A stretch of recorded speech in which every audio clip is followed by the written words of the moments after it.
Committee will come to order. Without objection, the chair is authorized to declare a recess the committee at any time. Without objection, all members shall have 5 legislative days with which to submit additional materials to the chair for inclusion in the record. A quorum being present, we'll now proceed to today's business. Before we begin, I'd like to call the attention to the markup notice, which instructs that 100 copies of amendments must be provided before an amendment is read for consideration.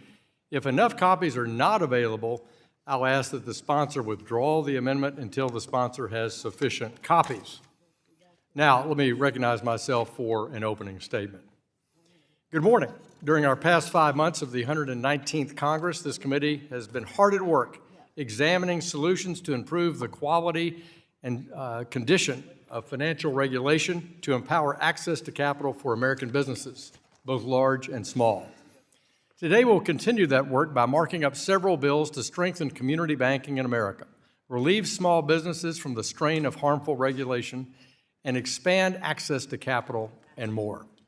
Before we get started, I'd like to address an issue Ranking Member Waters raised with me regarding the majority not meeting our timelines for ensuring that amendments are available to the public within 24 hours of a markup. She's correct.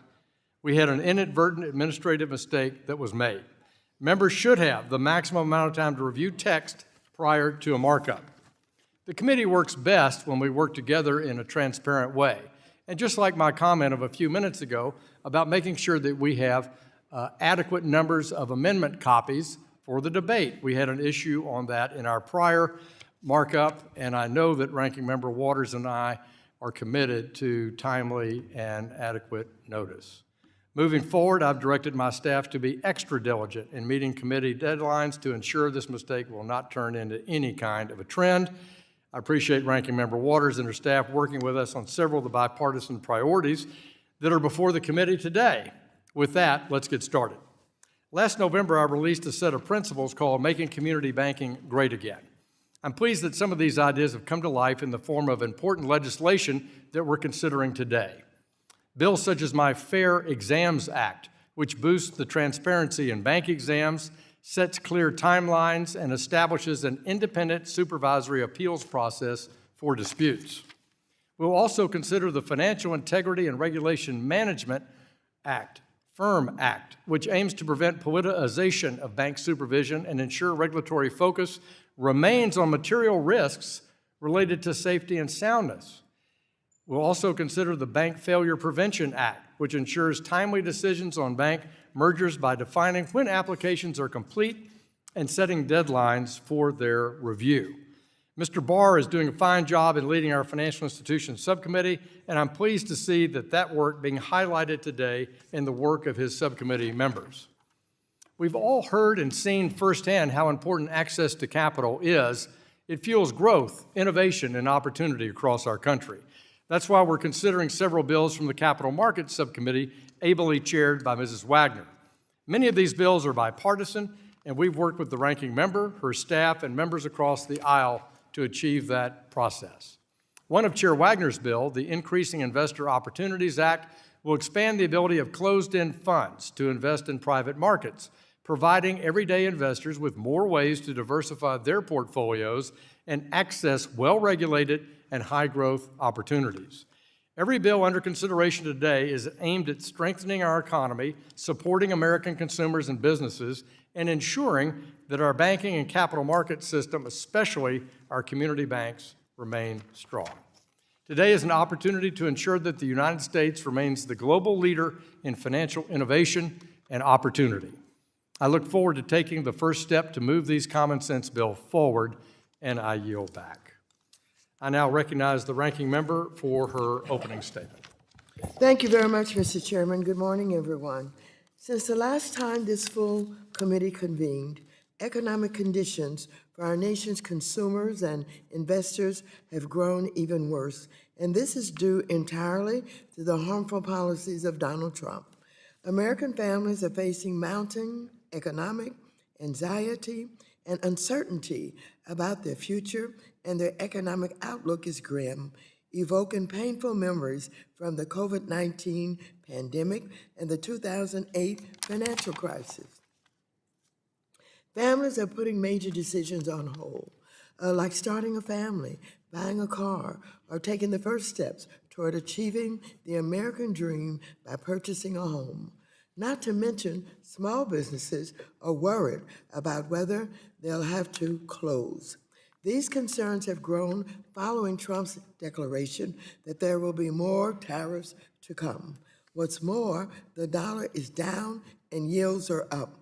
This means higher costs for families. And on Friday, Moody's downgraded the United States credit rating because of the damaging effects of Trump's tariff policies and concerns about the government's existing debt levels. If Republicans pass their tax scam bill, they will hand trillions of dollars in tax breaks to the likes of Elon Musk and Jeff Bezos, while raising costs for families by slashing Medicaid, food stamps, and dismantling important regulators like the Consumer Financial Protection Bureau. America's lowered credit rating will drive up costs even more. Let's face it, this isn't the golden age Trump and Republicans promised. This is the Trump slump. And while Trump and his insiders don't feel the pain, my constituents do. I and Democrats on the committee have long sought to pass legislation to support small businesses, from setting aside $60 billion for small lenders to lend to the smallest of businesses during the pandemic, to $12 billion for community development, financial institutions, and minority banks and credit unions. Those measures were bipartisan. In fact, I negotiated both of those deals with Trump's first Treasury Secretary. And today, Democrats will again work with the opposite side of the aisle and show that we will support any bills this committee can offer to help small businesses, especially as they are burdened by Trump's economic policies. Nevertheless, it is disappointing that none of these bills before us address this economic crisis. Instead, committee Republicans are proposing bills that will strip retirement savings from hardworking teachers and healthcare workers and weaken investor protection, even while Trump continues to undermine our markets with his crypto scams. If this committee won't take on Trump, we can at least pass legislation to help community banks and credit unions. But the bills before us today just missed the mark. I implore the chairman to engage with Democrats on his community bank agenda. There are dozens of Democratic bills that have enjoyed broad bipartisan support in previous years that should be considered in any community bank package. We have bills that support community development, financial institutions, and bills that finally respond to the Silicon Valley Bank failure 2 years ago. So I hope the chairman will work with us on this topic going forward. Let me be clear. Democrats want to rebuild the economy and clean up the mess created by Trump. But we cannot do that if Republicans are too afraid to acknowledge that there is a crisis. In the meantime, Democrats will continue fighting for legislation that ends consumer ripoffs, strengthens the banking system, protects the hard-earned savings our retirees, supports small businesses, and shields investors from scams, especially at the hands of the President of the United States.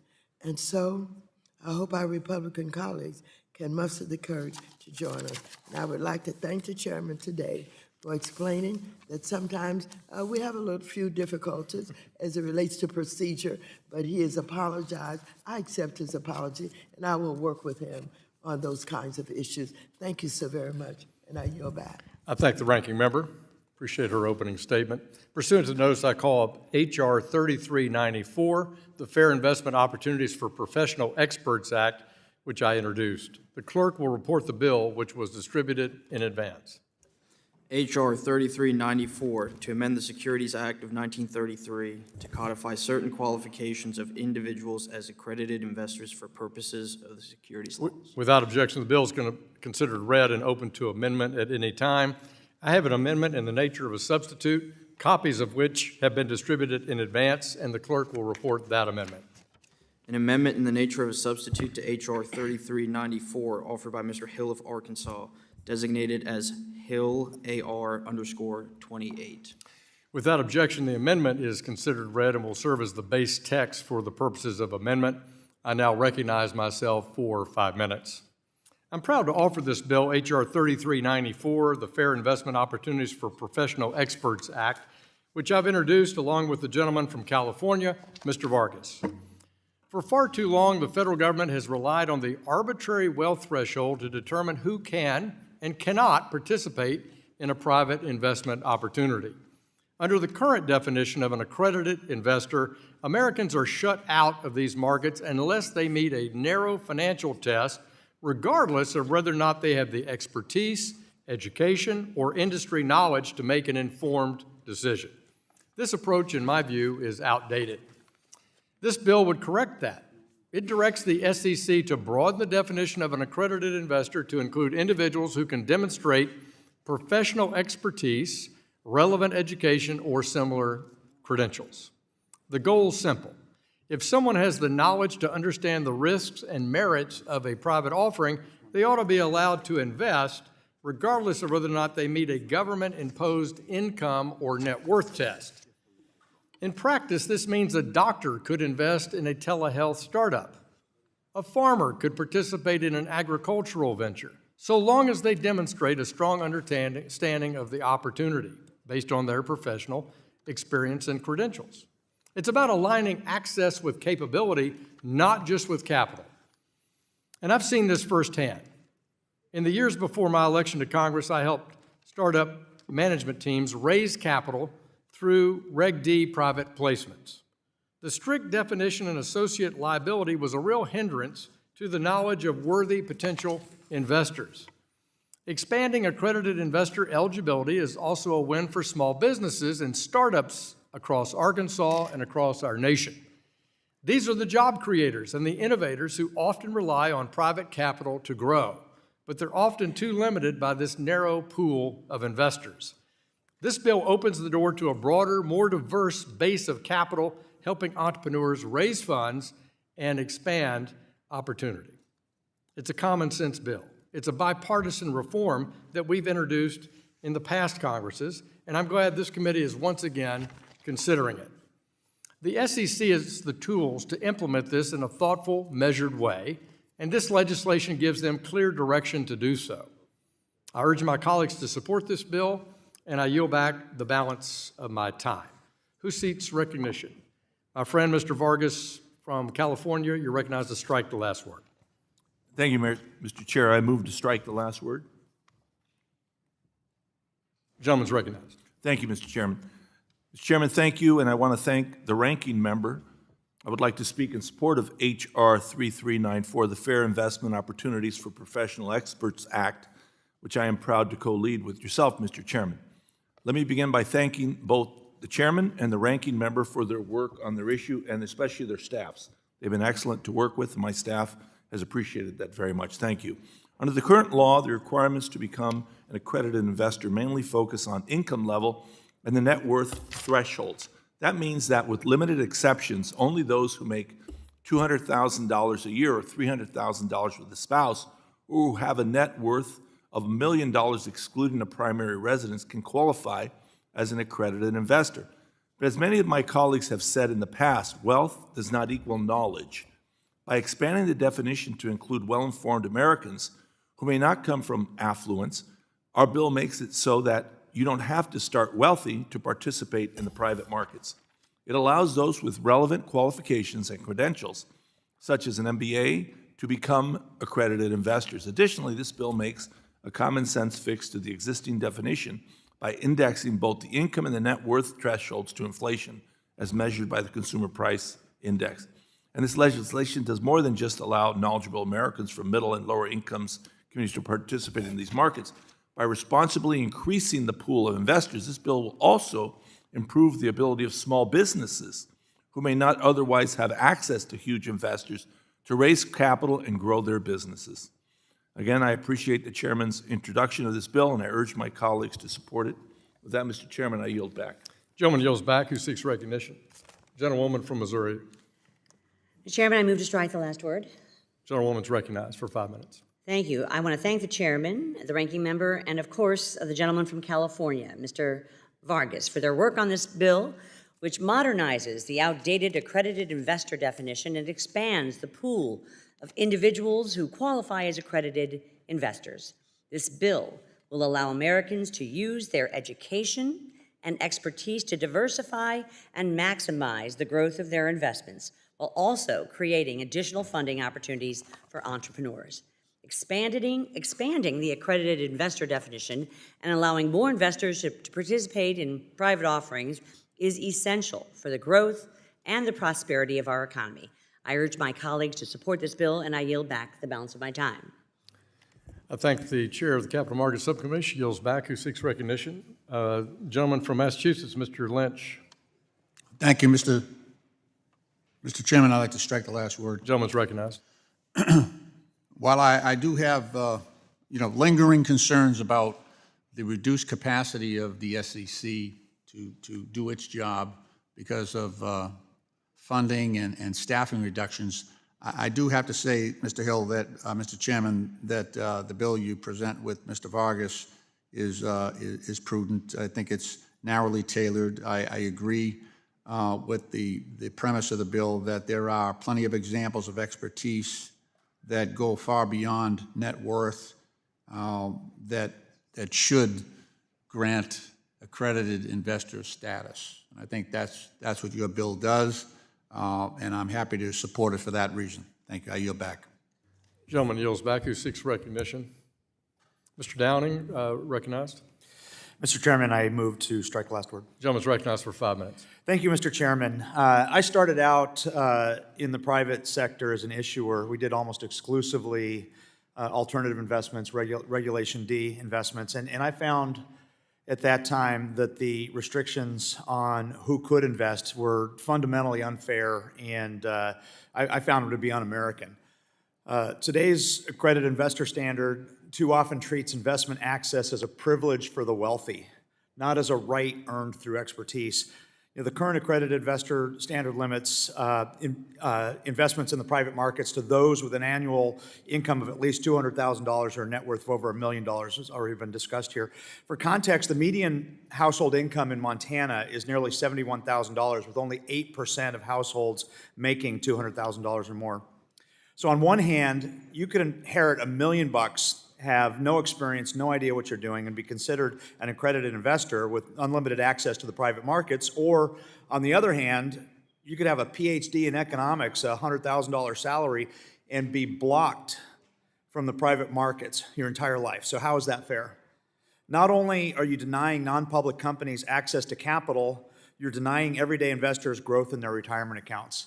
That is why I am supporting H.R. 3394, the Fair Investment Opportunities for Professional Experts Act, sponsored by Chairman Hill. This bipartisan legislation corrects this imbalance by allowing individuals with relevant education, credentials, or job experience to qualify as accredited investors. It recognizes that professional knowledge, not net worth, is a legitimate foundation for assessing risk and opportunity. It strengthens capital formation and expands the investor base without sacrificing investor protections. I urge my colleagues to support this common sense legislation, and Mr. Chairman, I yield back. Gentleman yields back, who seeks recognition. Ranking member is recognized. Thank you very much, Mr. Hill. I want to just go back to some of the history of how we got to the point of the definition of accredited investor. The accredited investor framework, which is being changed by this and other bills today, has long protected the general public from investing in high-risk, illiquid, private securities. Unlike our public capital markets, in the private capital markets, companies do not provide anywhere near the same financial and other disclosures to investors, and there are not the same legal protections for investors either, nor is they're the same ability of the SEC or the state securities regulators to police these markets. Now, During the Reagan administration, the SEC decided to deregulate rules around companies' ability to raise funds from institutional or otherwise very wealthy investors through unregistered securities. The theory was that institutional investors like pension funds, banks, or university endowments don't necessarily need the same level of protection when investing in unregistered securities that retail investors like working families do. This is when the accredited investor framework was created to regulate how brokers could sell these unregistered securities to investors. Initially, accredited investors were thought to be those who possess an intimate understanding of the risk and had the knowledge base to decide whether to invest in these particular types of securities. But industry argued for a simpler approach, so the SEC adopted the current definition. Today, to be an accredited investor, the investor must have a net worth, either individually or with a spouse, exceeding $1 million or excluding the value of their home, make more than $200,000 a year or $300,000 with a spouse, or hold certain professional certifications or designations, such as being an investment advisor or broker. These wealth and income thresholds were set in 1983. Back then, roughly 2% of all American households qualified as accredited, and as of 2023, that number has risen to roughly 20%, or nearly 1 in 5 households. It could become as high as 30%, or roughly 1 in 3 households in the next decade. Mr. Hill's bill, and this is Mr. Hill's bill, and the co-author on this bill is Mr. Vargas, and so you have bipartisan support here, restates Congress' intent that the SEC needs to adjust the income and wealth threshold to adjust for inflation, and importantly, the bill aims to return back to the original concept of accredited investor, which is that investors in these high-risk investment officers should be fully aware and knowledgeable of the risk involved. We all know that just because you have $1 million, it doesn't mean you understand the complexities of the private markets. This is why it's so important for the SEC to update the definition of accredited investors, protect investors. And so, let's see what has happened here. Those who do not have the information or knowledge about the risk of these unregistered products to be solicited for investments. Conversely, you should not be prohibited from investing in products if you have full knowledge of the risk involved, but don't happen to have $1 million. All of this brings me to Chairman Hill's bill again. It says individuals with certain credentials, such as someone perhaps with a master's in business administration or a FINRA certification, for example, should be deemed accredited without needing to meet the income or wealth requirements. I'm under no illusion about whatever the risk may be of these products and how they're sold, but I think our time would be better spent protecting those who don't have the knowledge or information from being solicited in these investors, even if they have financial wherewithal, and allow those who understand the risk, who have the expertise or knowledge to invest in these risky products. Let me just say that I agreed wholeheartedly that something had to be done, that you could not just be considered, having wealth of $1 million or up to $300 million or whatever, that even those with a lot less money and maybe more knowledge, or even just want to take some risk, should be able to do that. So I'm a proud supporter of this bill, and I yield back the balance of my time. Gentlewoman yields back. Who seeks recognition? Hearing none, we'll move to amendments. Does anyone wish to offer an amendment to the amendment in the nature of a substitute? There being no further discussion or amendments to the bill, the question now occurs on the adoption of the amendment in the nature of a substitute. All those in favor shall signify by saying aye. Aye. All those opposed shall signify by saying nay. In the opinion of the chair, the ayes have it. The ayes have it. An amendment is adopted. The question now occurs on ordering the bill as amended reported to the House with a favorable recommendation. Those in favor shall signify by saying aye. Aye. All those opposed shall signify by saying nay. In the opinion of the chair, the ayes have it. May I request a recorded vote, Mr. Chairman? A gentlewoman has requested a recorded vote. All those in favor of recorded vote, raise your hands. Sufficient number having raised their hand, a recorded vote is so ordered. Pursuant to subsection C5 of Rule 3 of the committee rules, a vote on this question is postponed. We'll now move on to the next bill. Pursuant, I call up H.R. 3381, the Encouraging Public Offerings Act of 2025, introduced by the gentlewoman from Missouri, Mrs. Wagner, the chair of our Capital Markets Subcommittee. The clerk will report the bill, which was distributed in advance. H.R. 3381 to amend the Securities Act of 1933 to expand the ability to use testing the waters and confidential draft registration submissions and for other purposes. Without objection, the bill is considered read and open to amendment at any point. The gentlewoman from Missouri has an amendment in the nature of a substitute, copies of which were distributed in advance. The clerk will report the amendment. An amendment in the nature of a substitute to H.R. 3381 offered by Ms. Wagner of Missouri, designated as Wagner 015. Without objection, the amendment is considered read, will serve as base text for the purposes of the amendment. Gentlewoman from Missouri, Mrs. Wagner, is now recognized for 5 minutes. I want to thank you, Mr. Chairman. My bill, H.R. 3381, the Encouraging Public Offerings Act, would allow an issuer to communicate or test the waters with potential investors to determine interest in the securities offering, either before or after the filing of a registration statement. This bill will encourage more companies to go public and provide better information to investors by expanding on the popular provisions of the Jobs Act.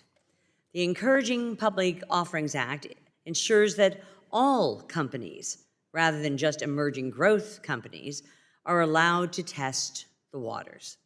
This bill will make listing on exchanges more attractive, strengthening our financial markets and providing Main Street investors with more opportunities to save for their retirement and to grow their nest eggs. I want to thank Mr. Meeks in particular for his continued support of this legislation. I urge all of my colleagues to support this bill, and I yield back the balance of my time. The gentleman yields back. Who seeks recognition? Mr. Meeks of New York. Thank you, Mr. Chairman. You're recognized for 5 minutes. Strike last word. As someone who believes deeply in the power of transparent, well-regulated markets to drive inclusive economic growth, I strongly support H.R. 3381, the Encouraging Public Officers Act of 2025. This bill takes meaningful steps to modernize the IPO process and reduce unnecessary friction for companies considering going public while still preserving key investor protections. By allowing more companies to test the waters with institutional investors before filing publicly, we create an environment that fosters into innovation, job creation, and capital formation, especially for smaller, high-growth firms that too often face barriers to entering public markets. Importantly, this bill doesn't weaken our disclosure standards or oversight. It simply gives companies more flexibility early in the process, helping them make better informed decisions without compromising transparency once they go public.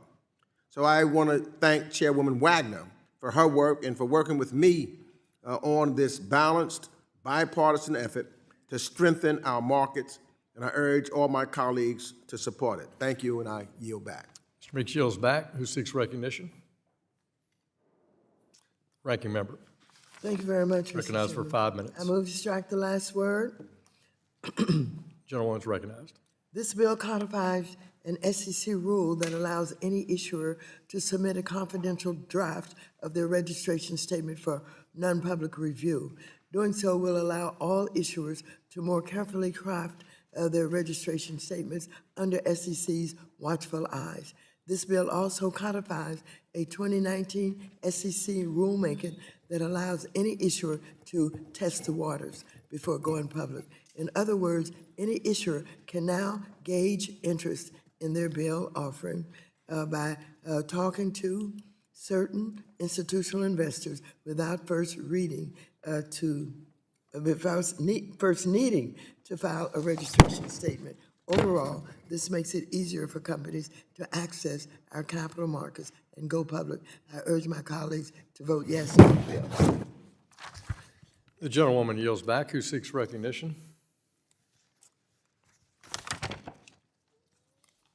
Recognize myself for 5 minutes. I want to thank Chairwoman Wagner for introducing H.R. 3381, the Encouraging Public Offerings Act, introduced under her able leadership with Ranking Member Meeks, with her Democratic colleague, Rick Meeks.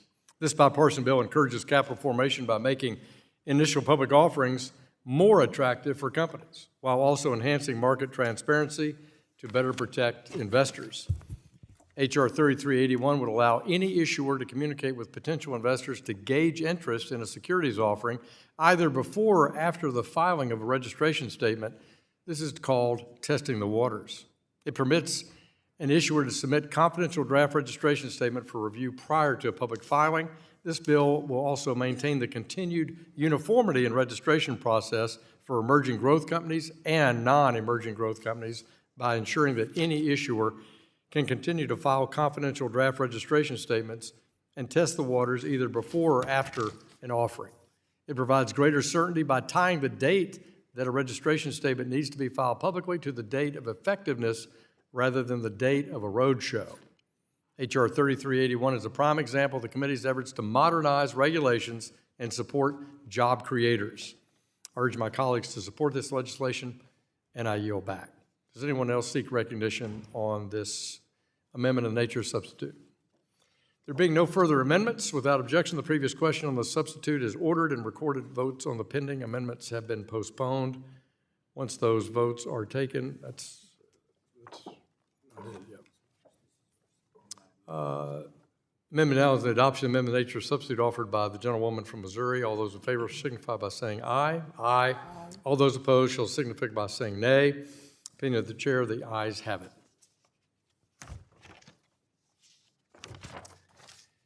And the amendment is adopted. The question now occurs on ordering the bill H.R. 3381 as amendment reported to the House with a favorable recommendation. All those in favor shall signify by saying aye. Aye. All those opposed shall be signified by saying nay. The opinion of the chair, the ayes have it. Mr. Chairman, The gentlewoman. I request a recorded vote. A recorded vote is requested. All those in favor of recorded vote, raise your hands. A sufficient number having raised their hands, a recorded vote is so ordered pursuant to subsection C5 of Rule 3 of the committee rules. That vote is postponed. We'll now move on for consideration of the next bill. Pursuant to notice, I call up H.R. 3422, the Promoting Opportunities for Non-Traditional Capital Formation Act, introduced by the gentlewoman from California, the ranking member of the full committee, Mrs. Waters. The clerk will report the bill, which was distributed in advance.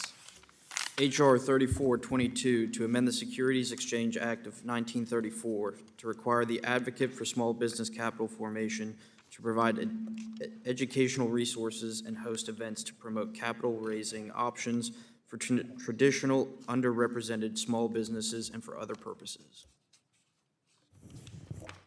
Without objection, the bill is considered read and open to amendment at any point. The gentlewoman from California has an amendment in the nature of a substitute, copies of which were distributed in advance. The clerk will report the amendment. An amendment in the nature of a substitute to H.R. 3422, offered by Ms. Waters of California, designated as Waters 063. Without objection, the amendment is considered read, will serve as the base text for purposes of amendment. The ranking member, Mrs. Waters, is recognized for 5 minutes. I move to strike the last word. Gentlewoman is recognized. The Office of the Advocate for Small Business Capital Formation is an independent SEC office that was established to advance the interests of small businesses. The office proactively works to identify and address unique challenges faced by minority-owned, women-owned, and rural small businesses, as well as businesses located in natural disaster areas. My bill requires the SEC Small Business Advocate to provide educational resources and host events to promote capital raising options for those underrepresented small businesses. My bill would also require the office to meet annually with representatives of state securities commissions and to ensure that there is a whole-of-government approach to addressing the unique needs of underrepresented businesses. The North American Securities Administrators Association, or the NASAA, strongly supports this legislation, particularly as it would, quote, strengthen collaboration and coordination between regulators, quote, unquote. In a letter to my office written in support of this bill, when it was previously introduced, NASAA emphasized SEC Commissioner Michael Pivovar's comments that, quote, for a capital formation agenda to succeed, it is essential that state and federal regulators work together to support the businesses that seek to engage in these offerings while protecting investors, quote unquote. Indeed, my bill makes sure that federal regulators and state regulators do just that, while at the same time advancing the cause of small business capital formation across the spectrum. I'd like to thank Ms. Wagner for co-sponsoring my bill and hope my colleagues will join us in passing this bill into law. I thank you, and I yield back. Gentleman yields back. Who seeks recognition?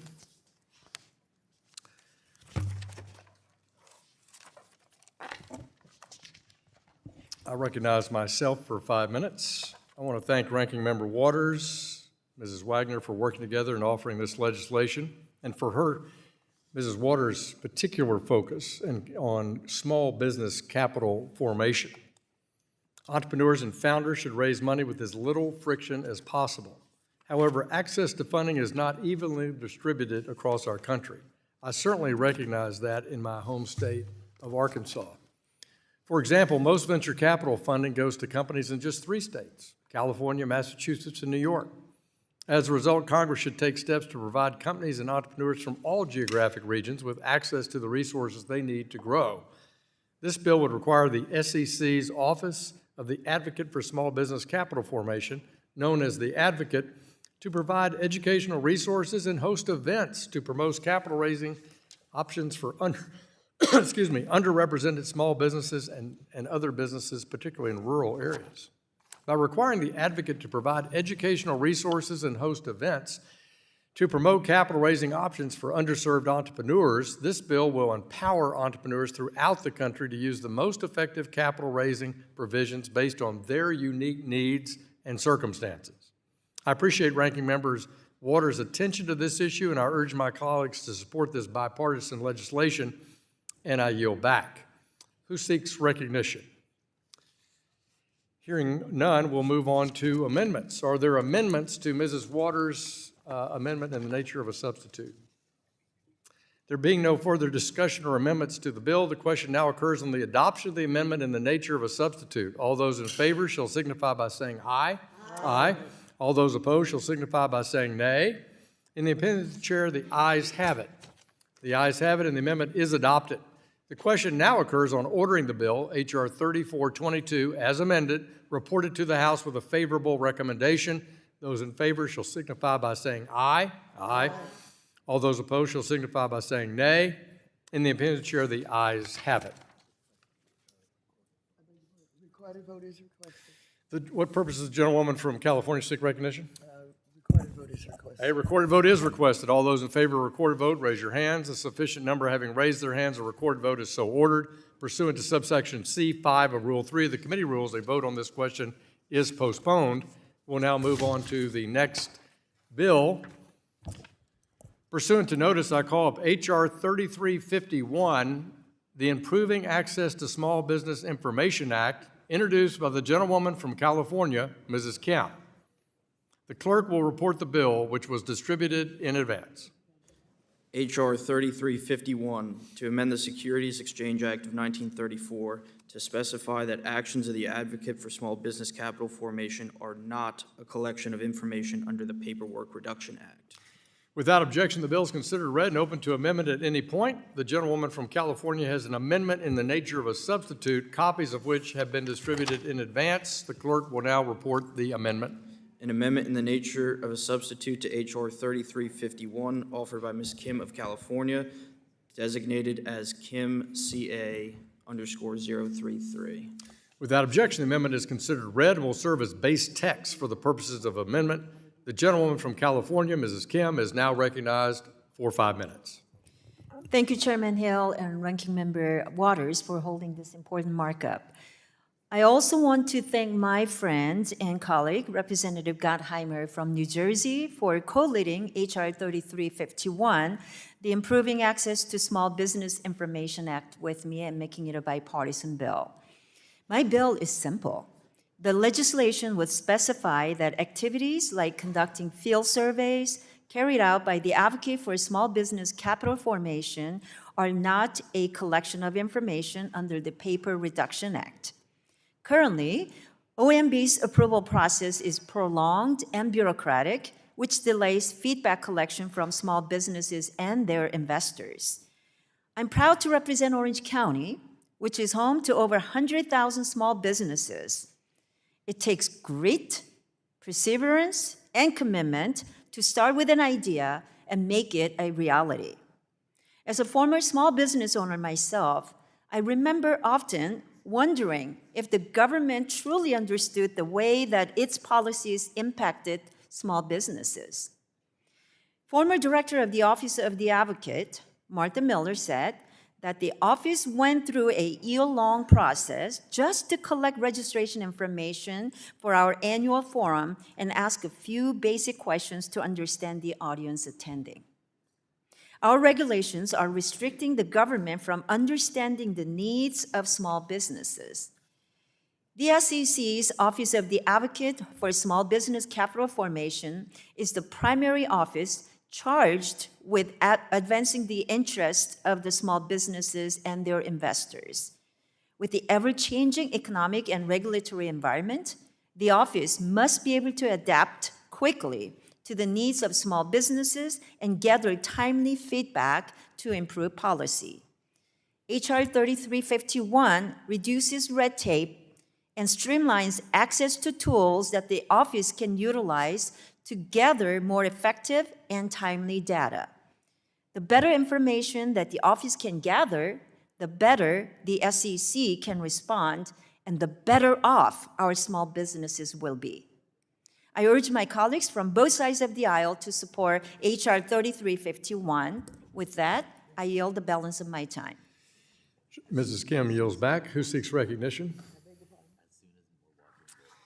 I recognize myself for 5 minutes. Oh, gentlewoman from Missouri.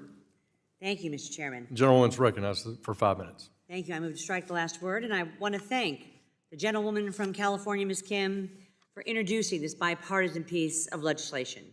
This bill ensures that the SEC's Advocate for Small Business Capital Formation doesn't face burdensome bureaucratic red tape in its efforts to promote capital formation and advocate for job creators, entrepreneurs, and their investors. I urge my colleagues to strongly support this bill, and I yield back the balance of my time. The gentlewoman yields back. Who seeks recognition? Ranking member of the full committee, Mrs. Waters. I move to strike the last word. Recognized for 5 minutes. The Paperwork Reduction Act mandates that all federal agencies receive approval before putting forth a paper form or survey that will impose an information collection burden on the general public. Although well-intended, the Paperwork Reduction Act often prevents federal agencies like the SEC from obtaining data from the public, the very data that assists the agencies in carrying out their missions.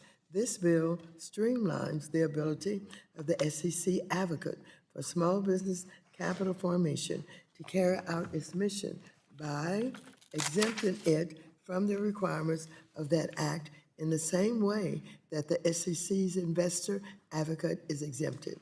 In effect, it enables the Small Business Advocate to properly conduct its job, which will only benefit its ability to craft regulation that help small businesses raise capital. I urge my colleagues to vote yes on this important bill. Thank you, and I yield back. Gentlewoman yields back. Who seeks recognition? Seeing none, I now recognize myself for 5 minutes. I want to add my voice of strong support to Congresswoman Young Kim's bill, H.R. 3351, the Improving Access to Small Business Information Act. The SEC's Office of the Advocate for Small Business Capital Formation plays a vital role in elevating the voices of entrepreneurs and small businesses navigating our capital markets. Each year, the advocate engages directly with business owners across the country to understand the real-world barriers they're facing when raising capital. But outdated red tape gets in the way of that very practical goal. Under current law, the simple outreach, such as conducting surveys or collecting feedback, can trigger the full weight of the Paperwork Reduction Act. That adds unnecessary bureaucracy to what should be a pretty routine engagement. Mrs. Kim's bill provides a practical fix. It clarifies that the advocate's outreach activities are not subject to the Paperwork Reduction Act's requirements, allowing the office to gather input more efficiently and more effectively. By cutting through red tape, this bill strengthens the advocate's ability to shape sound policy rooted in real business experience. I urge my colleagues to support this smart, targeted reform, and I yield back. Does anyone seek to be recognized? Hearing none, we'll move to amendments. Are there amendments to Mrs. Kim's amendment in the nature of a substitute? There being no further discussion or amendments to the bill, the question now occurs on adoption of the amendment in the nature of a substitute. All those in favor, please signify by saying aye. Aye. All those opposed shall signify by saying nay. And the opinion share the ayes have it. The ayes have it, and the amendment is adopted. The question now occurs on ordering the bill, H.R. 3351, as amended to report it to the House with a favorable recommendation. Those in favor shall signify by saying aye. Aye. All those opposed shall signify by saying nay. In the opinion of the chair, Chairman, the may I ayes ask for a have it. recorded vote? For what purpose does the gentlewoman from California seek recognition? Chairman, I would like to ask for a recorded vote. A recorded vote has been requested. All those in favor of recorded vote, raise your hands. A sufficient number having raised their hand, a recorded vote is ordered. Pursuant to subsection C5 of Rule 3 of the committee rules, the vote on this question is postponed. We'll now move on to the next bill. Pursuant to notice, I call up H.R. 3395, the Middle Market IPO Underwriting Cost Act, introduced by the gentleman from Connecticut, Mr. Himes. The clerk will report the bill, which was distributed in advance. H.R. 3395, to require the Comptroller General of the United States to carry out a study of the costs associated with small and medium-sized companies to undertake initial public offerings.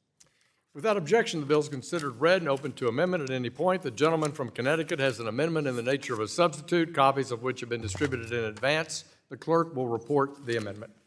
An amendment in the nature of a substitute to H.R. 3395, offered by Mr. Himes of Connecticut, designated as Himes_005. Without objection, the amendment is considered read and will serve as base text for the purposes of amendment. The gentleman from Connecticut, Mr. Himes, the ranking member of the House Intelligence Committee, is now recognized for 5 minutes. Thank you, Mr. Chairman, and I'd like to thank you and Ranking Member Waters for considering this bill today. The Middle Market IPO Cost Act grows out of a consideration that I had many years ago when we worked on the Jobs Act, which was designed to reduce the costs associated with emerging growth companies going public. At the time, we were not looking at one of the very substantial costs associated with going public. That is the many fees to advisors and others, and in particular, the gross spread that is charged to take a company public. The gross spread is the compensation that underwriters of an IPO receive. Over many years, for middle market companies in particular, the gross spread has held remarkably stable at precisely 7%.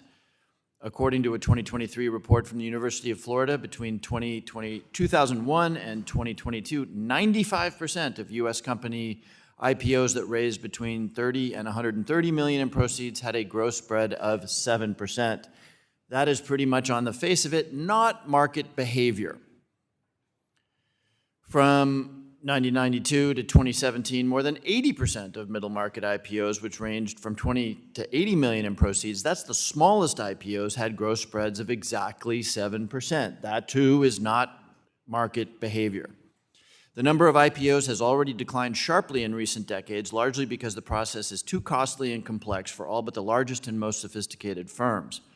The growth of private equity and the resulting availability of capital have also provided an appealing alternative to companies that previously would have had little choice but to go public. The current state of turmoil we are facing in the markets makes for less favorable conditions for going public, even for companies that are interested. The Middle Market IPO Cost Act simply calls for a study to examine the market forces or the lack thereof that drive the growth spread and other costs associated with going public to see if we can understand what drives them and what might be done to try to make that market more competitive and reduce the cost for a company trying to access the public markets. I don't need to do arithmetic for anybody in this room, but at 7%, the fee associated with a $200 million IPO is $14 million. For a young company, that is a lot of money. Reducing the cost of IPOs will restore going public as a viable path to capital for small and mid-sized companies and will reinforce America's status as the premier destination for capital formation, not to mention the fact that retail investors will once again have a shot at more companies that they would be excluded from if those companies are financed in the private market. It will support innovation, job creation, and economic diversification. This bill will help enable entrepreneurship, expand access to capital, and ultimately boost the American economy. I'm proud to lead this bipartisan bill, and I urge my colleagues to support it. Again, thank you to the chairman and to the ranking member for considering this bill today, and I yield back. Gentleman yields back. Who seeks recognition? Ranking member. Thank you very much. I move to strike the last word. Gentlewoman is recognized for 5 minutes. I support Mr. Himes' bill, which will shed light on how much smaller and medium-sized companies are paying for their underwriting fees to go public. I hope it will finally put pressure on the SEC to address this anti-competitive part of Wall Street. I urge my colleagues to vote yes on this bill. Thank you, and I yield back. Gentlewoman yields back. Who seeks recognition? Seeing none, I'll recognize myself for 5 minutes. I want to thank my friend from Connecticut, Mr. Himes, for working for several years on this legislation, working on it in a bipartisan way. Companies have two ways of accessing capital across the country in our securities markets. They can fund their operations through an initial public offering, where they sell securities publicly through a registered offering with the SEC, or they can have a private offering under an exemption from registration. Accessing capital through an IPO is a significant step for a company because there are considerable upfront costs as well as increased costs associated with the company's ongoing reporting requirements after becoming public. Before an IPO, companies spend tens of millions of dollars gathering and compiling mandatory information to submit to the SEC and make available to the public for their consideration prior to the sale of its securities. However, additional data will provide policymakers a better understanding about the added regulatory and professional services costs associated with undertaking an IPO. As a result, the study required by Mr. Himes' bill will help Congress and the market better understand the costs associated with small and medium-sized companies going public through the IPO process. It's a common-sense, data-based proposal that will support the committee's broader efforts at strengthening our public markets and promoting capital formation. I urge my colleagues to support the bill, and I yield back. Does anyone seek recognition? There being no further discussion or amendments to the bill, the question now occurs on the adoption of the amendment in the nature of a substitute. All those in favor shall signify by saying aye. Aye. All those opposed shall signify by saying nay. In the opinion of the chair, the ayes have it. The ayes have it, and the amendment is adopted. The question now occurs on ordering the bill H.R. 3395 as amended, reported to the House with a favorable recommendation. Those in favor shall signify by saying aye. Aye. All those opposed shall signify by saying nay. In the opinion of the chair, the ayes have it. Mr. Chairman, Mrs. Wagner. I request a recorded vote. Gentleman from Missouri requests a recorded vote. A recorded vote is requested. All those in favor of recorded vote, raise your hands. A sufficient number having raised their hands, a recorded vote is so ordered. Pursuant to subsection C5 of Rule 3 of the committee rules, a vote on this question is postponed. We'll now move to our next measure.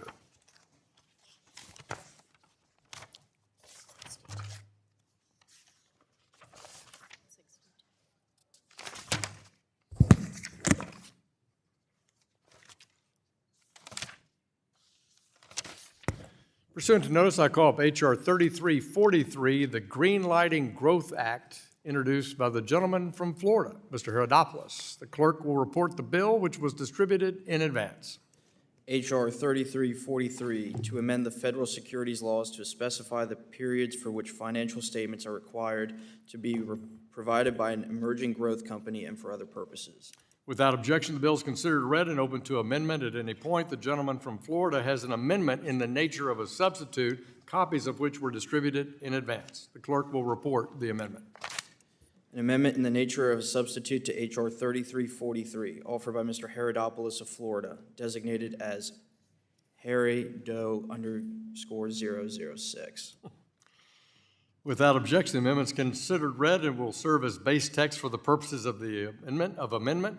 The gentleman from Florida, Mr. Herodopoulos, is now recognized for 5 minutes. Thank you, Mr. Chairman. Today, I'm proud to present my first bill as a new member of Congress, H.R. 3343, the Greenlighting Growth Act. It is a targeted reform that sends a clear signal that Congress stands with America's small businesses, entrepreneurs, and job creators. The Greenlighting Growth Act strengthens and clarifies the promise of the Bipartisan Jobs Act of 2012, which created the Emerging Growth Company designation. That designation allowed smaller, high-growth companies to go public under streamlined SEC filing requirements, including a reduced 2-year window for audited financial statements.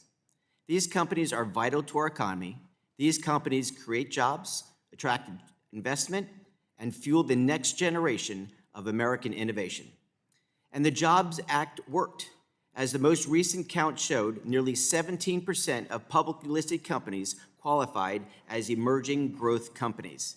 But today, those benefits can vanish when a company tries to expand through an acquisition. The SEC can impose additional burdensome filing requirements going against what the Jobs Act created. That would mean higher costs, regulatory uncertainty, and a penalty for doing exactly what we want them to do, grow. This Greenlighting Growth Act fixes those concerns. The bill ensures that EGCs and companies that went public don't face surprise financial disclosure burdens when acquiring another company. It simply makes the rules clear, consistent, and growth-friendly. Congress was right in 2012. Emerging growth companies are an engine for innovation and job creation across our nation. This targeted legislation removes the roadblocks and sends a clear message that we're committed to smart reforms that reward innovation, fuel growth, and keep America the best place in the world to start and scale a business. I respectfully urge this committee to report this bill favorably to the House. And with that, Mr. Chairman, I thank you, and I yield back. Gentleman yields back. Who seeks recognition? Mrs. Wagner of Missouri. Thank you, Mr. Chairman, and I want to thank the gentleman from Florida, Mr. Herodopoulos, for introducing this important bill.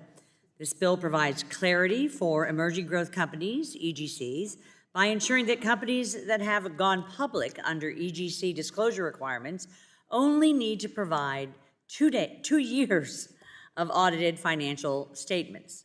Under the Jobs Act of 2012, EGC status was created as an on-ramp for companies looking to pursue an IPO, but that were weary of the burdensome reporting requirements that an IPO would traditionally entail.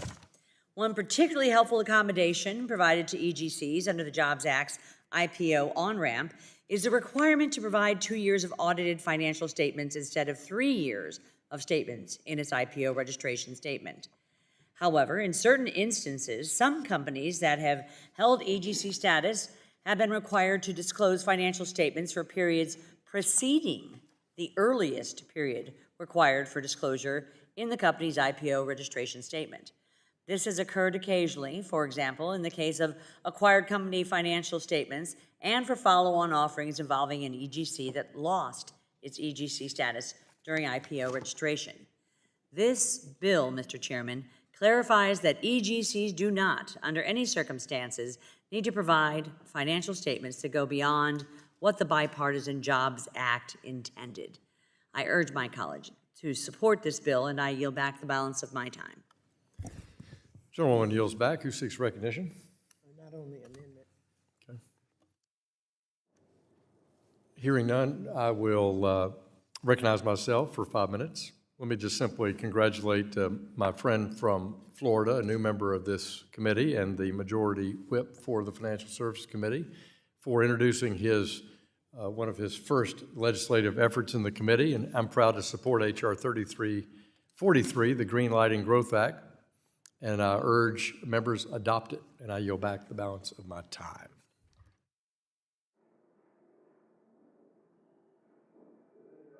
Does anyone else seek recognition? Hearing none, we'll move on to the amendments. Are there amendments to Mr. Herodopoulos' amendment in the nature of a substitute? There being no further discussion or amendments to the bill,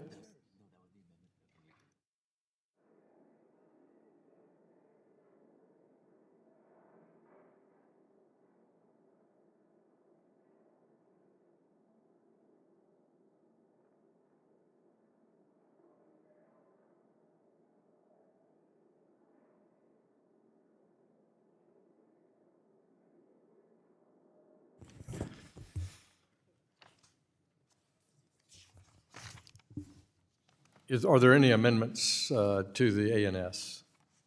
Ranking members recognized for 5 minutes. Thank you, Mr. Chairman. Mr. Chairman, as a special accommodation for their smaller size and the fact that they have no revenue, emerging growth companies known as EGCs are only obligated to provide 2 years of audited financials when they conduct their initial public offering. Other public companies, on the other hand, are required to provide 3 years of audited financials when they go public. In some situations, however, an EGC must provide 3 years of financials, such as the case where an EGC requires another company or conducts a follow-on offering after its IPO. The bill would clarify this discrepancy by ensuring EGCs only need to provide 2 years, not 3, of audited financials across the board, whether for an IPO, an acquisition, or a follow-on offering. In doing so, Congress is further reducing the burden on EGCs, raising capital by making sure these smaller reporting companies have scaled disclosure obligations in all instances. I urge my colleagues to vote on this bill. Thank you, and I support, and I yield back. Gentleman yields back. There being no further discussion or amendments to the gentleman's amendment in the nature of the substitute, the question now occurs on the adoption of the amendment in the nature of a substitute. All those in favor shall signify by saying aye. Aye. All those opposed shall signify by saying nay. In the opinion of the chair, the ayes have it. The ayes have it, and the amendment is adopted. The question now occurs on ordering the bill, H.R. 3343, as amended, reported to the House with a favorable recommendation. Those in favor shall signify by saying aye. Aye. All those opposed shall signify by saying nay. Nay. In the opinion of the chair, the ayes have it. Mr. Chairman, The gentlewoman from Missouri. I request a recorded vote. Gentleman requests a recorded vote. A recorded vote is requested. All those in favor of a recorded vote shall raise your hands. A sufficient number having raised their hands, a recorded vote is ordered. Pursuant to subsection C5 of Rule 3 of the committee rules, the vote on this question is postponed. We'll now move to our next bill under consideration. Pursuant to the notice, I call up H.R. 3357, Enhancing Multi-Class Share Disclosures Act, introduced by the gentleman from Mr. Meeks, the ranking member of our Foreign Affairs Committee. The clerk will report the bill, which was distributed in advance. H.R. 3357, to amend the Securities Exchange Act of 1934 to require issuers with a multi-class stock structure to make certain disclosures in any proxy or consent solicitation material and for other purposes. Without objection, the bill is considered read and open to amendment at any point. The gentleman from New York has an amendment in the nature of a substitute, copies of which were distributed in advance. The clerk will report the amendment. An amendment in the nature of a substitute to H.R. 3357, offered by Mr. Meeks of New York, designated as Meeks 028. Without objection, the amendment is considered read and will serve as base text for the purposes of amendment. The gentleman from New York, Mr. Meeks, is now recognized for 5 minutes. Thank you, Mr. Chairman. I speak today in strong support of H.R. 3357, the Enhancing Multi-Class Share Disclosures Act.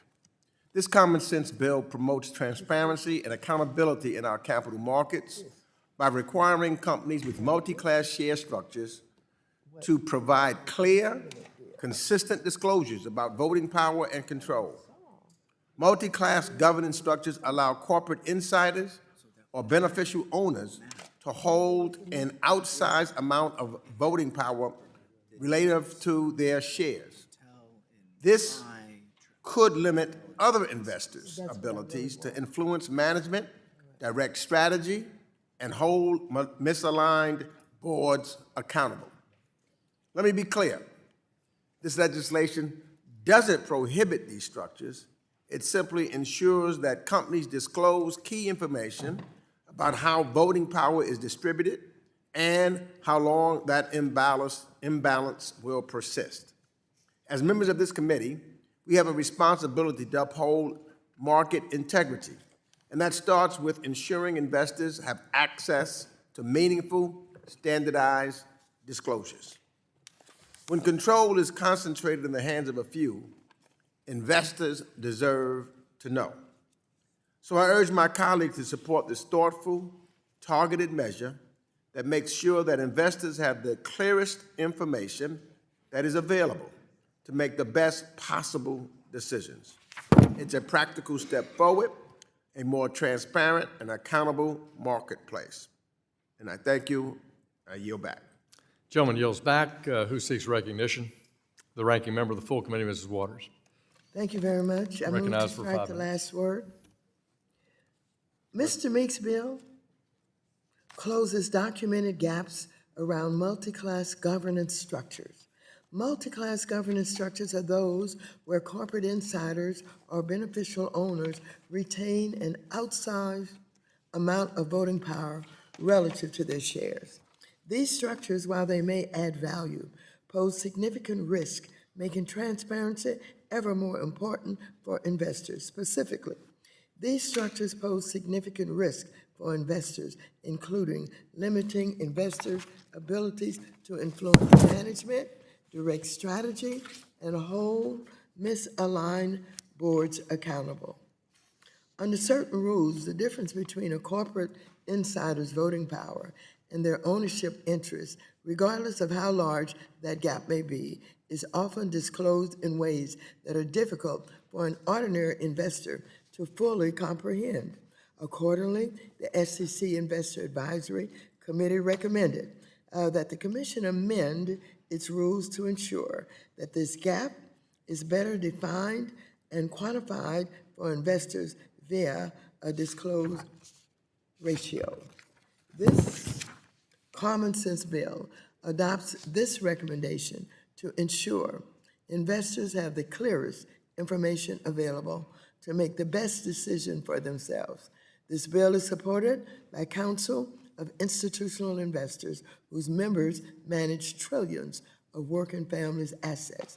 I hope to work with Chairman Hill and Mr. Meeks to make some adjustments.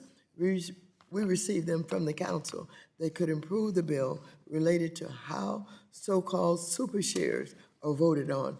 These changes would provide more transparency over the power of corporate insiders to control voting outcomes at multi-class companies, better enable retirement savers to fully understand how multi-class structures impact their voting rights, improve transparency around the existing SEC requirements for companies to report their vote tallies on management and shareholders' proposals, be consistent with industry-approved policy, and not be costly for companies to implement because the technology and processes to provide the disclosure currently exist. In the interim, I urge my colleagues to vote yes on this bill. Thank you, and I yield back. Gentlewoman yields back. Does anyone seek recognition? Seeing none, I'll recognize myself for 5 minutes. I support H.R. 3357, the Enhancing Multi-Class Share Disclosures Act introduced by the gentleman from New York, Mr. Meeks. H.R. 3357 takes a balanced approach. It's pursuant to market participant comments submitted to the SEC.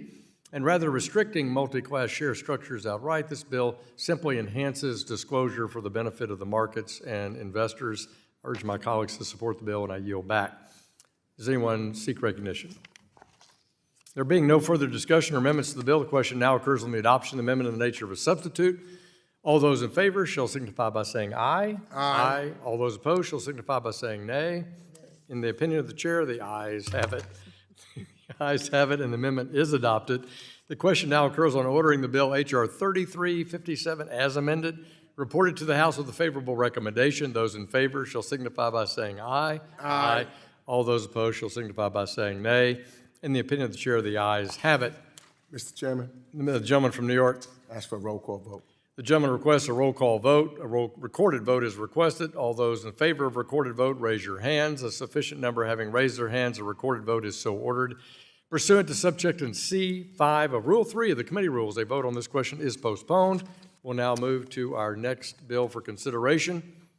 Pursuant to notice, I call up H.R. 3383, the Increasing Investor Opportunities Act, introduced by the gentlewoman from Missouri, Mrs. Wagner, the chair of our Capital Markets Subcommittee. The clerk will report to the bill, which was distributed in advance. H.R. 3383, to amend the Investment Company Act of 1940 with respect to the authority of closed-end companies to invest in private funds. Without objection, the bill is considered read and open to amendment at any point. The gentlewoman from Missouri has an amendment in the nature of a substitute, copies of which were distributed in advance. The clerk will report. An amendment in the nature of a substitute to H.R. 3383, offered by Ms. Wagner of Missouri, designated as Wagner 014. Without objection, the amendment is considered read and will serve as base text for the purposes of amendment. The gentlewoman from Missouri, Mrs. Wagner, is now recognized for 5 minutes. I thank you, Mr. Chairman. My bill, H.R. 3383, the Increasing Investor Opportunities Act, would allow closed-end funds to increase their investment in private funds. Approximately 3 million retail investors rely on closed-end funds to save for their retirement. Under current SEC guidance, however, these funds can only invest up to 15% of their net assets into private funds.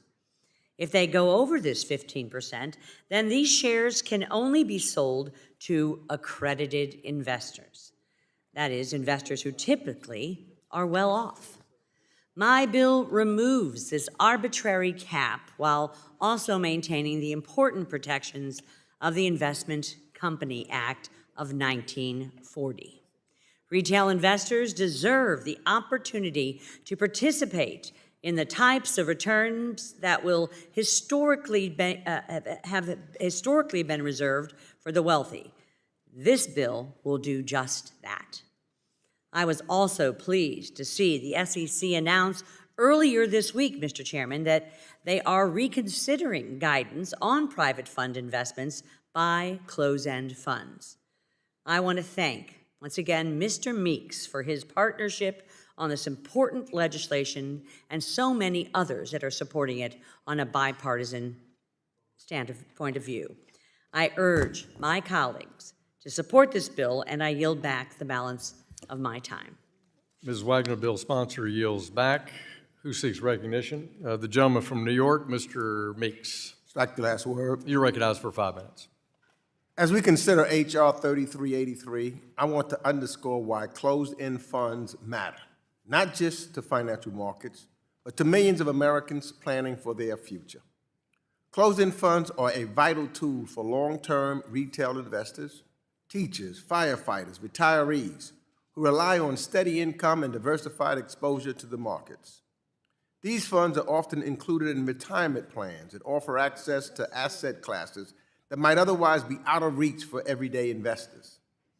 Unlike mutual funds, closed-end funds trade on exchanges and can be actively managed for income and long-term growth.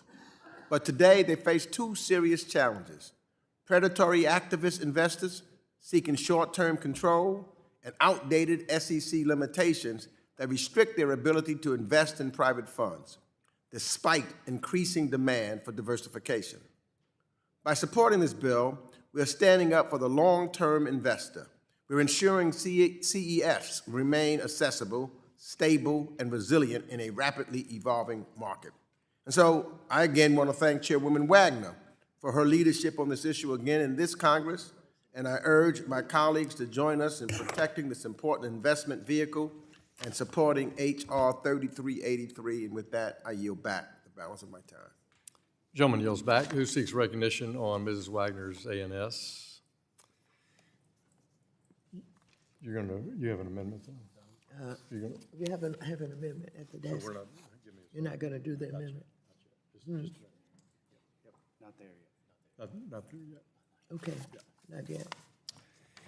Hearing none on the ANS, I'm proud to support H.R. 3383, the Increasing Investor Opportunities Act, introduced by my good friend, the Capital Markets Subcommittee Chair Wagner.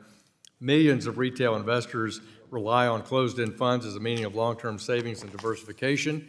These funds are professionally managed and subject to rigorous oversight, yet they face an arbitrary restriction on the limits of their ability to access private market investments. Currently, the SEC staff guidance, not a statute or formal rule, limits closed-end funds to investing in no more than 15% of their assets in private funds unless they meet certain narrow conditions, like only offering shares to accredited investors with high minimums. H.R. 3383, in this bill, Mrs. Wagner and Mr. Meeks eliminate this informal cap, allowing closed-end funds to allocate more capital to private investments. I think it's a common sense approach. The bill doesn't change a single fiduciary duty, reporting obligation, or enforcement authority.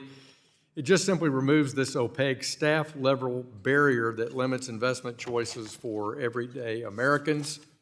I urge my colleagues to support this straightforward, historically bipartisan reform that gives more investors access to these types of opportunities that have been out of reach. And I yield back. Who seeks recognition? Hearing none, are there amendments to the ANS? For what purpose does the gentlewoman from California seek recognition? I have an amendment at the desk. The gentlewoman has an amendment at the desk to Mrs. Wagner's amendment in nature of a substitute. We'll pause while it's distributed.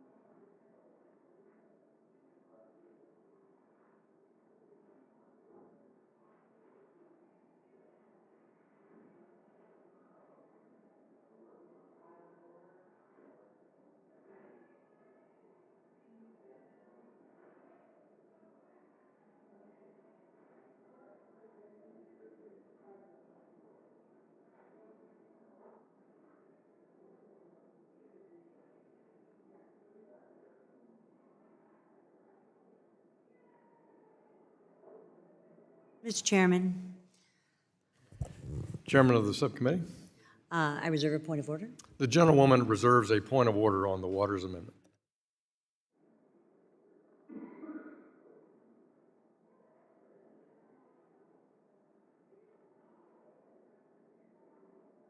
Have they distributed the amendment? Clerk will report the amendment. An amendment to the amendment in the nature of a substitute to H.R. 3383, offered by Ms. Waters of California, designated as amend H.R. 3383. Without objection, the amendment's considered read. And the gentlewoman from California is now recognized to explain her amendment. Thank you very much, 5 Mr. minutes. Chairman. Unfortunately, Mr. Chairman, not all of the bills before us are truly bipartisan, and the Increasing Investor Opportunities Act is one of those. This bill, as written, would pose meaningful risk to retail investors. Currently, closed-end funds, which are a type of mutual fund, limit their investments into private funds up to 15% of their total holdings.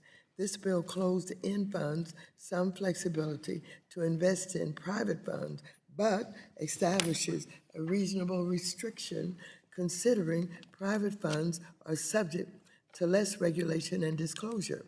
This restriction also accounts for the fact that the assets private funds invest in, pledging startups, or distressed companies are significantly more risky than public securities, and most of their investments fail.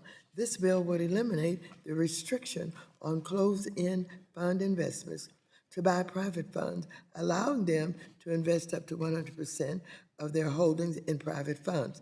This essentially means we are creating publicity available private equity funds,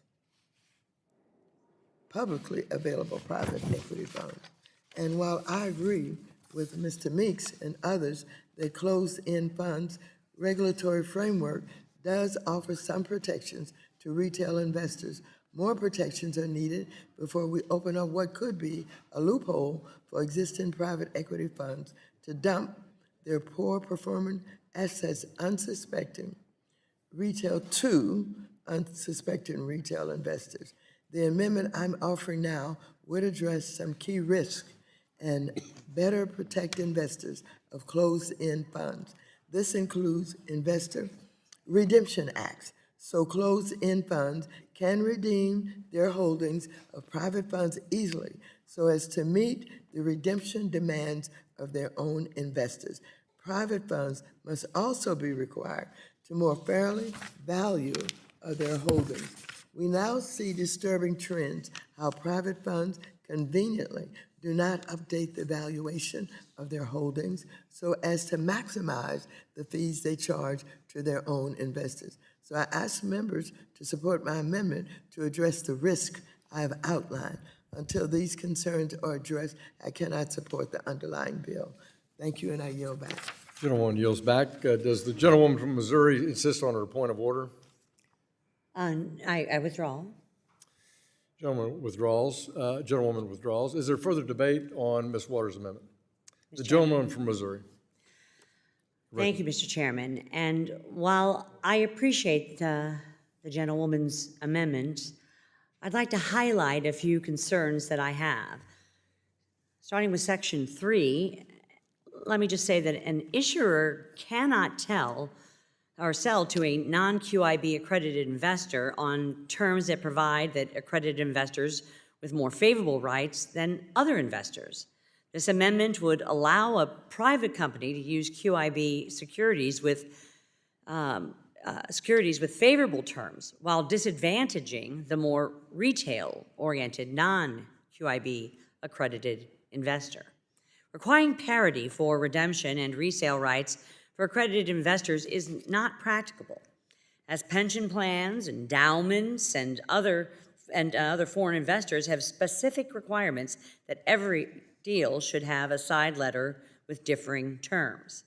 Former SEC Chair Gensler's private fund advisors rule included a restricted activities provision that, among other things, restricted the use of side letters.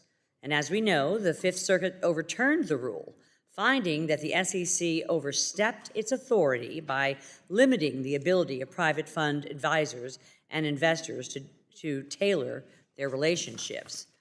Democrats' attempted overreach into the private fund space failed, and this amendment is another roundabout way for the SEC to overstep its authority, Mr. Chairman. Then regarding Section 4, this amendment would significantly impact fund operations by requiring them to adhere to Rule 2A-5, valuation policies, unless the fund is exclusively open to QIBs. The amendment's impact is substantial as it moves private fund valuation closer to the requirements for registered investment companies. This amendment runs counter to the capital formation objectives pursued by the underlying measure, which is solely focused on enhancing safe private market access through closed-end funds. I would urge my colleagues to vote against this amendment, and I yield back, Mr. Chairman.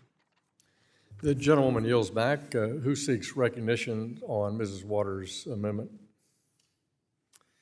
If there's no further debate, the question now occurs on the amendment offered by the gentlewoman from California, Mrs. Waters. All those in favor of the amendment shall signify by saying aye. Aye. All those opposed shall signify by saying nay. Nay. In the opinion of the chair, the nays have it. The nays have it, and the amendment is not adopted. Gentlewoman. A recorded vote is requested. All those in favor of recorded vote, raise your hands. A sufficient number having raised their hands, a recorded vote is so ordered pursuant to subsection C5 of Rule 3 of the committee rules. Further proceedings on this amendment are postponed. Are there further amendments to Mrs. Wagner's amendment in the nature of a substitute?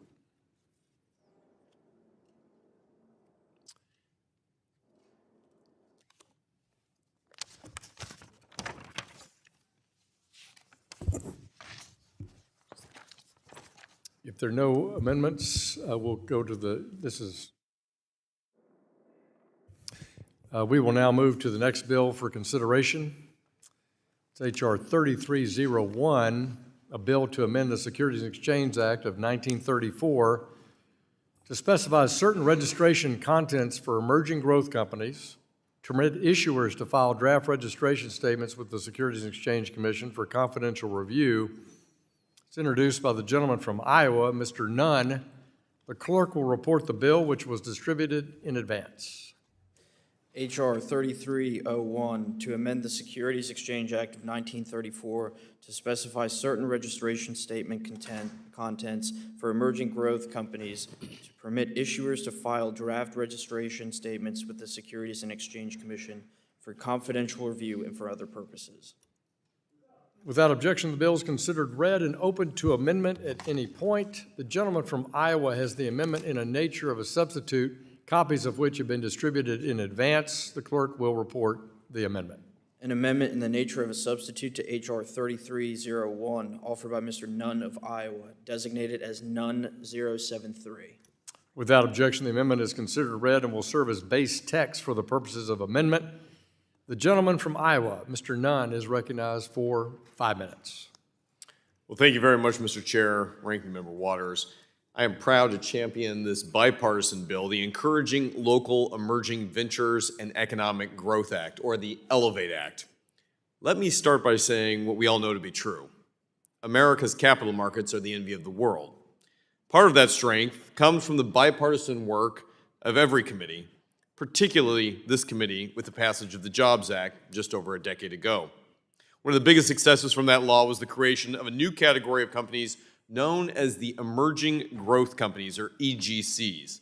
This new category was established to encourage smaller companies, like those from my home state of Iowa, to go public, and go public right here in America. In the first 4 years, we saw a quick change. EGCs accounted for 86% of all initial public offerings. That means smaller companies, innovative companies, were able to go public because they had the capital to grow and be successful. The Jobs Act didn't just expand opportunities, it created jobs. It generated an estimated 82. But despite our economic strength, too many small and mid-sized businesses across our country, particularly in places like the heart of the heartland in Iowa, are still facing roadblocks, burdensome red tape when they try to raise and grow investment, challenges in dealing with what happens on the coast, and a limited opportunity for them to gain the same type of capital access that others have found. My hometown Main Street job creators regularly tell me they want to expand, build new facilities, hire more people, and give back to our communities. But they need greater access to capital. Mr. Chair, just imagine the economic momentum we could unleash if it made it easier for those businesses to connect with investors and bring new investments right to middle America, and candidly, across our entire country, so that we could have capital that helps create new innovation right here in the United States. And that's why I've introduced the ELEVATE Act. This bill is a simple, common sense fix that helps level the playing field for growing businesses. The ELEVATE Act allows spin-offs of EGCs to submit draft filings to the SEC confidentially and lowers the reporting requirements, slashing the red tape to only 2 years of financial data. This important change standardizes the rules for these companies. It eliminates unnecessary paperwork, lowers the cost of going public, and gives businesses more room to grow, innovate, and ultimately create jobs for all of us. The EGC financial statement accommodations should apply equally whether a company is conducting an IPO or spinning off a segment of its business and taking that company public. We know the Jobs Act worked, Mr. Chair. Now we have a chance to continue to build on that success. By passing the Elevate Act, we can make it easier for Main Street businesses, not just Wall Street, to have access to the capital they need. I also want to thank my bipartisan member on this, Representative Janelle Benham. Working with me across the aisle, we've been able to ensure that every American is going to have the opportunity at success for their business, for their hometown, and for the future of job creation. With that, I thank both sides of the aisle, and Mr. Chair, I yield back the remainder of my time. Gentleman yields back. Who seeks recognition? The Chair of the Capital Markets Committee, Ms. Wagner, you're recognized for 5 minutes. Mr. Chairman, I move to strike the last word. And I'd like to thank the gentleman from Iowa for introducing this bill that gives parity to a spinoff of an emerging growth company to that of an IPO when it comes to the 2-year financial statement requirements. By equalizing the requirements of an IPO and a spinoff, this bill will reduce compliance costs without sacrificing investor protections. I urge my colleagues to support this bill, Mr. Chairman, and I yield back the balance of my time. Gentleman yields back. Who seeks recognition? The ranking member, full committee, Ms. Waters, recognized. I move to strike the last word. Gentleman's recognized for 5 minutes. Thank you, Mr. Chairman. Emerging growth companies, or EGCs, are a type of public company that we created in the Bipartisan Jobs Act. These EGCs only need to provide 2 years of audited financials when they conduct their initial public offerings or IPOs. Despite this special 2-year accommodation, there are some instances where an EGC is still required to provide 3 years of financials. One such instance is when EGC conducts a spinoff, which is a transaction in which one company creates a new independent company by selling new shares of its existing business. Mr. Nunn's bill reduces this obligation for EGC spinoffs to 2 years, keeping it in line with what is required when the EGC itself goes public. In doing so, the bill streamlines the financial disclosure obligations for EGCs across the board, making it easier for them to raise capital from the public. So I urge my colleagues to vote yes on this important bill. Thank you, and I yield back. Gentlewoman yields back. Who seeks recognition? Hearing none, we'll move into amendments. Are there amendments to Mr. Nunn's bill in the nature of a substitute? There being no further discussion or amendments to the bill, the question now occurs on the adoption of the amendment in the nature of a substitute. All those in favor shall signify by saying aye. Aye. All those opposed shall be signified by saying nay. In the opinion chair, the ayes have it. The ayes have it, and the amendment is adopted. The question now occurs on ordering the bill H.R. 3301 as amended, reported to the House with a favorable recommendation. Those in favor shall signify by saying aye. Aye. All those opposed shall be signified by saying nay. In the opinion of the chair, the ayes have it. Gentlewoman? I request a recorded vote. Gentlewoman from Missouri requests a recorded vote. A recorded vote is requested. All those in favor of recorded vote, raise your hands. A sufficient number having raised their hands, a recorded vote is so ordered pursuant to subsection C5 of Rule 3 of the committee rules. A vote on this question is postponed. We'll now move to consideration of our next measure. Pursuant to notice, I call up H.R. 3339, Equal Opportunity for All Investors Act of 2025, introduced by the gentleman from Nebraska, Mr. Flood.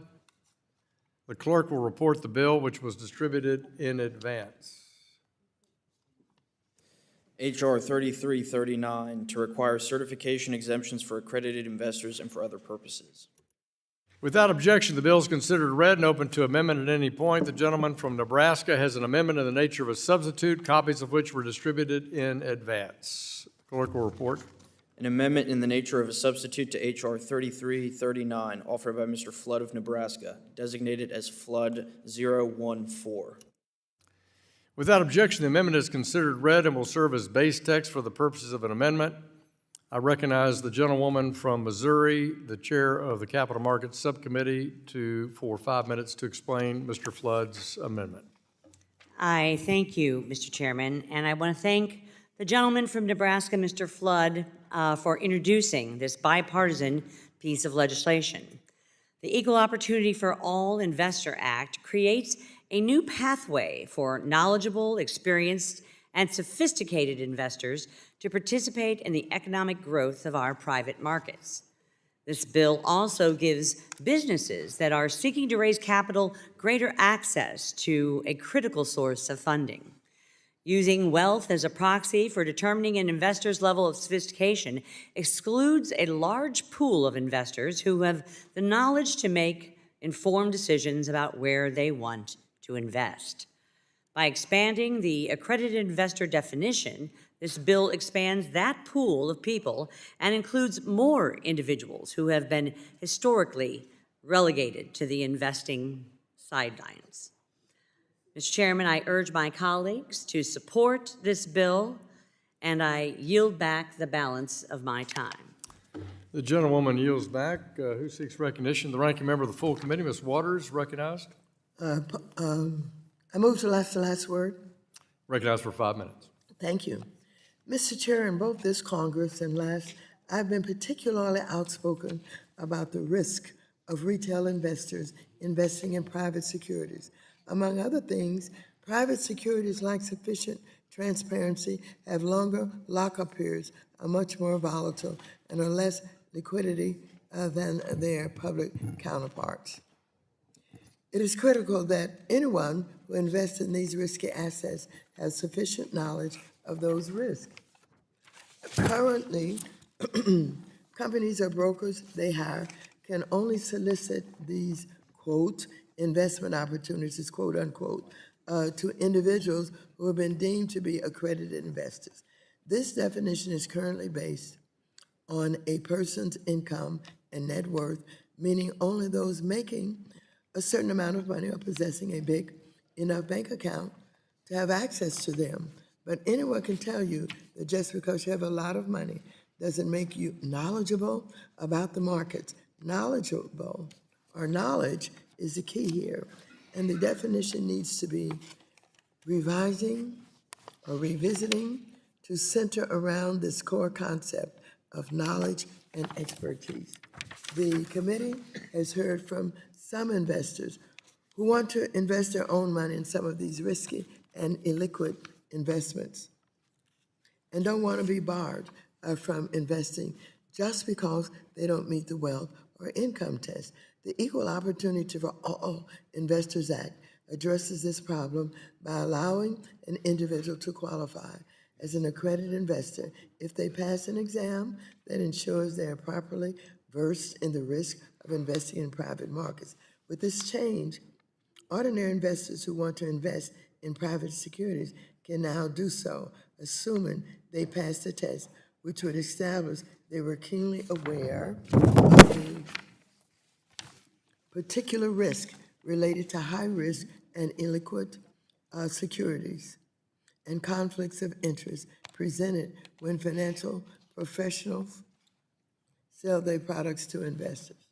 Last year, I worked with Mr. McHenry and Mr. Flood to ensure that this test contains specific robust elements that the Republican witnesses at previous hearings talked about when discussing how they teach and mentor their budding investors. So I'm pleased that the Republicans agreed to make the test available free of charge to anyone who is willing, able to go through this rigor. Mr. Chairman and members, I finally want to thank Mr. Flood for working with me on a bill that ensures that the SEC is appropriately overseeing this exam process. And let me just raise this question. Is this in existence in addition to the other bill that we had that changed the definition? This adds to a new definition or more information. How do these two bills complement each other? Would the gentlewoman yield? I yield to. I'll give you my informed view as a member of Congress that's not an expert in these things, but I would say the following, that were one to adopt my definitional issue, that if you have professional qualifications, you're able to be an accredited investor. This would facilitate people who don't have professional qualifications but seek to do the education to take the exam and be satisfied by the exam would allow them then to serve or be considered as an accredited investor. So I think they're complementary. This would expand it broader because of the people who would take the test and be qualified by virtue of the test. Oh, well, thank you, because I thought that your bill only referred to those who were somewhat involved. That's right. And have knowledge. It does. That's why I believe this bill is complementary, because the bill I offer today that we've advanced to the House says that if you have specific qualifications, you're a medical doctor and you're looking at a medical, or if you're an investor, you're looking at an investment, you have that professional accredited investor exemption, if you want to think of it, or qualification. This would allow ordinary Americans to study and prepare themselves and take a test. And if they're able to pass that test, they could be considered accredited investors. Does that answer the gentleman's That question? does, it answered my question, thank you. The gentleman yields back. In order to get more information about just what Mr. Flood's bill done, let's turn to the author of the bill, who's worked very hard on this with former Chairman McHenry, Ranking Member Waters, in the last Congress, and now in this Congress. I yield Mr. Flood 5 minutes. Motion to strike the last word. Gentleman's recognized for 5 minutes. Thank you, Mr. Chairman. The Equal Opportunity for All Investors Act of 2025 is an important step towards providing more opportunities to a larger slice of the American investing public. I'd like to thank Chairman Hill, Ranking Member Waters, and my Democratic co-lead, Cleo Fields, for their support. This bill would expand the accredited investor definition to include individuals that are certified through an exam written by the SEC. Individual to be an accredited investor, you must meet one of the following requirements. Number one, you must have an annual income of greater than $200,000 for the last 2 years, with the expectation of earning the same or more in the current year. Number two, you must have a net worth exceeding $1 million, and this amount cannot include a primary residence. And number three, you must be a general partner, executive officer, or director of a company issuing unregistered securities. In 2020, another pathway to becoming an accredited investor was created. An individual with professional credentials demonstrating their knowledge of markets, like a Series 65 or a Series 7, could become accredited investors. The change to the accredited investor definition in 2020 was long overdue.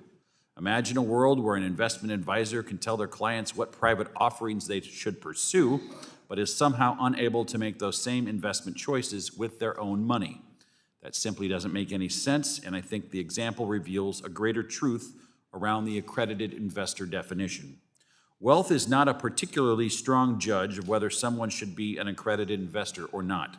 A better one is whether someone has the knowledge to accurately weigh the benefits and risks of private offerings. Investment professionals are an obvious example of a group that can be expected to properly weigh those risks. It's their job. That brings me back to this bill. The Equal Opportunity for All Investors Act takes the accredited investor definition to its next natural step.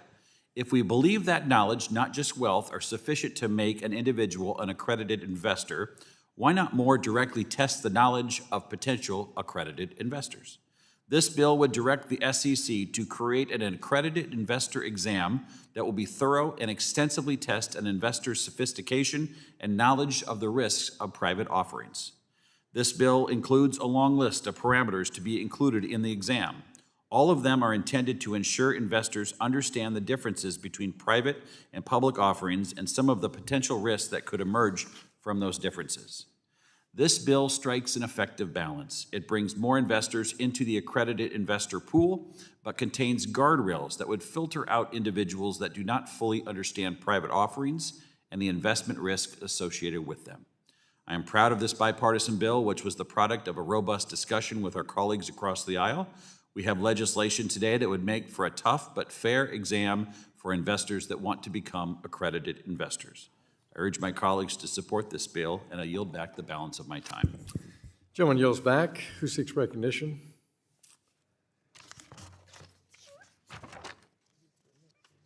Hearing none, we'll move on to amendments. Are there many amendments to Mr. Flood's bill? There being no discussion or amendments to the bill, the question now occurs on the adoption of the amendment in the nature of a substitute. All those in favor shall signify by saying aye. Aye. All those opposed shall signify by saying nay. Opinion of the chair, the ayes have it. The ayes have it. The amendment is adopted. The question now occurs on ordering the bill H.R. 3339 as amended, reported to the House with a favorable recommendation. Those in favor shall signify by saying aye. Aye. All those opposed shall signify by saying nay. In the opinion of the chair, the ayes have it. Mr. Chairman, Gentlewoman, I request a recorded vote. a recorded vote is requested. All those in favor of recorded vote, raise your hands. Sufficient number having raised their hands, a recorded vote is so ordered pursuant to subsection C5 of Rule 3 of the committee rules. A vote on this question is postponed.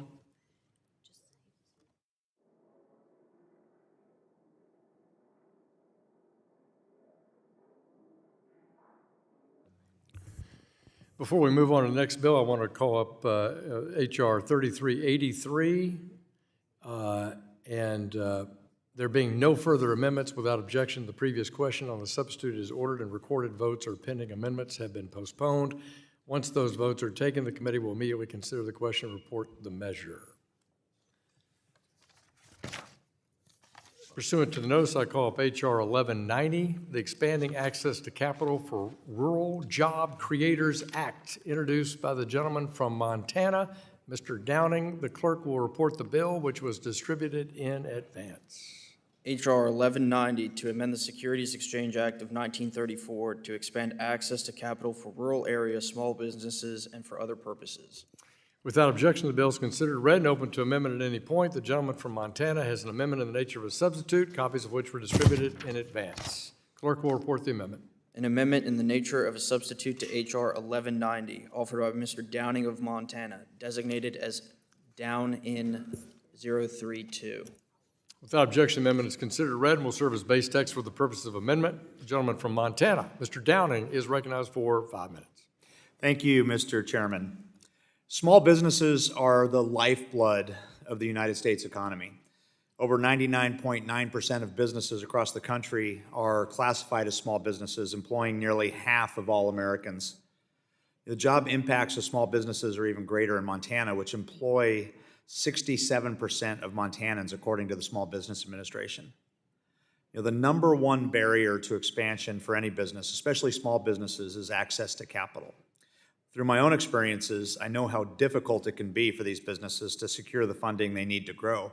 When I first started out in the tech industry, trying to find capital for that was nearly impossible, trying to scrape that together. I've been in manufacturing businesses, got a garment manufacturing business, I've got a distillery, built a real estate business, and all of these, access to capital was the primary driver in being able to be successful. Now, around 1 in 5 Americans live in rural areas. According to the Center on Rural Innovation, 12% of U.S. businesses are located within these rural areas, yet they receive less than 1% of venture capital funding. Now, Montana's 2nd Congressional District, which I'm proud to represent, is very rural. In fact, multiple counties that I represent have populations under 500 people. It's these overlooked people and places that have inspired my legislation, H.R. 1190, the Expanding Access to Capital for Rural Job Creators Act. So my bill requires the SEC's advocate for small business capital formation to identify and report to Congress the challenges that rural small businesses face when trying to access our capital markets. This would make it easier for members of Congress to do our jobs to make sure rural small businesses, like those in Montana, are not left behind. I want to thank my colleague from Oregon, Ms. Bynum, for joining me in this effort, and I'm happy to see this committee advance so many sensible proposals to increase access to capital today, many of which are bipartisan. So I urge my colleagues to support this common sense legislation, and I yield the balance of my time. Gentleman from Montana yields back. Who seeks recognition? Mrs. Wagner from Missouri, Aye, thank you, Mr. Chairman. recognized for 5 minutes. I support Mr. Downing's legislation, H.R. 1190, the Expanding Access to Capital for Rural Job Creators Act. Too often, conversations about capital formation focus on Silicon Valley and Wall Street, leaving out the small manufacturers, farmers, and family-run enterprises that power rural economies across our country. These businesses face real structural barriers when it comes to raising capital, and barriers that look different than those in major urban markets. What this bill does is straightforward but essential It ensures that the SEC's advocate for small business capital formation doesn't treat rural as an afterthought. It makes rural entrepreneurs a formal part of the SEC's mandate, so that their colleagues so that their challenges are not only heard, but studied, understood, and addressed. This legislation ensures the federal government starts asking the right questions about how we close funding gaps in a way that's tailored to rural communities. It is a targeted, bipartisan fix that ensures that rural voices are at the table when capital formation policy is shaped. I urge my colleagues, Mr. Chairman, to support this bill, and I yield back. The gentlewoman yields back. Who seeks recognition? The gentlewoman, the ranking member of the full committee, Ms. Waters. I move to strike the last word. You're recognized for 5 minutes. I strongly support this legislation, which would require the SEC's Office of the Advocate for Small Business Capital Formation to report on capital access issues faced by small rural businesses. Currently, the advocate reports on small businesses that are minority-owned, women-owned, and disaster-stricken, but at present does not cover businesses in rural areas. This bill simply adds rural small businesses to the list of covered entities that the office will report on. Small businesses, no matter where they are located or who they are owned by, are the backbone of the American economy. Lawmakers and regulators should be doing everything they can to support them. I urge all members to support this bill. Gentlewoman yields back. Move back. Seeks recognition. Hearing none, let me recognize myself for 5 minutes. I want to support this good work by two of our new members on the Financial Services Committee, Ms. Bynum, and working in conjunction with the bill sponsor, Mr. Downing. I want to commend them as brand-new members of the committee in the 119th Congress for working together for such a good, solid, common-sense purpose. H.R. 1190 will break down one of the continued burdens that we have, which is expanding access to capital, particularly in rural America. And Mr. Downing has outstanding entrepreneur background, firsthand experience in how challenging it can be for angel investors, organized venture capitalists, for entrepreneurs all to be connected and matched up, and we're delighted that he represents the mountain states of our country on this committee. Once again, this would urge the advocate in the SEC and require them to prioritize reaching out to small businesses and identifying unique barriers in rural areas on accessing capital. So I commend Mr. Downing and Ms. Bynum working together on this bill. I urge my colleagues to support it, and I yield back the balance of my time. Are there any other amendments? If there are no other people seeking recognition, we'll consider amendments. Are there any amendments to Mr. Downing's A&S? There being no further discussion or amendments to the bill, the question now occurs on the adoption of the amendment in the nature of a substitute. All those in favor, please say aye.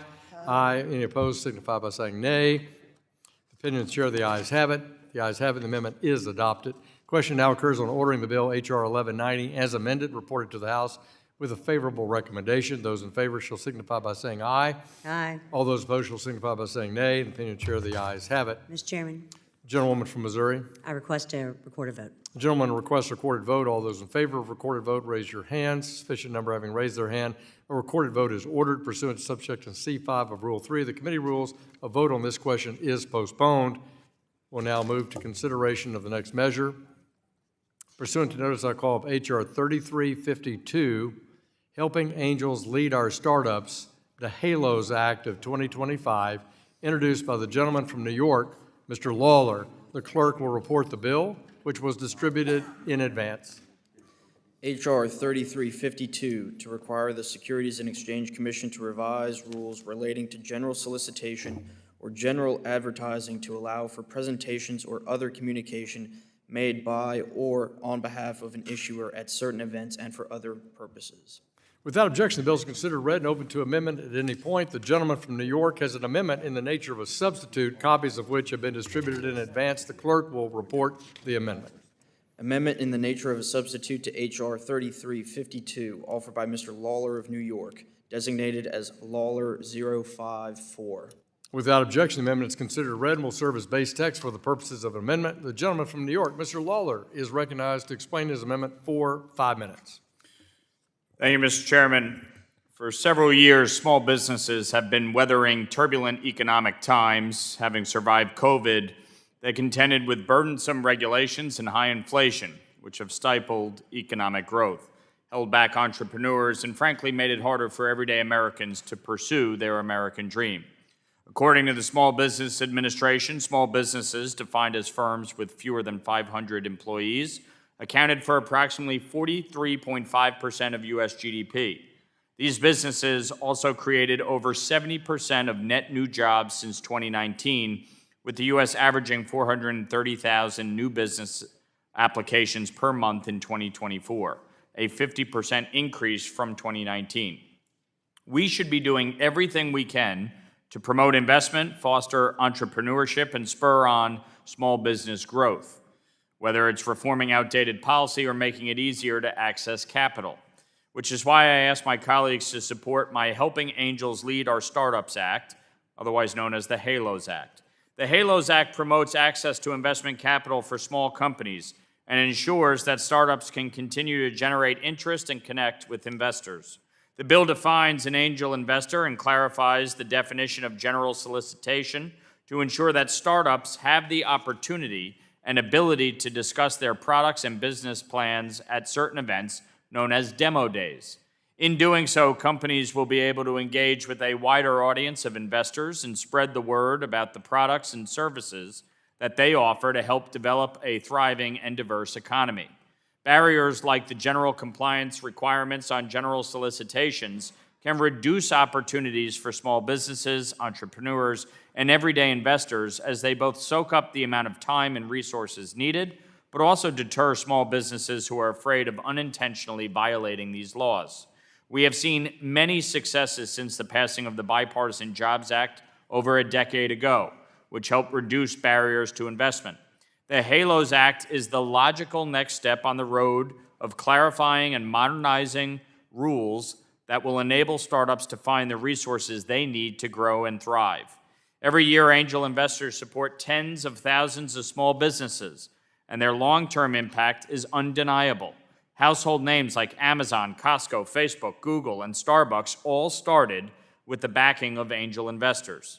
By facilitating angel investment, we are working towards a stronger, more dynamic economy, lifting entrepreneurs of all ages and ensuring they have access to the early capital they require. When we cut red tape, ease the burden on businesses, and make it cheaper and simpler for growing companies to raise capital, we're not just helping businesses expand, we're opening doors. And that means more opportunities for underrepresented entrepreneurs and communities that have historically faced barriers to funding. The HALOS Act allows folks to get eyes on their business and find a vital potential investor their business needs to succeed. So I'm glad that we were able to make a revision to alleviate some of the concerns posed by the ranking member.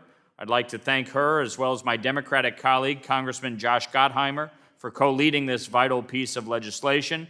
And I want to thank Chairman Hill and Chairwoman Wagner for making sure that this bill was part of the markup today. I urge all of you to support this pragmatic measure to help our small businesses, and I yield back the balance of my time. Gentleman yields back. Who seeks recognition?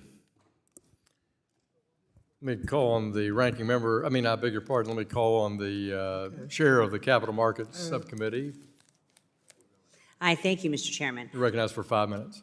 I support H.R. 3352, the Helping Angels Lead Our Startups HALOS Act, and I thank Congressman Lawler for his leadership on this issue. In communities across the country, innovation doesn't just happen on stock exchanges. It starts in tech incubators, co-working spaces, and university labs. But too often, promising startups hit a wall early because they are limited in ways to engage with potential investors without triggering complex securities law. This bill provides clarity around what qualifies as a general solicitation and ensures that legitimate demo day events where entrepreneurs present their ideas to investors don't get caught up in red tape. The goal here is not to deregulate.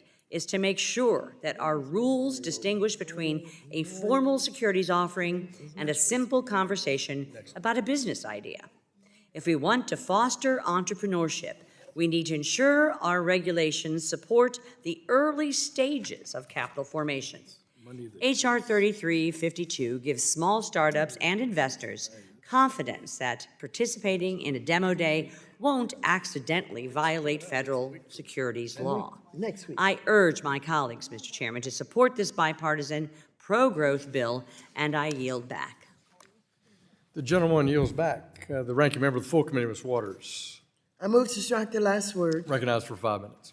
This bill does two things. First, it allows startups to discuss their products and business plans at certain events known as demo days, without such discussions counting as a general solicitation under the securities regulation, and therefore as an investment offering necessitating SEC registration. Second, it defines what an angel investor is for purposes of securities laws. Angel investors are simply well-off individuals that invest money into startups. Unlike prior iterations of this bill, the current bill prohibits demo days from taking place at facilities owned by religious institutions and allows both Native American tribes and startup incubators to host them. I've personally seen bad actors taking advantage of churches in Los Angeles, and it has devastated their congregations. I'm pleased Mr. Lawler agreed to remove churches and other religious institutions from his bill. The bill also maintains SEC's ability to set additional guardrails to ensure companies or their investors don't misuse the opportunity to speak with potential investors. These changes sufficiently address concerns I had, and I'm pleased to recommend a yes vote on H.R. 3352. Thank you, and I yield back. Gentlewoman yields back. Who seeks recognition?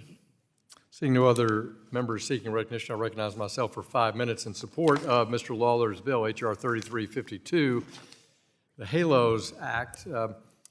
Mr. Lawler, what I like about this bill is that it's building on the theme from our decade of work from the original Jobs Act in trying to enhance the venture ecosystem, and implementing this bipartisan effort included the concept of demo days, communications, made an event sponsored by a group or entity that invites investors to present their businesses, the potential as a general solicitation. Classifying these communications as general solicitation limited the regulatory pathways a company could choose from raising money, as it's certainly offering exemptions to prohibit the use of general solicitation. This bill clarifies that, and I think it is a real benefit, as Chairwoman Wagner pointed out. When I travel and visit my innovation hubs, my venture co-working spaces, my startup junkie locations or university campuses, this will be a big component of encouraging angel investor groups to have access to this sort of work. So H.R. 3355 includes how this works and clarifies it, and I support it fully, and I yield back the balance of my time. Does anybody else seek recognition? If there are no further discussion or amendments to the bill, the question now occurs on adoption of the amendment in the nature of a substitute. All those in favor, please signify by saying aye. All those opposed will signify by saying nay. In the opinion of the chair, the ayes have it. The ayes have it. The amendment is adopted. The question now occurs on ordering the bill H.R. 3352 as amended, reported to the House with a favorable recommendation. Those in favor shall signify by saying aye. Aye.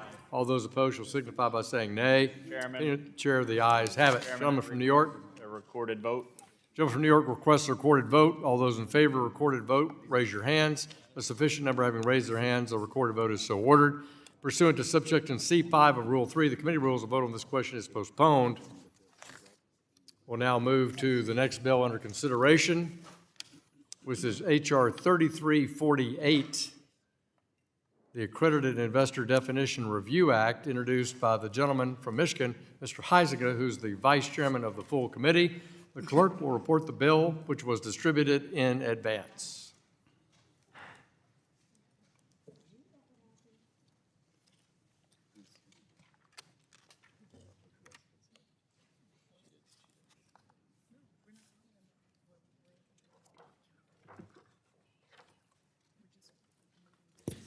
H.R. 3348, to amend the Securities Act of 1933 and the Dodd-Frank Wall Street Reform and Consumer Protection Act with respect to the definition of accredited investor and for other purposes.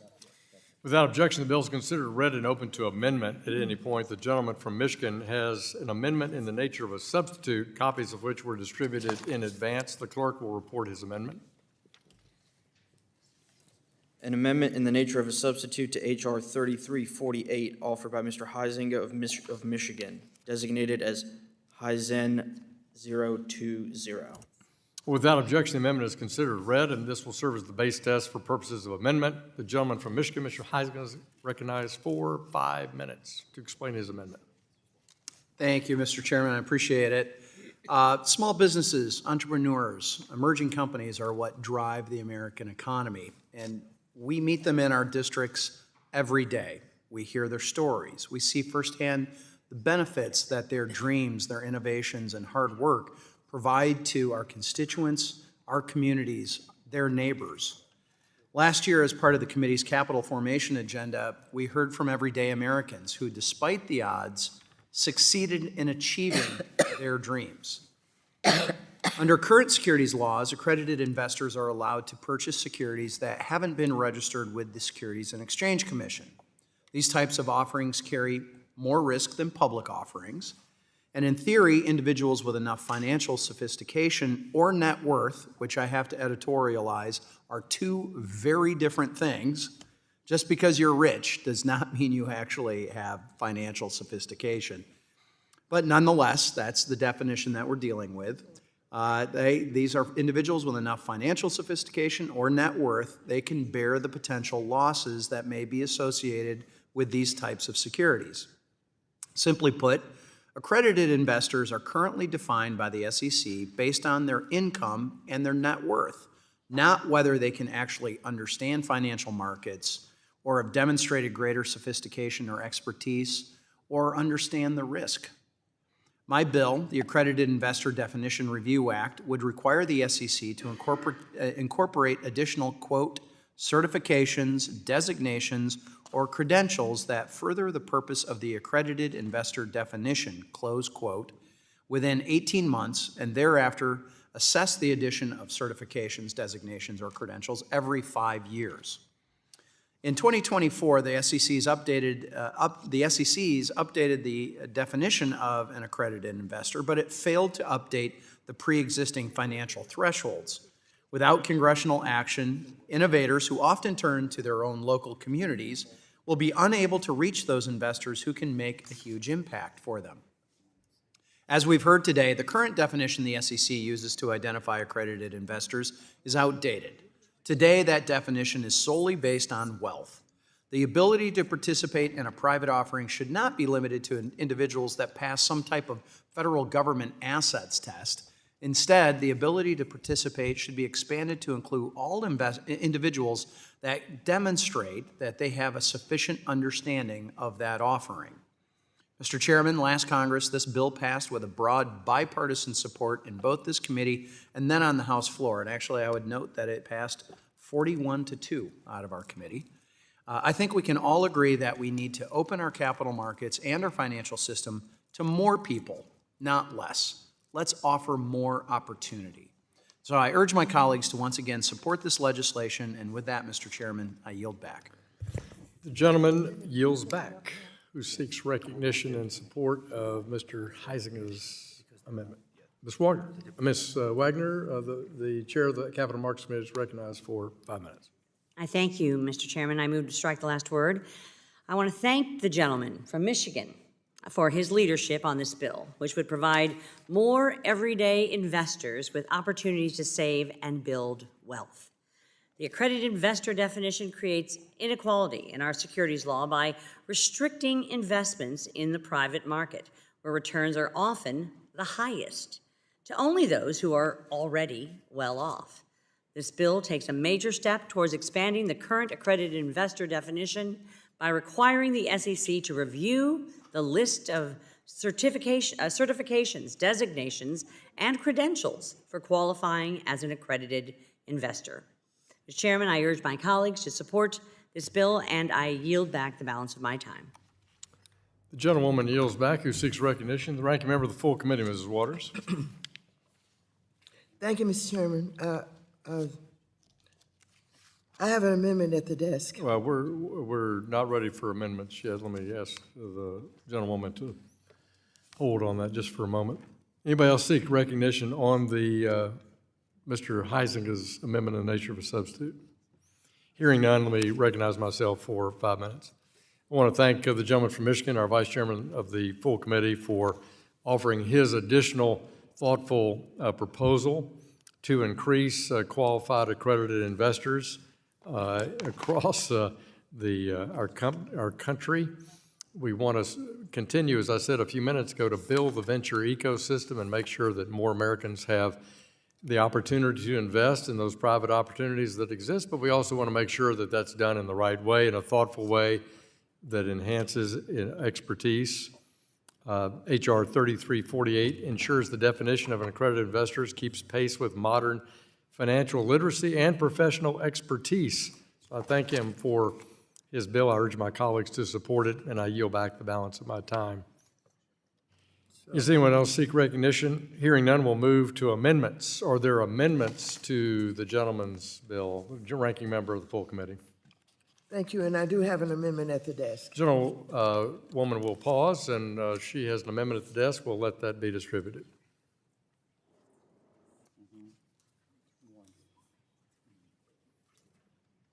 Mr. Chairman, I'd like to raise a point of order. The gentleman from Michigan reserves a point of order.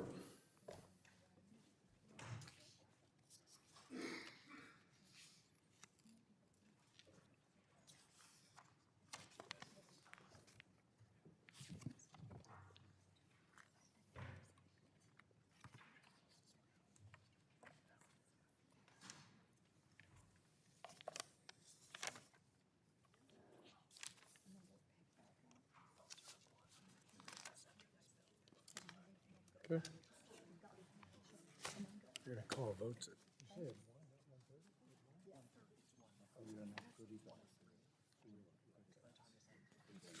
I think we'll finish this.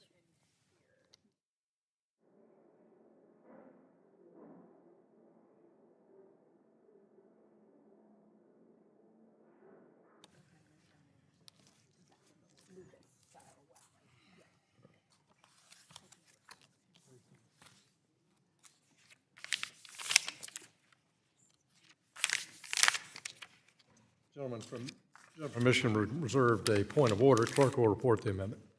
An amendment to the amendment in the nature of a substitute to H.R. 3348, offered by Ms. Waters of California, designated as amend H.R. 3348-1. Without objection, the amendment is considered read, and the gentlewoman, the ranking member of the full committee, Ms. Waters, is recognized for 5 minutes to explain her amendment. Thank you, Mr. Chairman. Mr. Huizenga's Accredited Investor Definition Review Act would give broad discretion to the SEC to redefine, quote, an accredited investor, quote, unquote.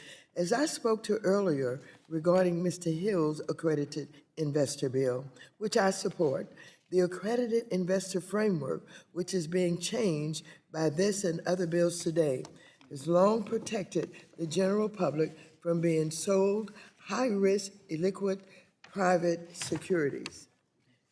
Unlike in our public capital markets, the private capital markets companies do not provide anywhere near the same financial and other disclosures to investors, and there are not the same legal protections for investors either, nor is there the same ability of the SEC or the state securities regulators to police these markets.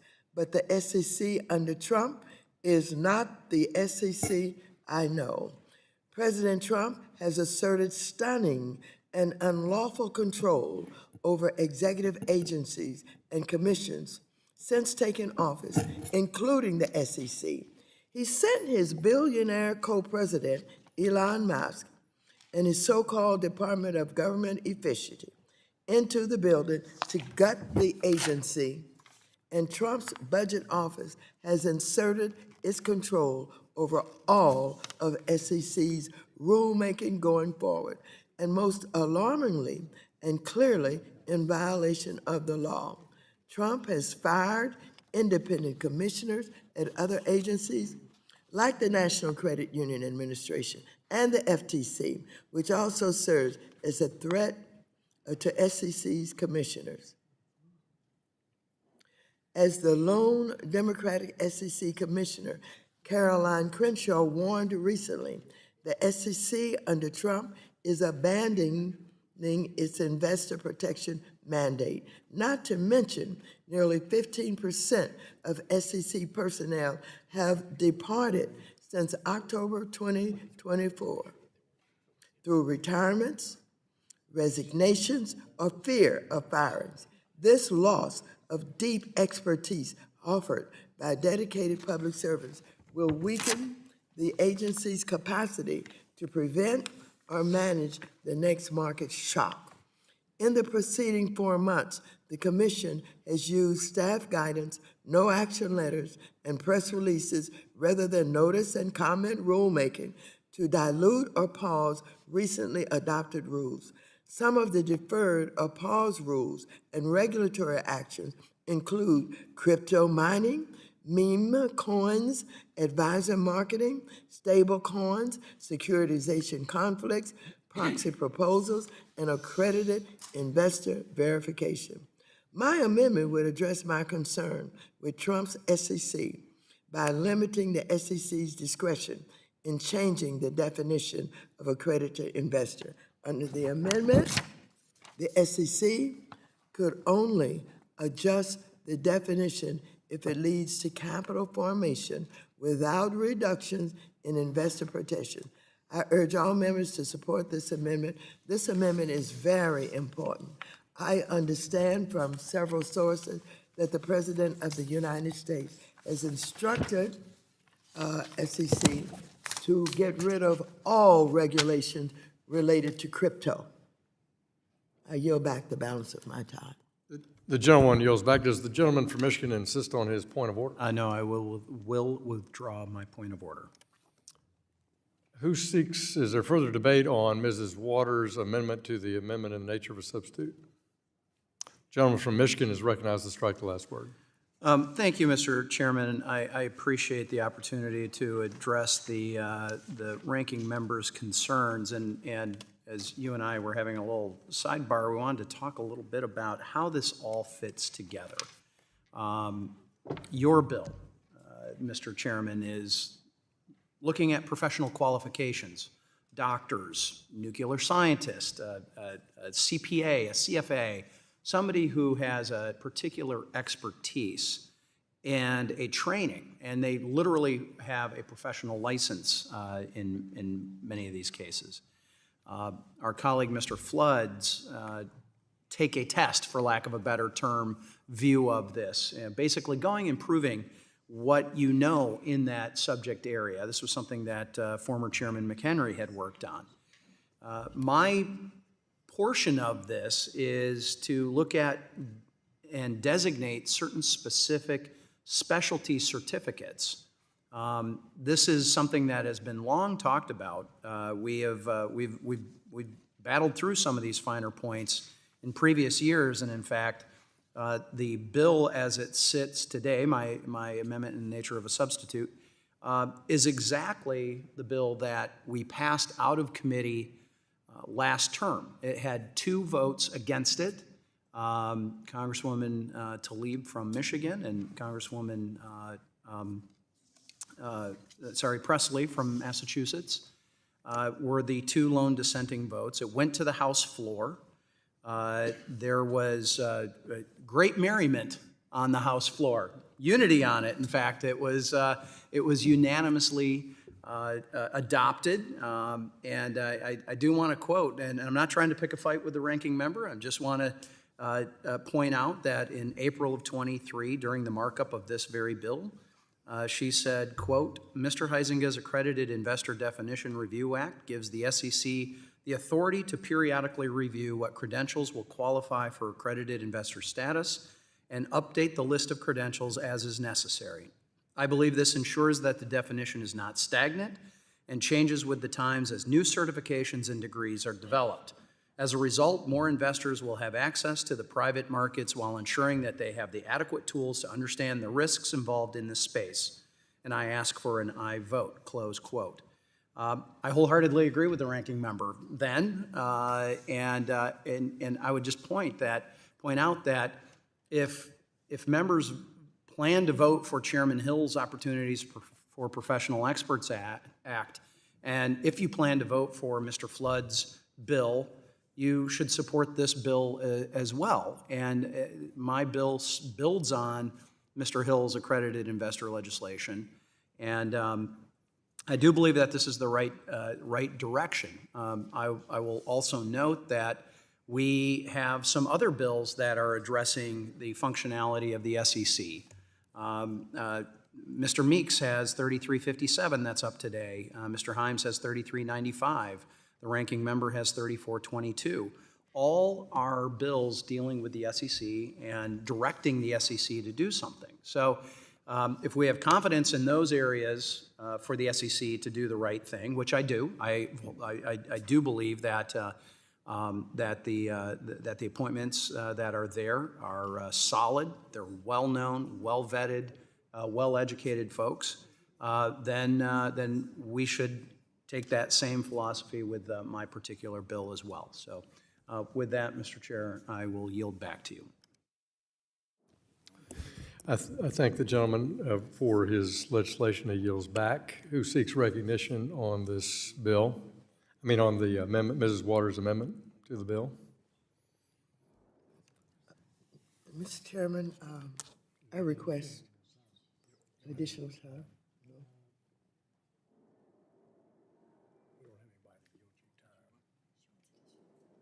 Can we respond or not? Okay.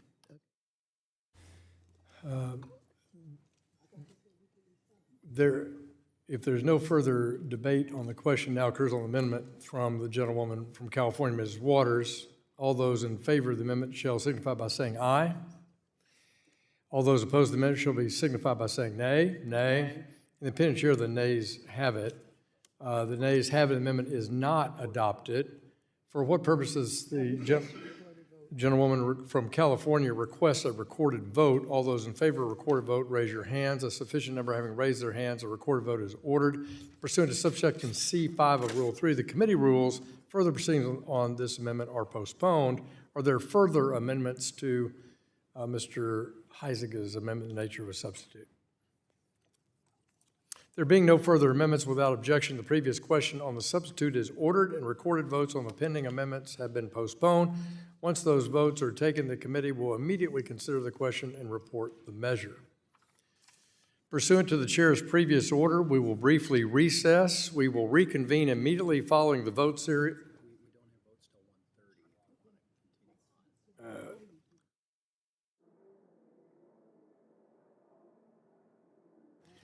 We will reconvene immediately following the vote series at 2:15.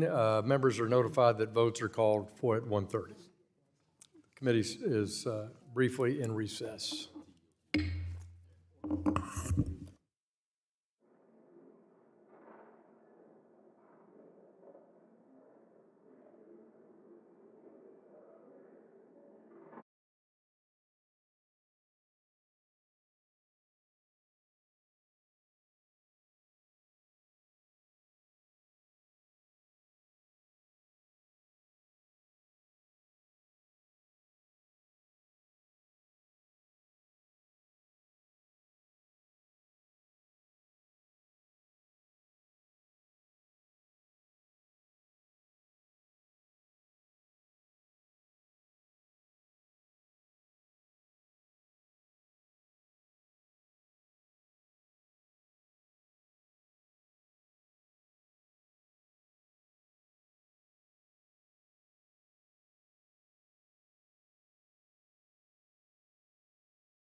Committee will come back to order. Pursuant to notice, I call up H.R. 2441, the Improving Disclosure Investors Act of 2025, introduced by the gentleman from Michigan, Mr. Huizenga, our Vice Chairman of the full committee. The clerk will report the bill, which was distributed in advance. H.R. 2441, to provide for the electronic delivery of certain regulatory document required under the securities law. Without objection, the bill is considered read and open to amendment at any point. The gentleman from Michigan has an amendment in the nature of a substitute, copies of which have been distributed in advance. Clerk will report the amendment. An amendment in the nature of a substitute to H.R. 2441, offered by Mr. Huizenga of Michigan, designated as Huizen 018. Without objection, the amendment is considered read and will serve as base text for the purposes of amendment. The gentleman from Michigan, Mr. Huizenga, is recognized for 5 minutes.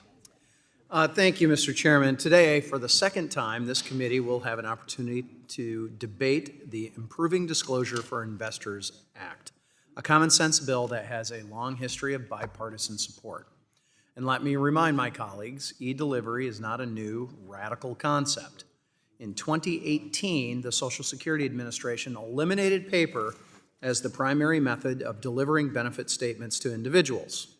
Now, nearly 45 million Americans who receive benefits from the Social Security Administration have created online accounts to access their information.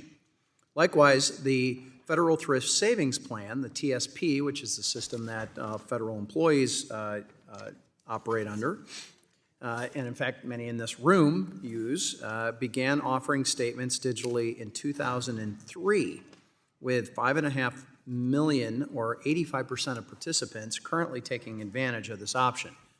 And while you may hear some rhetoric today that elderly or rural Americans will no longer have access to vital investor documents, the reality couldn't be further from the truth.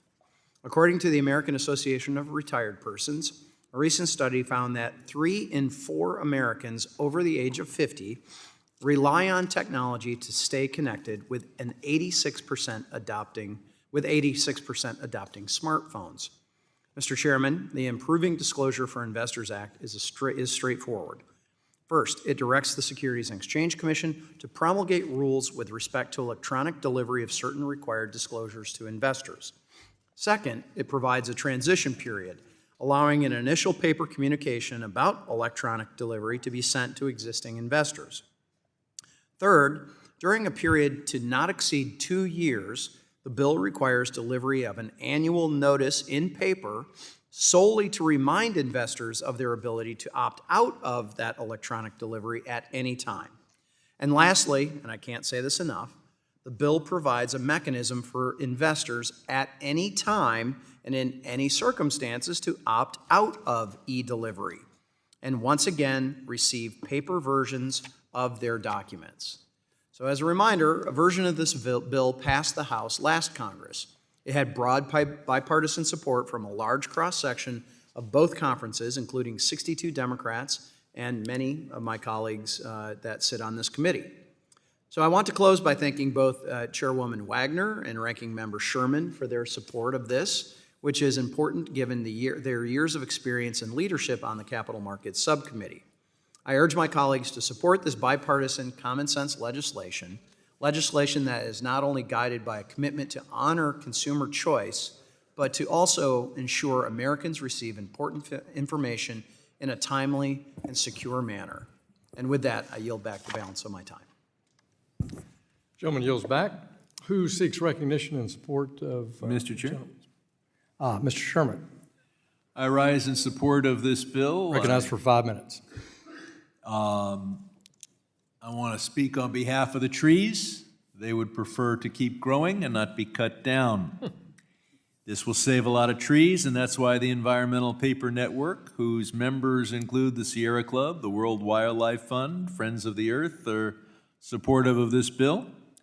As Mr. Huizenga points out, an investor who wants to receive statements on paper will receive them on paper. And finally, I would say that electronic delivery is actually superior in at least one respect, and that is when I get things on paper, I happen to have a trash can located right near my mailbox. and I might lose it or I might throw it away. Whereas if it comes electronically, all I have to do is search the inbox for things from Merrill Lynch. It's right there for me to read whenever I happen to have the time to read it. Now, I'm not saying that there's ever been a hearing in this room that has been so lacking in riveting attention that has caused me to look at my iPad and look at shareholder disclosures, but I'm not saying that that has never happened either. So this bill provides for what I think will be better delivery for the vast majority of people. It allows others to get it on paper. It will save trees. I yield back. Gentleman yields back. Who seeks recognition? The gentlewoman, Mrs. Wagner, the chair of the Capital Markets Subcommittee, is recognized for 5 minutes. I move to strike the last word. Gentlewoman's recognized. Mr. Chairman, I want to thank the gentleman from Michigan, the vice chair of our committee, for introducing this common sense bill, Mr. Huizenga, that brings disclosure, document delivery for investors into the 21st century. This bipartisan bill, and I thank the vice-ranking member of the Capital Markets Subcommittee, Mr. Sherman, also, for it prioritizes electronic delivery as a method for receiving investment documents while still preserving choice for investors to continue to receive paper documents. Providing these financial documents immediately, securely, and in an accessible way is important to investors and would also save thousands of tons of paper from being wasted each year. It is time for the SEC to align with other federal agencies by making e-delivery the default while maintaining choice. I urge all my colleagues to support this bill, and I yield back the balance of my time. The gentlewoman yields back. Does anyone seek recognition on the amendment in the nature of a substitute? Hearing none, we'll move on to amendments. Are there amendments to the gentleman from Michigan's bill? Gentleman from Texas. Mr. Chairman, I have an amendment at the desk. The gentleman has an amendment at the desk. We'll pause while it's distributed.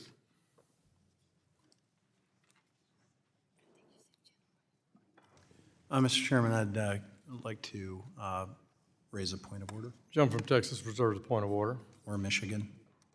He's not from Texas. Michigan to whoever. Yeah, Michigan, exactly. Very good.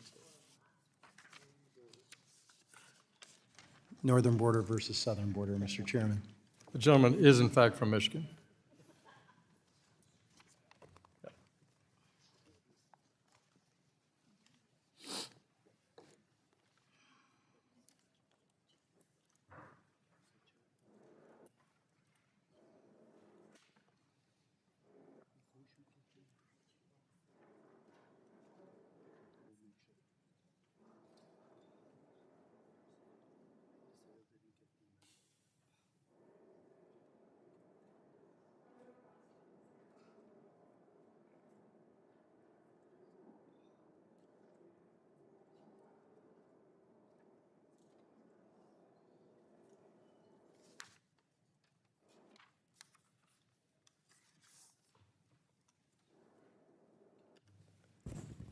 Clerk will report. An amendment to the amendment in the nature of a substitute to H.R. 2441 offered by Ms. Garcia of Texas, designated as Amend H. 24412. Without objection, the amendment will be considered as read, and the gentlewoman from Texas, Ms. Garcia, is recognized to explain the amendment for 5 minutes. Thank you, Mr. Chair. And, I too like trees. In fact, I would probably propose that we reconsider making 100 copies of everything and just make one for each committee member, or much less than 100. So I would suggest, Mr. Chairman, we look at that and make a real change if we need to save paper. But I don't see this about saving paper. I see this as making sure that all investors have notice about what is going on with their accounts. And the only way to do that is to continue, particularly for our seniors, paper statements. So I'm opposed to H.R. 2441, otherwise known as the e-delivery bill, in its current form. H.R. 1807 ignores the reality that many investors, particularly seniors, do not have access to or ability to retrieve electronic documents, or simply do not prefer electronic delivery of financial documents. I know I personally have seen that in my district with so many seniors complaining about Social Security and Medicare and Medicaid and other programs going online when they have no access to Wi-Fi at home, don't know anything about their computers, and rely on their children to maybe help them. So this bill requires investors to opt out of electronic delivery rather than opting in, effectively preventing individuals who do not have consistent or easy access to the internet from viewing important financial documents about the securities they invest in. But even though Republicans and big industry interests pushing this bill will say that investors will be able to choose, what will really happen is they will be forced to receive their documents electronically because they won't know how to receive paper delivery. We already know that most electronic deliveries today from financial institutions result in low click-through rates to the disclosures they provide. The online marketing firm Constant Contact indicates that as little as under 1% of the materials or links sent in email messages are not opened and viewed. Put another way, Wall Street knows very clearly that no one is reading their disclosures when they are online. It's not burdensome for brokerage firms to obtain consent to electronic delivery under the SEC's current guidance. Most new investors choose to receive most communications electronically when they open a new brokerage account. We need to ensure that investors have a real choice. The AARP, representing millions of seniors across America, strongly opposes this bill, and in an opposition letter submitted for this Congress, they wrote, quote, adults 55 and older make up approximately a third of the U.S. population and control almost 80% of stocks and funds, and Americans over 70 control 30% of stocks and funds. AARP's polling shows the majority of older adults would prefer to receive paper statements in the mail at least once a year. It is therefore clear most investors would prefer to receive paper statements, end quote. This bill in its current form builds on this elitist attitude that everything should be virtual, even though 8% of Americans do not have access to the internet. The overwhelming bulk of investors are aware that electronic delivery is an option for receiving investor communications. Those who want communications by mail have made a choice. Their choice should be respected. They should not be forced to jump through hoops just to make a change. It is for this reason I offered a simple amendment that would allow seniors and other investors that have already made the choice in the preceding 12 months, that's the key, the preceding 12 months, and the underlying bill's enactment date, to receive paper copies of their disclosures to continue doing so without needing to once again opt in or to jump through any hoops. I hope that members recognize that anyone who already told their advisor or broker they want paper disclosures shouldn't have to do that again. Surveys also show that today investors are receiving disclosures the way they want to receive them. A past FINRA survey shows that 38% of investors prefer email, 30% prefer mail, 15% prefer in person, and 10% prefer to visit their information on a website rather than email. I don't understand why we would force everyone into a method of communication that the industry prefers, but our constituents don't. It should be about the investor's choice. Several major investment advocate groups strongly oppose this bill, including ARP, NASAA, Consumer Federation of America, Americans for Financial Reform, and public citizen labor organizations, to name a few. Gentlewoman's Thank you, and I time yield has back. expired. Gentleman yields back. Does the gentleman from Michigan insist on his point of order? I do not. Who seeks recognition on the amendment, on the Garcia amendment? If there's no further debate, Mr. Huizenga. Thank you, Mr. Chairman. On this debate, I frankly find it, while it's maybe well-intentioned, I find it duplicative, it's redundant, and I just need to point out a couple of things. First and foremost, I worked with Ranking Member Sherman and Mr. Auchincloss and others to try to lock in consumer protections that had been a concern from previous iterations. I will note that broker-dealers do not use constant contact as a way of communicating. There will be a transition period notified by paper to all of these, potential recipients. So they will have that opportunity to receive mail. There will be up to a 2-year period which will require annual notices, meaning there could be up to 2 of those additional paper notices of reminding investors of their ability to opt out of e-delivery. And lastly, again, as I had said previously, the bill provides a mechanism for investors at any time to opt out of e-delivery. Now, the gentlewoman was expressing some concern about accessibility.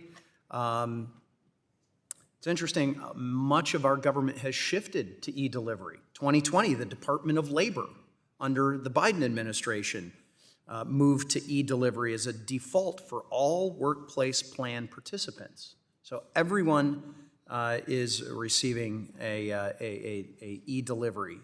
And they found that it's new, this is quoting from the Department of Labor, again, under the Biden administration, the department found its new e-delivery rule was, quote, unlikely to have a negative impact on individuals residing in rural and remote areas, seniors, and other populations that either lack access to web-based communications or who only have access through public means, close quote. In 2021, a Pew study found that 90% of rural U.S. adults, and that's my district, I've got a lot of that area, rural U.S. adults use the internet, while 77% of all U.S. adults had a broadband connection at home, a number that has increased rapidly over the last couple of decades. There is a logical or maybe too obvious a point to this, which is if you don't, as an investor, have an email in the system, there's no mechanism to put you on e-delivery. So it may have been a point where my mom and dad are gone now, but my mom never had an email, all right? Mom was never going to have an e-delivery foisted on her because she never had an email to have one.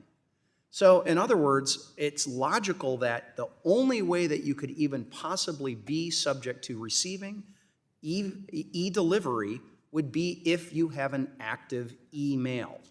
Otherwise, you simply are going to receive it as you currently do on paper in the mail. So at the end of the day, we have, again, worked to lock in consumer protections. We have worked to make sure that there are outs if someone is in an e-delivery system and wants to get out of that. We certainly have periods of transition that were baked into this. And at the end of the day, it's up to the consumer to decide if they do not want to receive e-delivery, they do not have to receive e-delivery. So with that, Mr. Chairman, I'll yield Well, back. the gentleman yield with your last minute.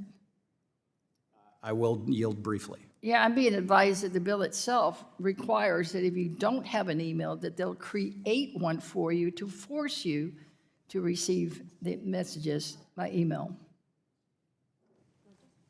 That's not my understanding of the bill. Let's check on that a second. That's a new argument that we would have to see the language on that. So that is not our understanding at all of the bill.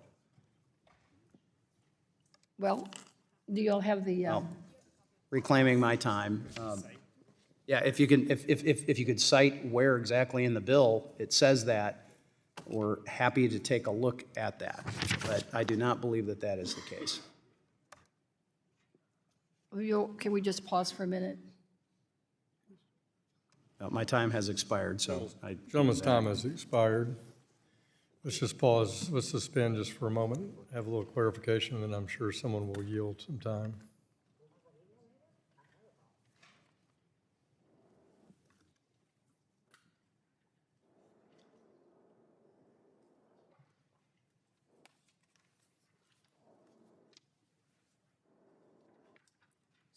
So this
Mr. Chairman, yeah, I don't have any additional time. Gentleman's time has expired. Who seeks recognition? Mr. Lynch of Massachusetts. Mr. Chairman, I move to strike the last word. Gentleman's recognized for 5 minutes. Mr. Chairman, I'd like to yield my time to the gentlelady from Texas, Ms. Garcia. Oh, Mr. Chairman, I think our staff has kind of huddled, and it's on page 7. And I think the commentary to the bill is being used by some of the industry to interpret as giving them the flexibility, if you will, to create a mailbox, to create a host, if you will, of a email address for someone to use, and that would be considered delivery. Of course, the investor may not know how to access it, who knows where it will be. So I think this is a very strong reason to make sure that this gets tightened up and we allow people to opt in rather than opt out. Sure. I appreciate the gentlelady yielding through Mr. Lynch. First and foremost, I guess our belief is that's pretty creative reading to the way this is laid out. It is creative reading by industry of what they can do. Okay, electronic delivery, the term electronic delivery with respect to regulatory document includes any other electronic method reasonably designed to ensure receipt of such regulatory document by the investor. If what I'm understanding you're saying is your fear would be that they would create a ghost inbox that nobody was able to access, that to me would violate the reasonably designed to ensure receipt portion of that section C on page 7. The other thing that, as I look at it, while I am not a lawyer, I've had vast experience with a number of lawyers, and lawyers love to take an opportunity. You're looking at one, so be careful. Yes, I understand that, and there are probably lawyers watching this right now saying, please, oh please, oh please, have this ghost inbox so we can create a lawsuit that is going to cover the entire country's retirees, because that's going to be a class action suit in a nanosecond.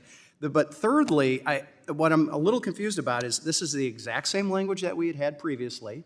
The red line that the minority has had a look at since we had passed this previously never raised this concern before. So I don't know if there's some new epiphany that has occurred, but I believe that the language of any other electronic method reasonably designed to ensure receipt of such regulatory document by investor, this is page 7, section 3C, would seem to cover any concern that there might be of some sort of creation of an intentional ghost deposit email or other electronic deposit of information knowingly that people can't access. That to me seems, no matter. No, I think you're stretching it, sir. I mean. Well, it's your time, but I would say that the original stretch on the interpretation of the language brought us to this. The interpretation is not by conclusion. me. It's interpretation that industry is looking at to give them the wiggle room to cover, sending it to someone who doesn't have email, who doesn't have access to a computer, who doesn't have Wi-Fi at home, doesn't have it. So your rural area is much luckier than mine. I mean, even back home, when I go home to South Texas, my sister still has to go to the public library in town because she doesn't have access. I know that when I go home, once I get past Corpus, I may not get cell phone service. So the problem is access and people's choices. People want to see and touch and feel. We're not talking about the Department of Labor here. We're talking about people's money, investments, their lifetime. So I don't know what the DOL did, but we're talking about people's money. We're not talking about labor and employment issues. But with that, I'll yield back the balance of my time. Mr. Lynch, it's Mr. Lynch's time. Mr. Lynch, are you back? Gentleman yields back. Who seeks recognition? Chairman, I do. Mr. Chairman? Ms. Wagner of Missouri. I would yield time to the vice chair of our full committee. Mr. Husband. Gentlewoman has 5 minutes. Thank you, Mr. Chairman. So I'm getting more and more confused. I'm not sure if we're talking about an intentional creation of a place where a company that you have hired to manage your money is going to intentionally dump information that you can't access, which is one of the arguments I heard. Or is it that there truly are, no matter what we are trying to cover here, there's going to be people that technologically cannot receive that information? I would go back to my earlier discussion about the fact that I cannot envision a world, and I'm a pretty cynical Calvinist in my view of man and our nature. But you're asking me to believe that an investment company that I am hiring is going to intentionally deceive me and keep information away from me, knowing that they're putting it into a spot that I can't access. That's a cynicism that I think even stretches the bounds of Washington, D.C. sometimes. So I don't see where that argument goes. I will note, Mr. Chairman, that we have, this is a copy of the red line that we had been passing back and forth with the minority. There's B above it was scratched out and relabeled. C was left right as it is. I mean, this is something that the minority's input has. Yeah, please, I'll yield to the chair. Thank you for yielding. Just for a question, would it be, if this is of concern to both sides, that this could be misinterpreted, were the gentlewoman from Texas to withdraw her amendment, could you all work on some language that satisfies page 7, section C in a more clarifying way before we went to the House floor? I'd ask you for your views on that, and I'd turn and ask Ms. Garcia for her views. Yes, I for one am certainly willing to look at how we can tighten up. Because it's true, this bill has passed the House before with this language, is that true? It is, yes, correct. Yes, okay, well, it had strong bipartisan support in the past, is that true? Correct. Okay, so Ms. Garcia, would that be something you might consider? Sure. We'll withdraw the amendment on the condition that we will get together and try to clear up any ambiguities. And I think it would be also good for the author of the bill to see the commentary language directly where this is talked about, which is where we got it from. I think just in this, I know this is an amendment to this particular section, so I think clearing up this particular section would be, the ambiguity is clear. I think the sponsor of the legislation and you with the amendment make that important point. So does the gentleman withdraw her amendment? Yes. Gentlewoman. Under those conditions. The gentleman withdraws her amendment with the understanding that the majority-minority will work on page 7, section C, and ensure that it's clear and less ambiguous, and that the intent meets the sponsor of the legislation's intent. And with that, I yield back. I appreciate that, Mr. Chair, and I yield back to the Chair of Capital Markets. I thank you, and I just want to reiterate this extreme bipartisan nature of this piece of legislation, Mr. Chairman, and e-delivery, receiving these kinds of documents while still providing choice to investors to continue to receive a paper document if they would like is I think, clear and fundamental in this bill, and certainly it's not only has bipartisan support, it has passed in a very large number. So I'm very supportive of the bill. I'm glad we can come to some kind of agreement for moving forward, but I do want this bill to be brought forward to the floor, as it is time that we move into the 21st century here in terms of e-delivery, and time that we stop killing trees over documents like this, as you have admitted, and many on both sides of the aisle that are rarely even glanced at. Sad or not sad, that's the truth of it. So I thank the gentleman, and I thank the gentlelady, Ms. Garcia, for working together on this, and I hope that we can move forward and support the underlying legislation. Thank you. Gentlewoman yields back. Is there further amendment? The gentlewoman has withdrawn her amendment. Is there further amendment to the amendment in the nature of a substitute? There being no further discussion or amendments to the bill, the question now occurs on adoption of the amendment in the nature of a substitute offered by the gentleman from Michigan. All those in favor shall signify by saying aye. Aye. All those opposed shall signify by saying nay. In the opinion of the chair, the ayes have it. The ayes have it, and the amendment is adopted. The question now occurs on ordering the bill, H.R. 2441, as amended. As amended, reported to the House with a favorable recommendation. All those in favor shall signify by saying aye. Aye. All those opposed shall signify by saying nay. In the opinion of the chair, the ayes have it. For what purposes, the gentleman from Michigan seek recognition? Thank you, Mr. Chairman. I would like to ask for a recorded vote. A recorded vote has been requested. All those in favor of recorded vote, raise your hands. A sufficient number having raised their hand, a recorded vote is so ordered. Pursuant to subsection C5 of Rule 3 of the committee rules, a vote on this question is postponed.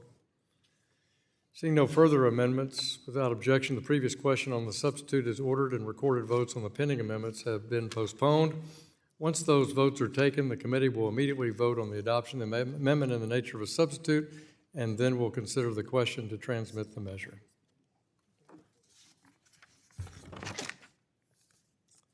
Pursuant to notice, I call up H.R. 1013, the Retirement Fairness for Charities and Educational Institutions Act of 2025, introduced by the gentleman from Oklahoma, Mr. Lucas, the chair of our Task Force on Monetary Policy. The clerk will report the bill, which was distributed in advance. H.R. 1013, to amend the federal securities law to enhance 403B plans and for other purposes. Without objection, the bill is considered read and open to amendment at any point. The gentleman from Oklahoma has an amendment in the nature of a substitute, copies of which have been distributed in advance. The clerk will report the amendment. An amendment in the nature of a substitute to H.R. 1013, offered by Mr. Lucas of Oklahoma, designated as Lucas 015. Without objection, the amendment is considered read and will serve as base text for purposes of amendment. The gentleman from Oklahoma, Mr. Lucas, is now recognized for 5 minutes to describe his amendment. Thank you, Mr. Chairman, and thank you for including my bill in today's markup. H.R. 1013, the Retirement Fairness for Charities and Educational Institutions Act, corrects the disparity between 403B retirement plans and all other plans, including 401K plans, government 457B plans, and the Federal Thrift Savings Plan. Under current law, 403 plans available to public servants like healthcare workers, teachers, and nonprofit employees are not able to invest in collective investment trusts and insurance company separate accounts. These products are pooled investment vehicles sponsored and maintained by a bank, a trust company, or an insurance company. Since 1958, public servants, like teachers and nonprofit workers, have relied on 403B retirement plans to prepare and save for the future. These are institutional plans, like 401Ks. The law has not kept up with allowing 403B retirement plans access to the same variety and availability of investment products available to the private sector. This bill would not only provide a level playing field for workers, regardless of the type of retirement plan their employers sponsor, but would also allow nonprofit institutions like hospitals, public schools, and charities to compete with the private sector for talent through their retirement plan offerings. The effort to finally provide parity to retirement options of our public servants is a bipartisan one spanning several Congresses. In the 117th Congress, the Ways and Means Committee unanimously passed this measure under Foreman Chairman Neal's leadership. While only the tax code was ultimately fixed for 403B plans that year, it was a needed step in correcting this disparity. That vote was nearly unanimous, 414 yeas to 5 nays. I introduced this bill last Congress to finish the work that the Democratic majority began and correct the underlying securities laws. 2 years ago, this committee favorably reported this bill for the floor consideration with 35 yeas. And when I offered the measure as an amendment, I should say, to a broader bill on the floor, it received overwhelming support of over 300 members. I'm proud to have great partners in this effort like Mr. Barr, Mr. Foster, and Mr. Gottheimer. And I urge all of my colleagues to support consistency across all retirement plans by joining us in supporting this bill today. And I yield back, Mr. Chairman. Mr. Lucas yields back. Who seeks recognition? Dr. Foster of Illinois. Thank you, Mr. Chairman. I support this legislation that will ensure that nonprofit employees and educators have access to the same low-cost retirement investment options that their private sector counterparts have. Through this bill, we will address disparities between the nonprofit and private sectors and help provide a strong financial future for those who wish to dedicate their careers to serving others. Since 403B plans were established in 1958, there have been many changes to the retirement landscape, and Congress has regularly taken steps to modernize to reflect those changes. This legislation builds on the bipartisan Secure 2.0 Act of 2022 that recognized that nonprofit workers saving through 403B plans would have access to low-cost collective investment trusts and insurance separate accounts that private sector employees with 401ks and federal workers with thrift saving plan accounts already have access to. The Secure 2.0 took steps to provide 403B plans parity with their private sector counterparts, making the necessary changes to the tax code. However, the bill did not include the necessary securities law changes to allow the change to go into effect. This legislation aims to level the playing field for nonprofit workers and educators by making those changes and granting 403B plan participants access to low-cost investment products with management and expense costs that can be as low as half those charged by a typical mutual fund. Lower expense ratios for retirement investments lead to greater savings upon retirement, a greater quality of life for the beneficiary. The Department of Labor Employee Benefits Security Administration recognizes that over a 35-year career, only a 1% difference in fees and expenses can reduce an individual's retirement savings by 28%. Over a person's career, that can mean a difference of tens or hundreds of thousands of dollars in retirement savings. In addition to providing parity for 403B plan beneficiaries, this legislation contains and preserves important investor protections. The bill clearly prohibits sales to retail and This bill clearly prohibits sales directly to retail retirement savers who may not fully appreciate the risks that come with the various options that they have to make to invest their savings. It does so by requiring plans that offer these products as an option to have an ERISA fiduciary or a state and local government, be a state and local government entity, or an employer agreeing to take on a fiduciary responsibility to sponsor and oversee the plan. These provisions are important, reaffirming that these investment options should only be offered if an institutional plan manager, not the retirement saver, determines that they are an appropriate fit for the plan's beneficiaries. While these products are not registered with the SEC, the bill maintains strong regulatory oversight of the products by the Office of Comptroller of the Currency, Department of Labor, or state banking or insurance regulators as appropriate. Despite their registration status, the bill nonetheless preserves the SEC's ability to bring enforcement actions in the cases of fraud and the SEC's authority to regulate the investment managers of these investments. This legislation has been supported by many of the organizations with employees that stand to benefit from it, including the National Council of Nonprofits, United Way, and the National Council on Teacher Retirement. So I'd like to thank Congressman Lucas, Gottheimer, and Barr for their partnership on this legislation, and I encourage the rest of my colleagues to support this bill. Thank you. I yield back. Gentleman yields back. Who seeks, Ms. Wagner, chairwoman of the Capital Markets Subcommittee, is recognized to strike the last word. Yes, I thank you, Mr. Chairman. I want to voice my support for H.R. 1013, the Retirement Fairness for Charities and Educational Institutions Act. Across the country, we have small hospitals and public colleges and not-for-profits struggle to offer competitive retirement plans. These employers don't want special treatment. They want a level playing field. But under current law, they're boxed out of cost-effective investment vehicles simply because they offer 403B plans instead of 401ks. This isn't just a technical discrepancy, it's a barrier to attracting and retaining talent in sectors where margins are thin and mission-driven work, I believe, is critical. A school teacher or nurse should not have to pay more in fees just because they serve in a public or nonprofit setting. What this bill does is simple. It brings fairness and consistency to how we treat retirement savings vehicles across sectors. It aligns the treatment of 403B plans with what already works for 401Ks, without removing any fiduciary responsibilities or oversight to protect plan participants.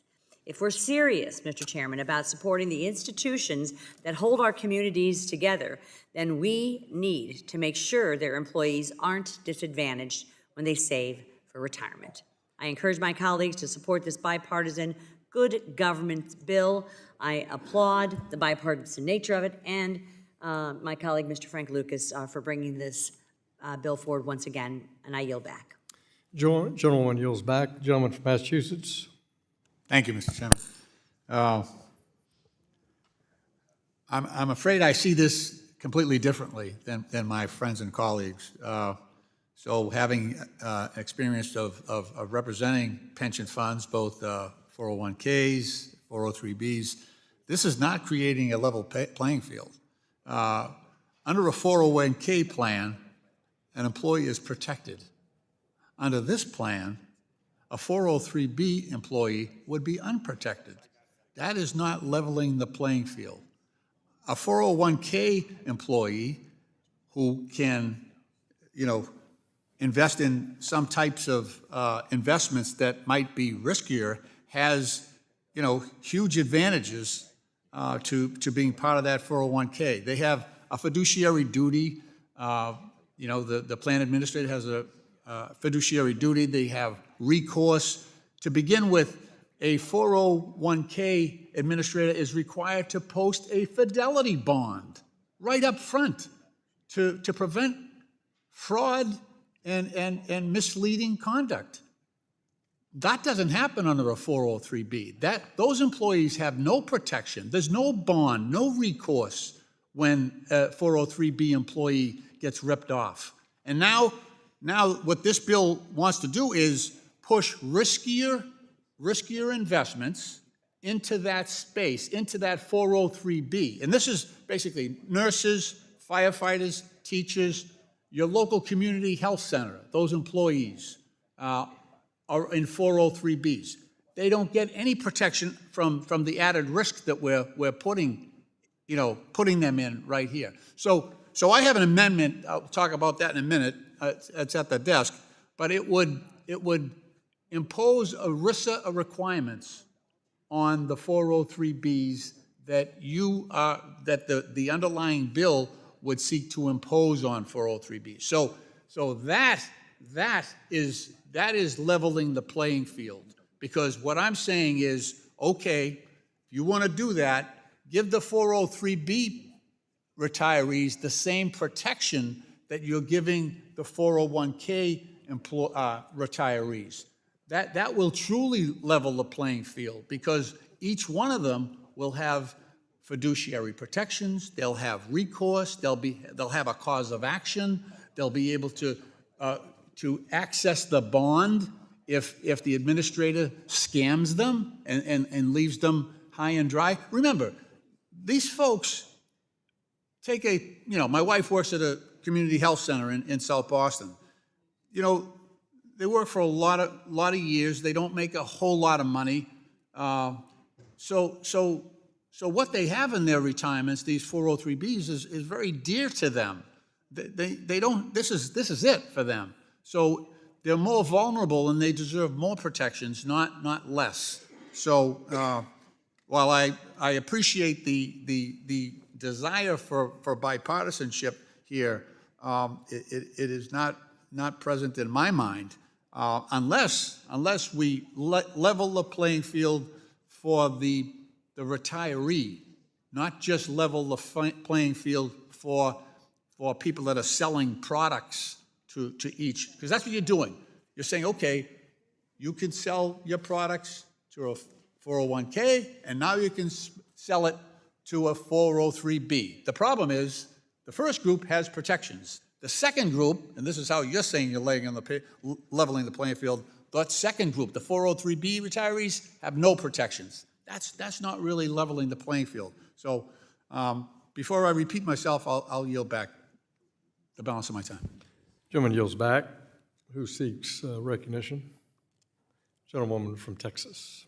Move to strike the last The word. gentlewoman's recognized for 5 minutes. Mr. Chair, the underlying bill, otherwise known as the 403B bill, puts the retirement savings of public interest employees at risk. As Mr. Lynch has said, there are no protections. 403B retirement plans cater to teachers, school administrators, professors, nonprofit employees, healthcare workers, and other public servants. These individuals dedicate their lives in the public interest. As Mr. Lynch said again, they don't make much and they treasure what they do have. They invest in the future of our children. They ensure we get the health care we need. Even during a global pandemic, and too often they aren't paid nearly enough to do the work that they do. There are current restrictions on how 403 plans can invest in their assets, and this is to ensure that these retirement accounts are generally safe investments.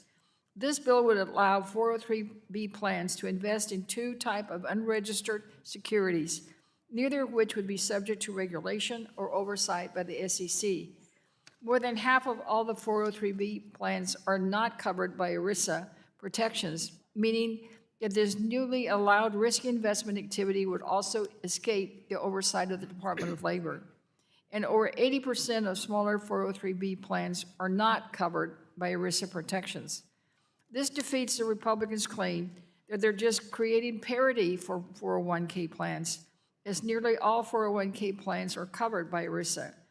To create true parity, we would need to restrict the sale of collective investment trusts, or CITs, and variable annuities to only 403B plans covered by ERISA.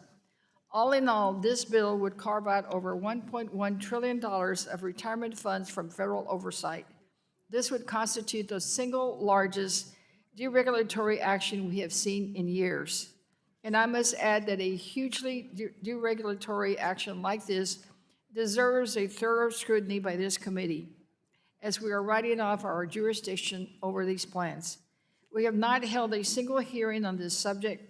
I would welcome a detailed examination of the products and practices in the 401k, and only after such serious inquiry should we offer to deregulate 403B plans if warranted.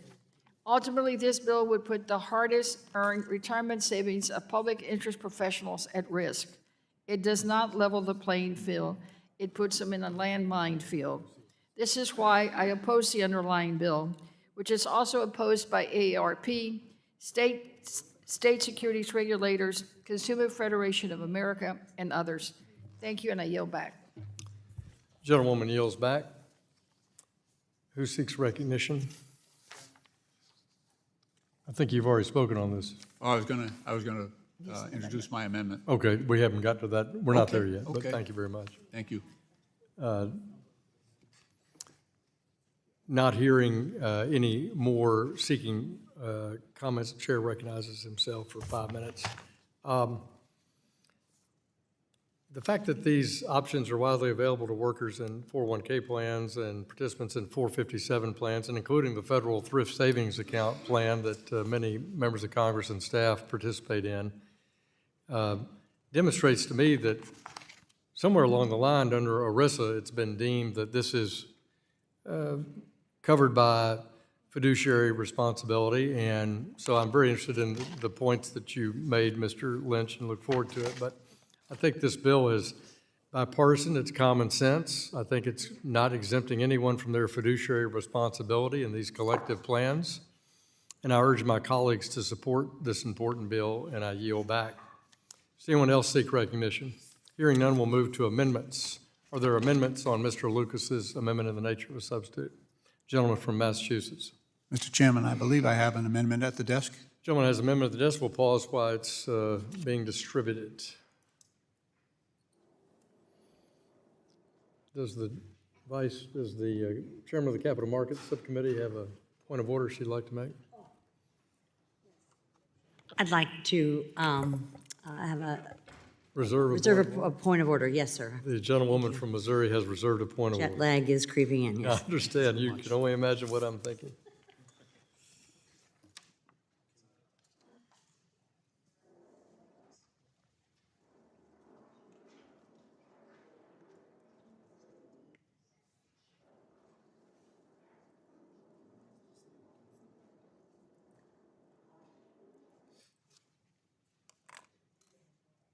Gentleman from Missouri reserves a point of order. The clerk will report the amendment.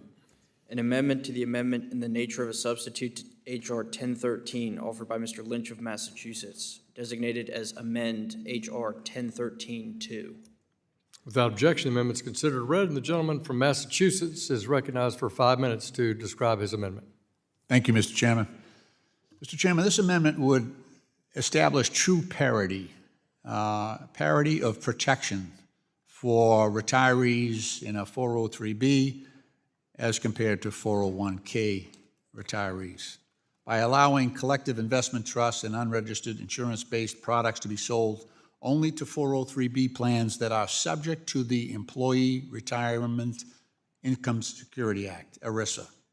403 plans are usually retirement plans for employees of public schools, government agencies, and community health centers, small community hospitals, and other tax-exempt nonprofit organizations. So these type of retirement savings plans are just a small way we can appreciate the teachers, firefighters, nurses, and other not-for-profit workers in their employ. These men and women who often work long hours, many years for limited pay for their entire careers deserve to have the best protection for their retirement savings plan and with adequate protections for the management of those funds. We should not be gambling with the retirement accounts of those who have given so much. As my colleagues know, 401K plans, while exempt under securities laws, are subject to the Employee Retirement Income Security Act, ERISA, of 1975. The Department of Labor has dedicated administrative staff called the Employee Benefits Security Administration to oversee the administration of 401K plans, and these 401K ERISA plans afford various protections. Some of those protections, ERISA protects 401K plan beneficiaries by requiring fiduciary responsibility, by requiring reporting and disclosure, vesting and participation rules, and providing legal remedies for participants. And specifically, ERISA mandates that plan sponsors, trustees, administrators, and others act solely in the best interest of participants and beneficiaries, manage plans' assets prudently, and diversify investments, and ensure that reasonable plan expenses are maintained. Plan administrators are also required to provide participants with information about the plan, including investment options, fees, and their rights. And additionally, ERISA sets rules for participation and investing in 401K plans. In addition, under 401K, the administrator is required to post a fidelity bond. A fidelity bond is there for incidents of fraud or dishonesty. So those are all the protection for a 401K plan. A 403 plan, not so much. Very limited involvement by the employer, usually very light touch administration, far less protections for those. We've all seen what happens when we allow lax oversight and regulation over public pensions and retirement funds. Remember, following the collapse of Silicon Valley Bank, we learned Ohio's Teachers Pension Union and CalPERS, California Public Employees Retirement Service, California Public Sector Pension Fund took a hit. We shouldn't be leaving public and not-for-profit workers' retirement funds vulnerable to those additional risks. By allowing unregistered financial professionals to sell unregistered products to 403 plans, this bill would leave public servants vulnerable to losing their retirement funds. And as it currently stands, how much time do I have? Okay. As it currently stands, securities law require financial professionals selling mutual funds and variable annuities to 403B plans to register with the SEC and be subject to the Exchange Act's protections. However, this bill would amend the Exchange Act to allow intermediaries to sell their products to 403B plans without having to register as broker-dealers. As a result, intermediaries selling to 403B plans won't be subject to SEC regulation and oversight. Financial professionals selling unregistered securities would not be required to comply with the regulation best interest advertising rules that ensure advertisements are fair and balanced, disclosure, record-keeping requirements, or supervisory responsibilities. They would also not be subject to examination and oversight by the SEC and FINRA. This bill would dangerously place risk upon public school teachers and other not-for-profit employees who are among the most vulnerable retirement savers. while my Republican colleagues seem determined to deregulate this space, we really have to think hard about this. We cannot just add risk. We have to add protections when we add risk, and that's not being done as part of this. If we make them subject to ERISA, we will create parity of protection for both groups. Mr. Chairman, I yield back. Gentleman yields back. Who seeks recognition? Does the gentlewoman from Missouri insist on her point of order? No, Mr. Chairman, I withdraw. Is there further debate on the amendment? Mr. Chairman. Mr. Lucas is recognized for 5 minutes. Thank you, Mr. Chairman. This amendment would compromise the purpose of the underlying bill, which is to provide parity to public servants that participate in these plans. The underlying bill requires that CITs and separate accounts are only available when there is an institutional plan sponsor overseeing the 403B investments. This is identical to all other investment retirement plans. The underlying bill explicitly prohibits direct sales. The plan must have an ERISA fiduciary or a state or local government entity or an employer agreeing to take on the fiduciary status. Fiduciaries must act prudently and in the best interest of the participants. In addition, nothing in the underlying bill mandates inclusion of CITs and separate accounts. It merely provides access to those products. Plan sponsors, like school districts and nonprofits, retain full discretion on what products are offered based on local needs. By excluding non-ERISA plans, this amendment would mean that state and local governments, including public school teachers, would be singled out as the only employees without access to low-cost investments. All other government retirement plans can offer these investments, even though they are not subject to ERISA, including 401k plans, 457 plans, and the federal thrift savings plan. Furthermore, the underlying bill would retain the SEC's strict oversight of these investments. Even in non-ERISA plans, a debate concerning which plans would be subject to ERISA is outside the scope of the underlying bill. CITs in 401ks, pensions, 457B government plans, and thrift savings plans do not have to be nationally chartered. Forcing 403B plans to be nationally chartered creates less parity and more division among these plans and represents an arbitrary roadblock to lower cost investments. As in the case of pensions, 401k plans, 457B plans, and thrift savings plans, where the CIT and separate account investments are common, there are significant legal protections, including ERISA's fiduciary rules and the rules set up by federal, state, and local governments to protect their own workers. The SEC will still regulate fraud and bring enforcement actions based on misleading information. The SEC will also have full authority to regulate investment managers of these investments. The underlying bill is a targeted modernization that aligns 403B plans with all other retirement plans. Enforcement mechanisms are unaffected. When ERISA became law, Congress declined to include government plans within its scope. As a result, if a plan is considered a government plan and thus exempt from ERISA, another source for fiduciary responsibility must be determined. The underlying bill does not change this. Creating this condition for one type of retirement product over another is concerning. All government plans, 457B plans, are permitted to use their lower cost investments and are regulated by the states. This change would represent a significant overhaul of current retirement system and would suggest that some government workers, like nurses and teachers, should arbitrarily have a different structure than all other public service employees. For too long, we have limited the investment options made available to public servants compared to workers in the private sector. I respectfully urge my colleagues to oppose the amendment and support the underlying bill, which provides an even playing field for all retirement plans. With that, I yield back, Mr. Chairman. The gentleman yields back. Is there further discussion? The gentlewoman from Texas. I move to strike the last word. Gentlewoman's recognized for 5 minutes. Mr. Chair, I rise to speak in support of Mr. Lynch's amendment. If our goal is truly to create parity between 401k and 403 plans in terms of their access to similar investment products, then we should also carry over the federal or state-based protections available for 401k plan participants and working families. Mr. Chairman, as you know, all 401k plans or ERISA plans. ERISA plans were administered under the Employee Retirement Income Security Act of 1975, and their sponsors are examined and held accountable by the Department of Labor's Employee Benefits Security Administration. Mr. Lucas's bill would deregulate 401(b) plans, which have grown enormously in recent years to now roughly $1.1 trillion under their management.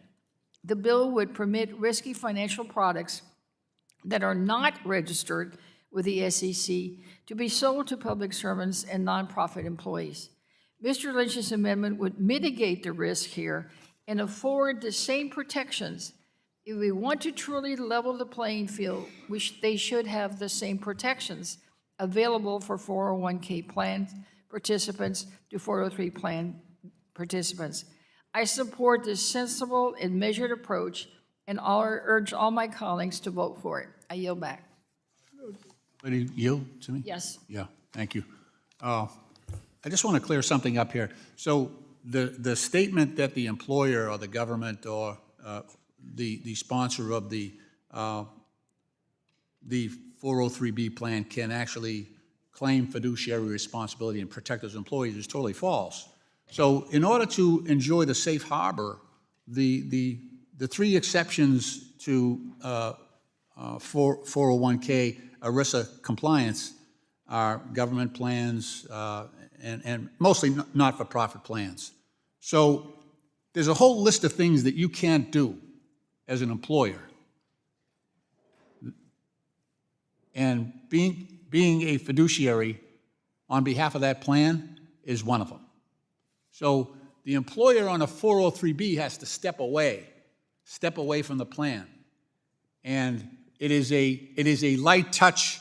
There's probably 10 things they're allowed to do, which is they're allowed to take the pay and the contributions and direct them to the 403B rather.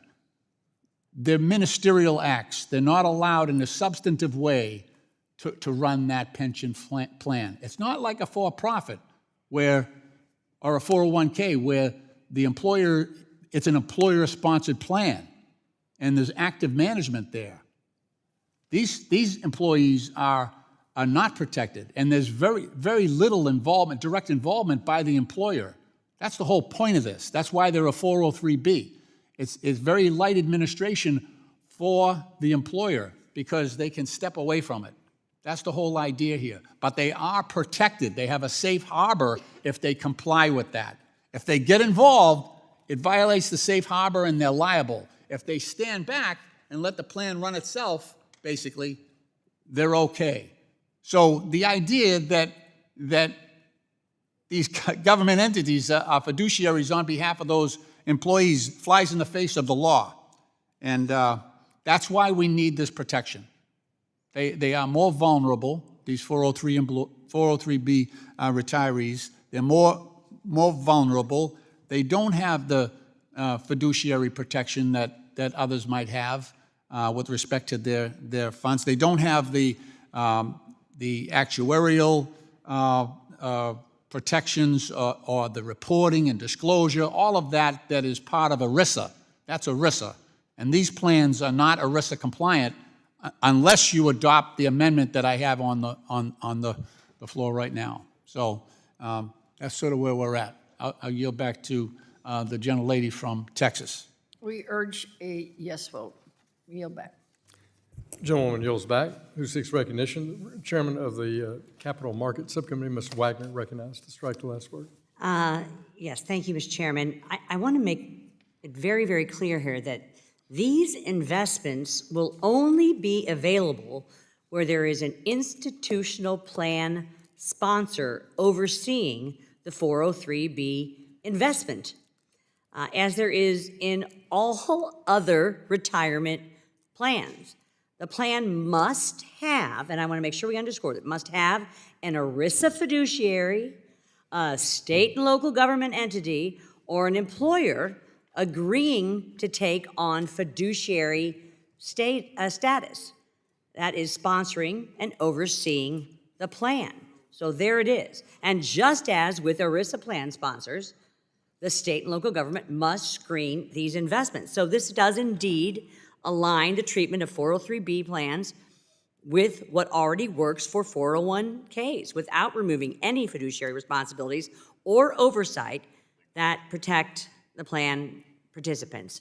I would ask my colleagues to reject this amendment, as I believe we are covering retirement investees while also trying to make sure that we are retaining the kind of talent in sectors where margins are thin and mission-driven work is critical.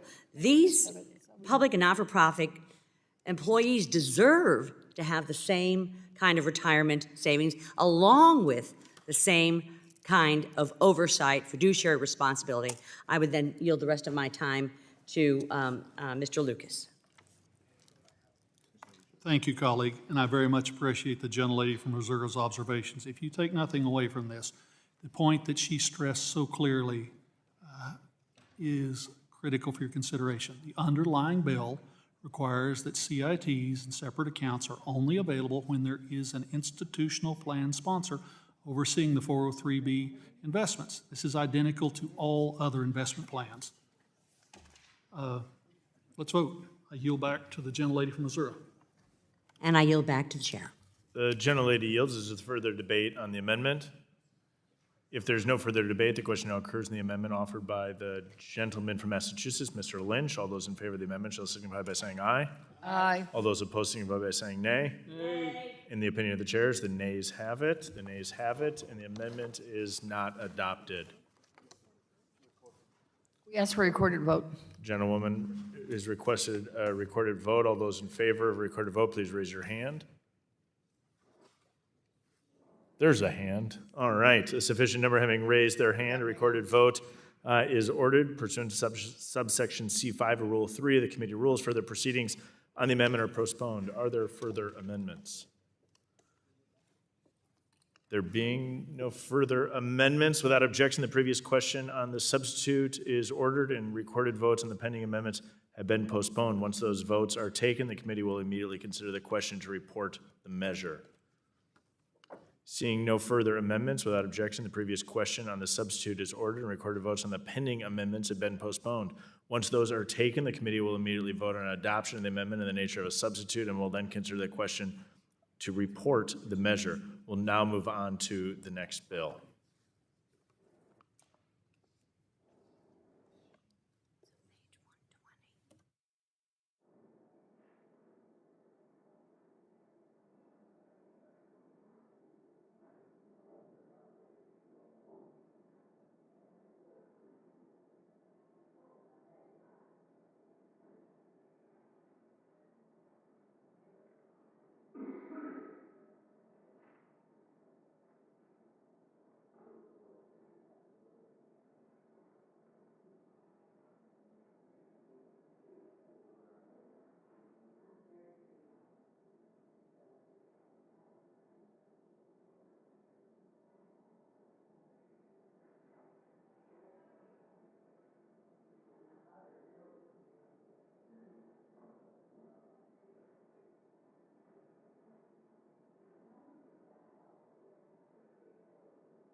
Pursuant to notice, I call up H.R. 3323, the Helping Startups Continue to Grow Act, introduced by myself, the gentleman from Wisconsin. The clerk will report the bill, which was distributed in advance. H.R. 3323 to update the definition. Without objection, the bill is considered read and open to amendment at any point. I recognize I have an amendment in the nature of substitute, copies of which have been distributed in advance. The clerk will report the amendment. An amendment in the nature of a substitute. to Without HR objection, 33. the amendment is considered read and will serve as base text for purposes of amendment. I recognize myself for 5 minutes on the bill. I'd like to thank Chairman Hill for including the Helping Startups Continue to Grow Act in today's markup. And I want to recognize Subcommittee Chair Wagner and Mr. Liccardo for co-sponsoring this important legislation. Our capital markets support a world-leading innovation ecosystem. Entrepreneurs and inventors across the country are developing groundbreaking cures, life-saving technologies, and expanding financial inclusion. The Helping Startups Continue to Grow Act would extend the IPO on-ramp that helps connect innovators with our public markets. My bill will allow more early-stage companies to keep their emerging growth company status for longer. How does it do that? It extends the time limit for EGCs from 5 to 10 years that meet all other EGC requirements. It raises the revenue threshold from $1 billion to $3 billion. It raises the convertible debt issuance threshold from $1 billion over 3 years to $3 billion over 3 years.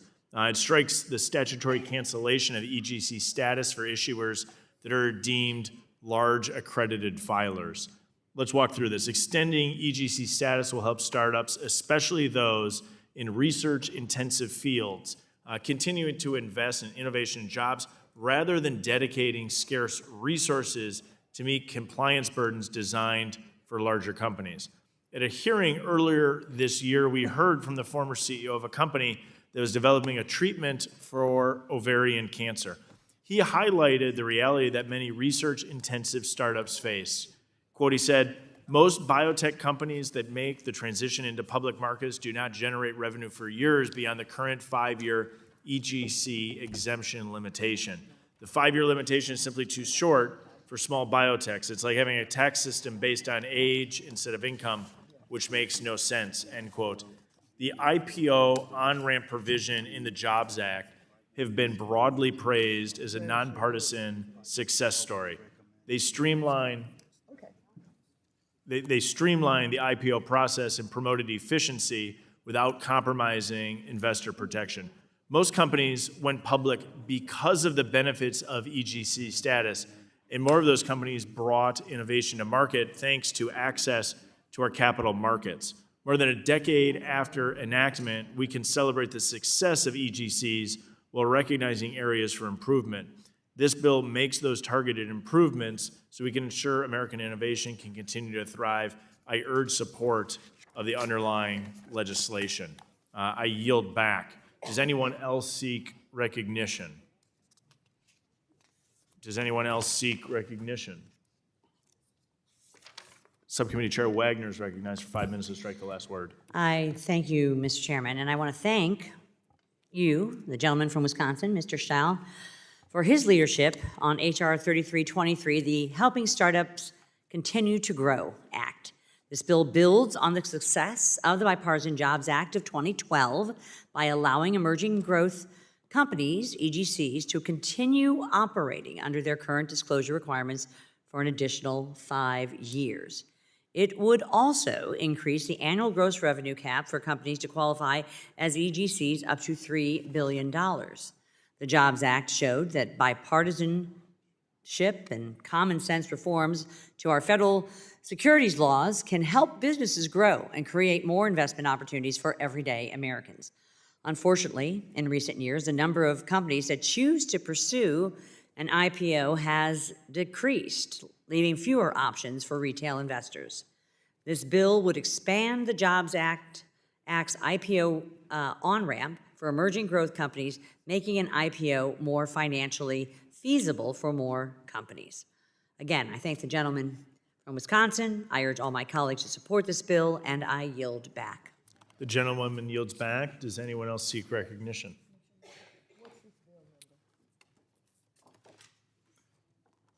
Are there any amendments on the bill? There being no further discussion or amendments to the bill, the question now occurs on adoption of the amendment in the nature of a substitute offered by myself, the gentleman from Wisconsin. All those in favor shall signify by saying aye. All those opposed shall signify by saying nay. In the opinion of the chairs, the ayes have it. The ayes have it. And the motion is agreed to. Or the amendment is adopted, I should say. The question now occurs on ordering the bill, H.R. 2441, as amended, reported to the House with a favorable recommendation. All those in favor shall signify by saying aye. And those opposed will signify by saying nay. Mr. Chairman, I ask for a recorded vote. The ayes have it, and a recorded vote is requested. All those in favor of recorded vote shall signify by... I read the wrong bill number. Let me go back. I'll go back, Ms. Wagner, and we'll redo this with the correct bill number. Beg your pardon? We're moving quickly on our clerk. It's a good test. The question, the question that should have been called by the chair was the question occurring on the bill H.R. 3323 as amended, reported favorably to the House with a favorable recommendation. Those in favor shall signify by saying aye. Aye. And those opposed signify by saying nay. In the opinion of the chair, the ayes have it.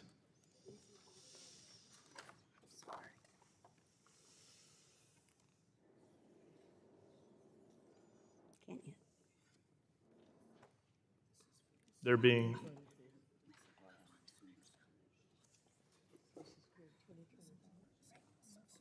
You have to report it.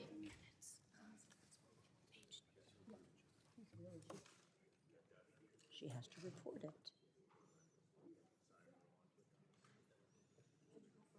Yes. Mr. Chairman, if you're reporting the bill, I would ask that it be recorded. The vote. With the correct number.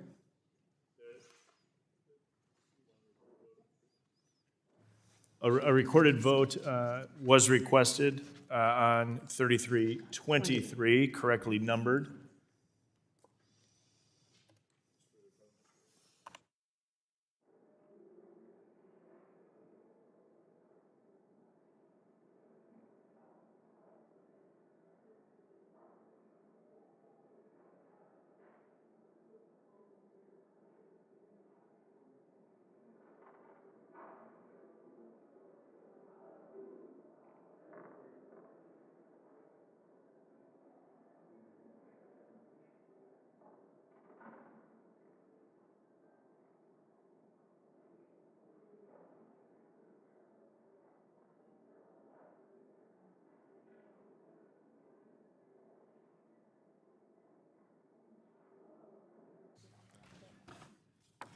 All right, there being no further discussion or amendments to the bill, we're gonna go back through the parliamentary procedure and clean this up, Ms. Wagner. There being no further discussion or amendment to the bill, the question now occurs on adoption of the amendment in the nature of a substitute offered by myself, the gentleman from Wisconsin. All those in favor shall signify by saying aye. All those opposed shall signify by saying nay. In the opinion of the chairs, the ayes have it. The ayes have it, and the amendment is adopted. The question now occurs on ordering the bill, H.R. 3323, as amended, reported to the House with a favorable recommendation. Those in favor shall signify by saying aye. Aye. All those opposed shall signify by saying nay. And Mr. Chairman. In the opinion of the chair, the ayes have it. Mr. Chairman. I Chair request a recorded vote. A recorded vote. For at least the third time. A recorded vote has been requested on the correct bill. Yes. As reported.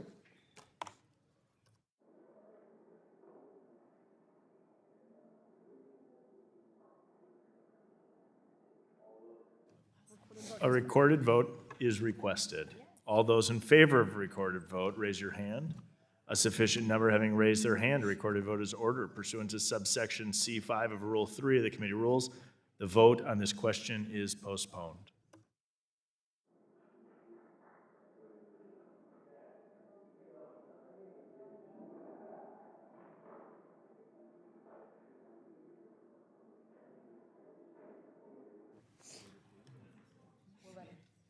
The gentleman from New Jersey is ready.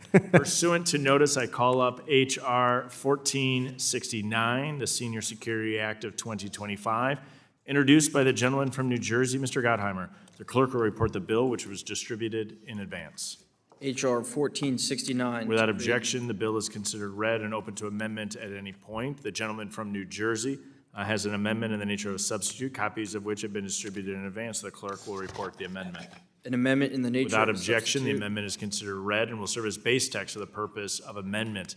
The gentleman from New Jersey, Mr. Gottheimer, is recognized for 5 minutes. Mr. Chairman, I move to strike the last word. The gentleman is recognized. Thank you, Mr. Chairman. I'm proud to reintroduce my bipartisan legislation to protect seniors from financial fraud, the Senior Security Act of 2025. This bill establishes a federal senior investor task force within the Securities and Exchange Commission to strengthen and safeguard protections for senior investors. Unfortunately, far too many of our seniors have had their hard-earned retirement savings stolen out from right under them while a scammer calls or shows up at their door. Millions of seniors across the country, including my own mother of blessed memory, have been the victims of financial scams, and far too many have been cheated out of their retirement savings. It's appalling, it's offensive, and it's unacceptable. Senior scams cost older Americans more than $36 billion a year, often hitting their retirement nest eggs.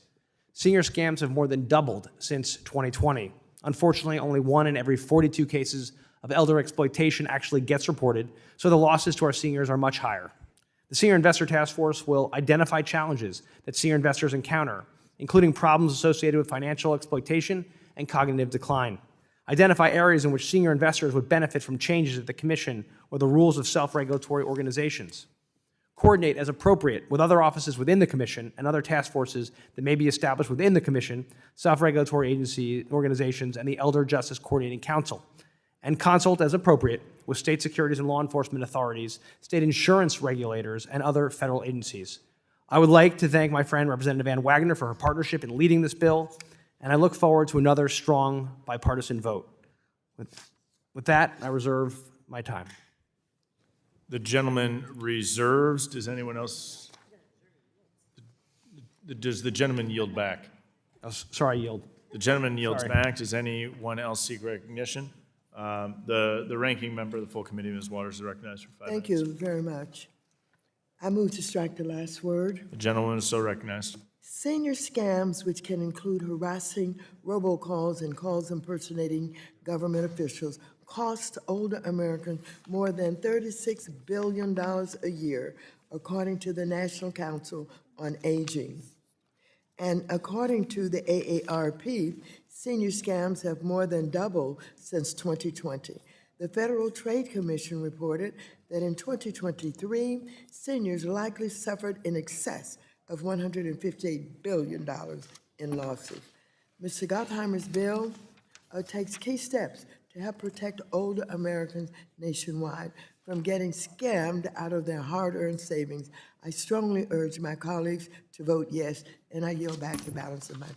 The gentlewoman yields back. Does any other member seek recognition? Ms. Wagner is recognized to strike the last word. I thank you, Mr. Chairman. I do indeed move to strike the last word. I want to thank the gentleman from New Jersey, Mr. Gottheimer, for introducing this legislation once again to establish a senior investment task force within the SEC. I am a proud co-lead on this legislation and have been before as the chairman of the Capital Markets Subcommittee.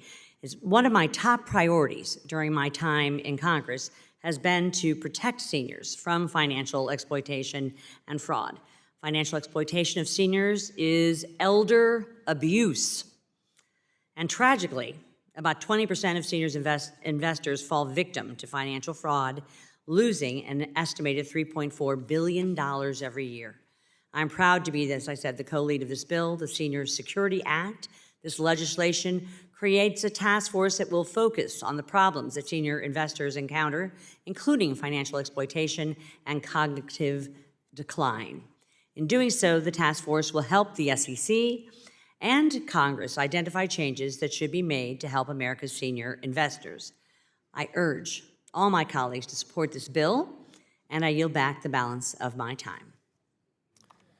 Gentlewoman yields back. Who seeks recognition? I recognize myself for 5 minutes. Pleased to support H.R. 1469, the Senior Security Act, introduced by my good friend, Mr. Gottheimer of New Jersey. It says New York on this. Mr. Chairman. It's so insulting. That's an insult. This a huge outrage. This script is poorly written. Someone will be terminated for that. My good friend from New Jersey, Mr. Gottheimer. Thank Fraud God, and man. exploitation have no place in our capital markets, but when seniors are the targets, the harm is particularly egregious.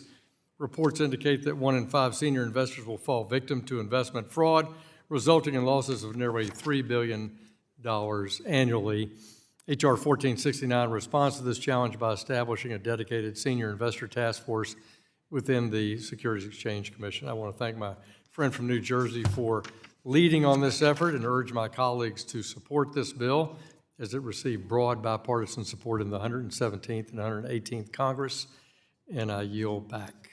Who seeks additional recognition? Hearing none, we'll move on to amendments. Are there amendments to the bill? Being no further discussion or amendments to the bill, the question now occurs on the adoption of the amendment in the nature of a substitute. All those in favor, please say aye. Aye. All those opposed shall signify by saying nay. In the opinion chair, the ayes have it. The ayes have it, and the amendment is adopted. The question now occurs on ordering the bill 1469 as amended, reported to the House with a favorable recommendation. Those in favor, please signify by saying aye. Aye. All those opposed shall signify by saying nay. In the Chairman, I opinion request chair, a the recorded ayes vote. have it. Gentleman from New Jersey. Chairman, can I get a recorded vote, please? Recorded votes requested. All those in favor of recorded vote, raise your hand. A sufficient number having raised their hand, a recorded vote is so ordered pursuant to subsection C5 of Rule 3 of the committee rules. Vote on this question is postponed. And Mr. Chairman, I'll just remind you that Springsteen is from Jersey. Just wondering, in case there's any confusion. Thank the gentleman. Just a moment.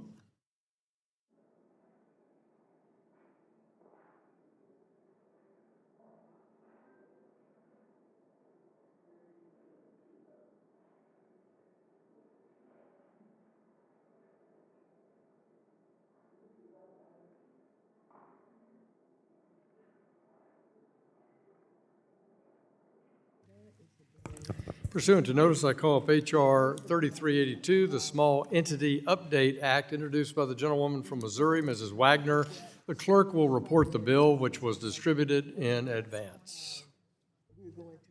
H.R. 3382 to require the Securities and Exchange Commission to carry out a study and rulemaking on the definition of the term small entity under the securities laws for purposes of Chapter 6 of Title 5 under United States Code and for other purposes.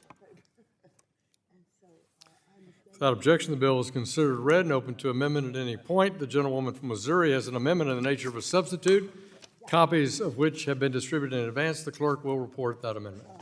An amendment in the nature of a substitute to H.R. 3382 offered by Mrs. Wagner of Missouri, designated as Wagner 013. Without objection, the amendment is considered read and will serve as base text for the purposes of amendment. The gentlewoman from Missouri, Mrs. Wagner, the chair of our Capital Markets Subcommittee, is recognized for 5 minutes. I thank you, Mr. Chairman. My bill, H.R. 3382, the Small Entity Update Act, would direct the SEC to conduct a study followed by a rulemaking consistent with the results of such study every 5 years. This study would focus on defining the term small entity under the Regulatory Flexibility Act. Regulations from our federal agencies often impose disproportionate burdens on startups, small businesses, and other small entities. My bill focuses on long-standing concerns that numerous SEC rules do not appropriately balance the SEC's mandates to protect investors and facilitate capital formation. By reevaluating these definitions, this bill will create a better understanding of the regulatory costs that small entities face and ensure that the SEC modernizes its criteria for defining them. H.R. 3382 will lead to a more targeted regulatory framework for these entities. I want to thank Mr. Torres, Mr. Caston, Mr. Scott, Mr. Himes, Mr. Sessions, and others for co-sponsoring this impactful legislation, and I urge all my colleagues to support this bipartisan bill. And I yield back, Mr. Chairman.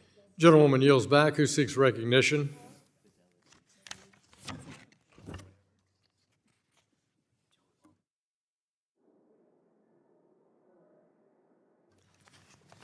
Request. The ranking member of the full committee, Ms. Waters. I move to strike the last word. Gentlewoman's recognized for 5 minutes. This bill directs the SEC to carry out a study and rulemaking, if appropriate, on its definitions of small entities under the Regulatory Flexibility Act. This study and rulemaking would ensure the Commission more carefully accounts for impacts on small businesses when pursuing rulemakings. The Regulatory Flexibility Act provides small entities with an expanded opportunity to participate in the development of certain regulations. The objective of this bill is that it result in more small businesses being included in the definition of a small entities under the Act, in effect, giving them a louder voice when it comes to the development of SEC regulations that directly apply to them. A version of this bill in the past seemed to have a specific outcome in mind. The study would have been done by entities that were predetermined to deregulate. I work to make sure the SEC remains in exclusive control of the study, and whatever outcome the study concludes satisfies SEC's overall mission. I thank Ms. Wagner for agreeing to these changes and urge my colleagues to vote yes on the bill. Thank you, and I yield back. Gentleman yields back. Does anyone seek recognition? Hearing none, we'll move into amendments. Are there amendments on Mrs. Wagner's amendment in the nature of a substitute? There being no further discussion of amendments on the bill, the question now occurs on the adoption of the amendment in the nature of a substitute. All those in favor shall signify by saying aye. Aye. All those opposed shall signify by saying nay. In the opinion of the chair, the ayes have it. The ayes have it, and the amendment is adopted. The question now occurs on ordering the bill H.R. 3382 as amended, reported to the House with a favorable recommendation. Those in favor shall signify by saying aye. Aye. All those opposed shall signify by saying nay. In the opinion of the chair, the ayes have it. Mr. Chairman, The gentlewoman. I would ask for a recorded vote. Gentleman from Missouri asked for a recorded vote. The recorded vote's been requested. All those in favor of recorded vote, raise your hand. A sufficient number having raised their hand, a recorded vote is ordered. Pursuant to subsection C5 of Rule 3 of the committee rules, the vote on this question is postponed. We will now suspend for a 5-minute recess, and we will then reconvene. So, let me ask you.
Committee will come back to order.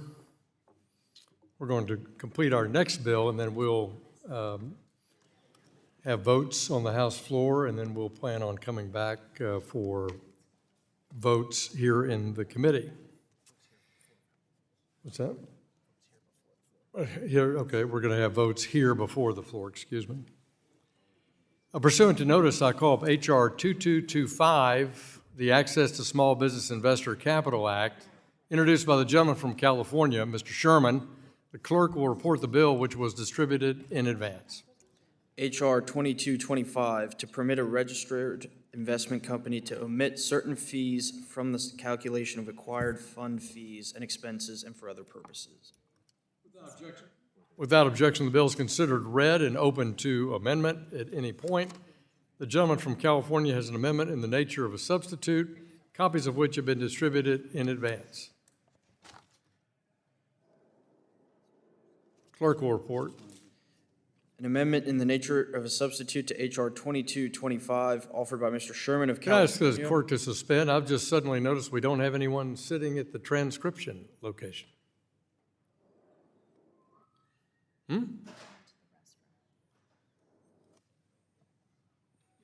So let's pause for a minute. Even transcriptionists have to go to the restroom.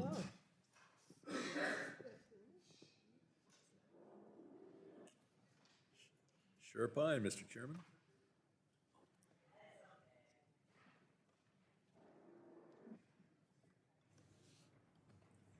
What do I need to start over in calling this bill up or not? No? We trust the machine? Wow, holy cow. This is more dangerous than ever, Mr. Sherman. All right. Clerk will report the amendment.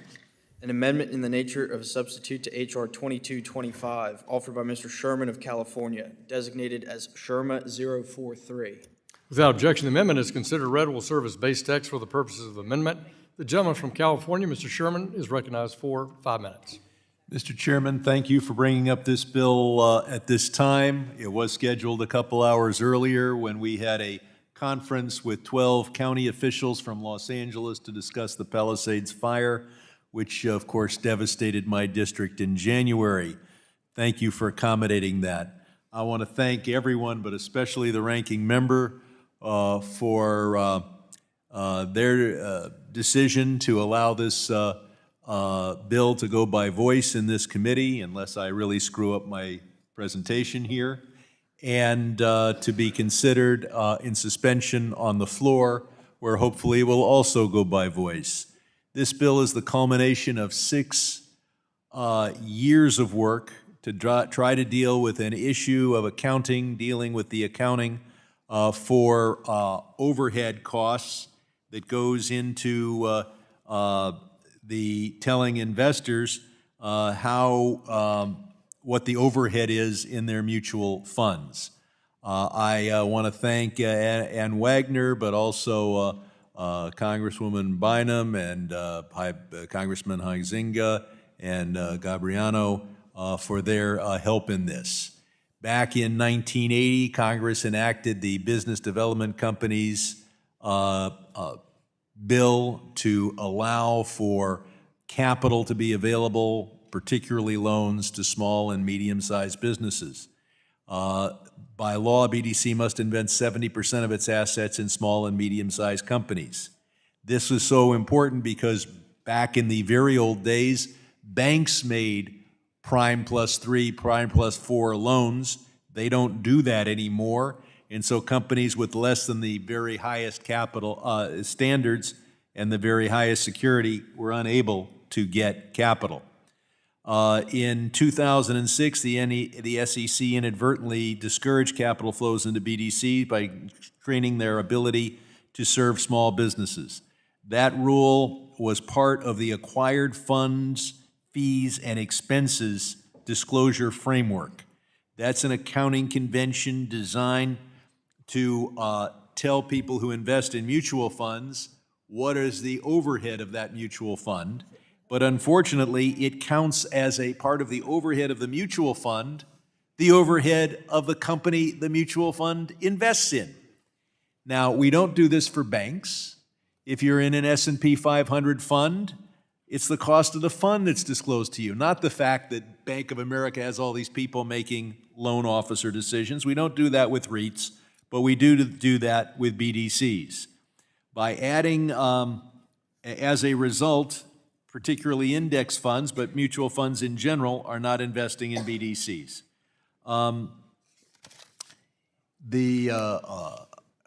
So BDCs have experienced a 29 to 33% lower investment growth when compared to their peers. We need to rectify this. This bill will allow capital to get to the small and medium-sized businesses that are not so creditworthy that they can easily get a large bank loan and are certainly not large enough to go tap the public markets.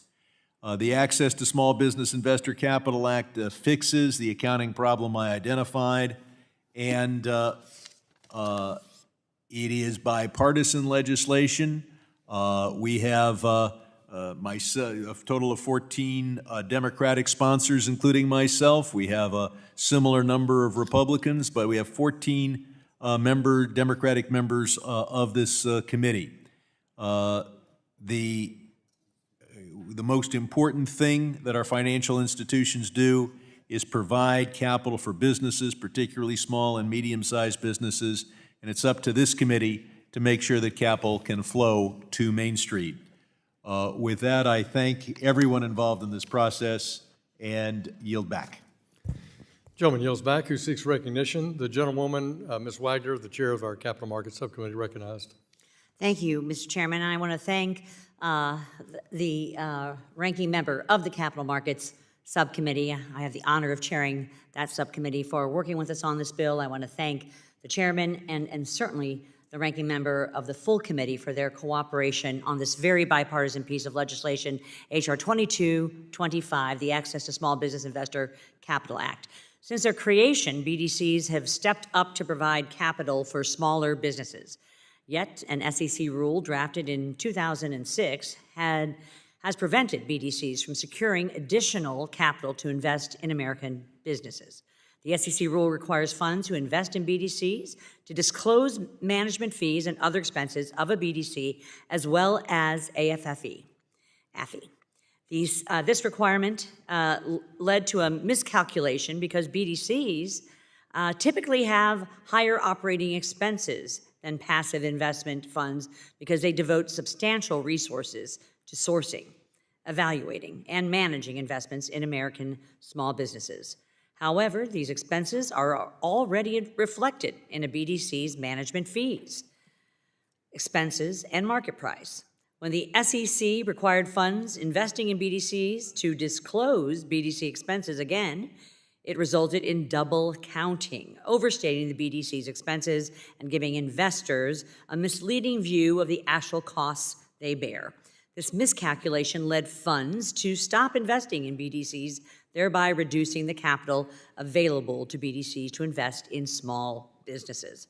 H.R. 2225 would make a minor correction, allowing funds to admit a BDC's AFFE while still continuing to disclose the BDC's management fees and other expenses. By correcting this unintended consequence while maintaining existing disclosures, investors will have an accurate picture of BDC's expenses and allow BDCs to compete for capital to then invest in small businesses. Mr. Chairman, I would urge all of our committee members to support H.R. 2225, and I want to thank you, Mr. Chairman, for pulling together and working with Ranking Member Waters and all of our staffs to put together some 19 capital markets bills today in this markup. This is great bipartisan work, tremendous committee work. Many of them, as Mr. Sherman has stated, have been we've worked on them for a number of years together, and I'm thrilled to have 19 strong capital formation bills marked up today. And I yield back my time. Would you, gentlewoman, yield? Yes. I thank the gentlewoman. I just want to add my thanks to you for your leadership on this process, along with Ranking Member Sherman, and certainly our Ranking Member of the full committee to bring this group of good bills to the consideration today before the committee. We are the Access to Capital Committee, and I think we've demonstrated that today in a number of different ways in the capital markets area. And I want to thank Mr. Sherman personally for 6 years of work on trying to straighten out something that is not common sense. I thought your example of the pass-through nature was quite good, and so I want to thank you. And Mr. Huizenga, Mr. Garbarino, and Ms. Bynum for working together on this bill. I think it'll make a big difference. And as the gentleman from California noted, BDCs have become quite a important capital allocator and capital provider for many smaller and medium-sized companies. So I urge a yes vote, and I yield back to the gentlewoman. I yield back to the chair. Gentlewoman yields back. Who seeks recognition?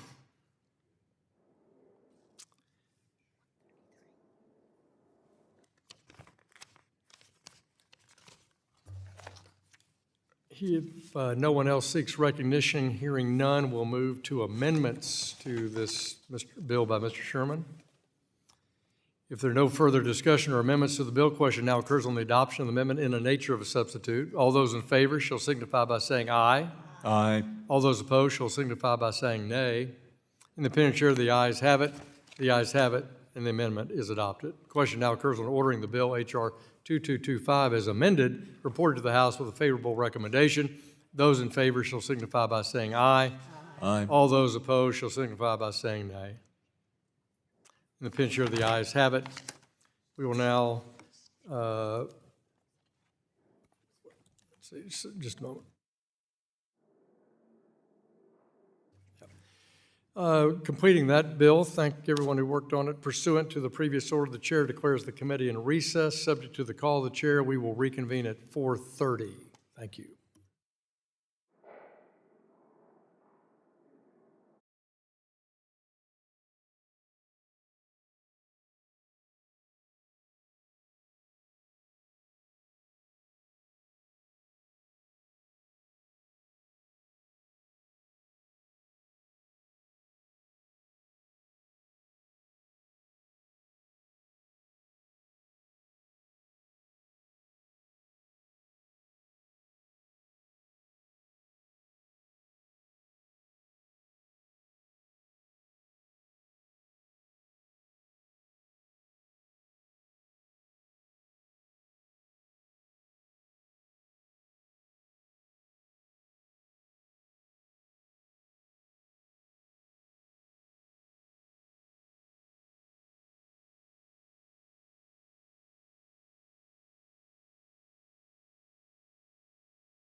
Previous order will now take the vote pending on ordering H.R. 3394 as amended favorably reported. Members will vote electronically. The clerk will open the vote.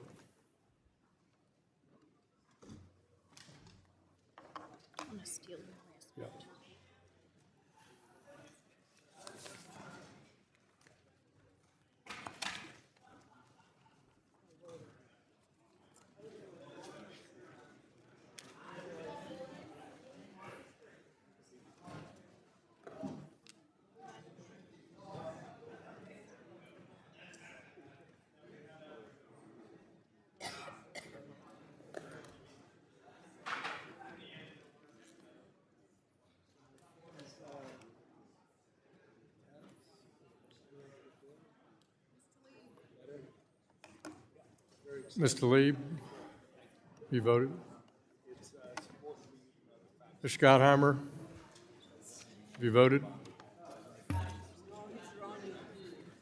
Gottheimer's here. He's on CNN right now, I'm sorry. I was assuming. Okay, so this one. Mr. Moore, have you voted? Final passage, but we're a yes. Increasing Investor Opportunities Act. Why am I? You've voted yes on this one before. Yes, yes, you have.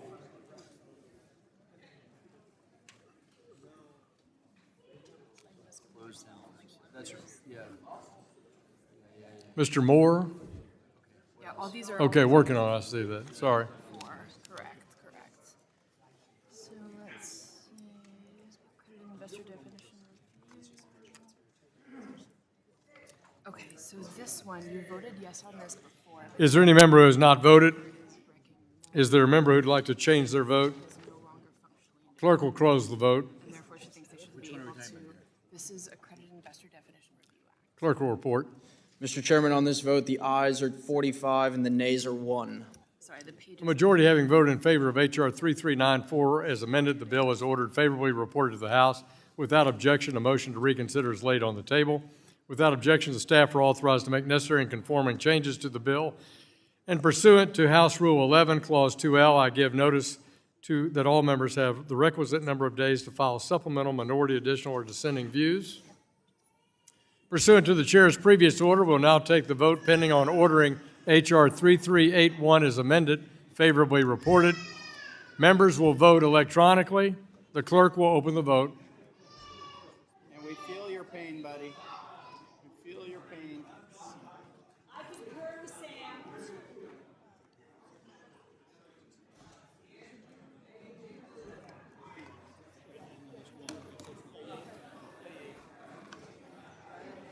Okay. All right. There you go.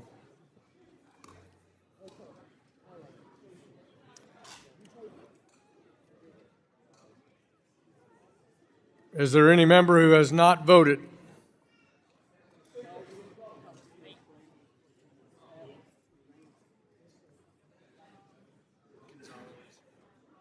Is there any member who would like to change their vote?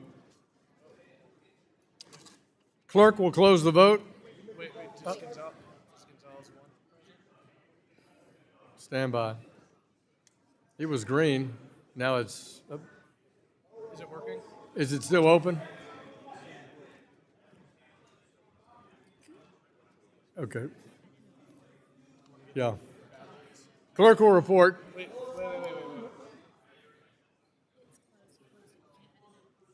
Can we reopen it?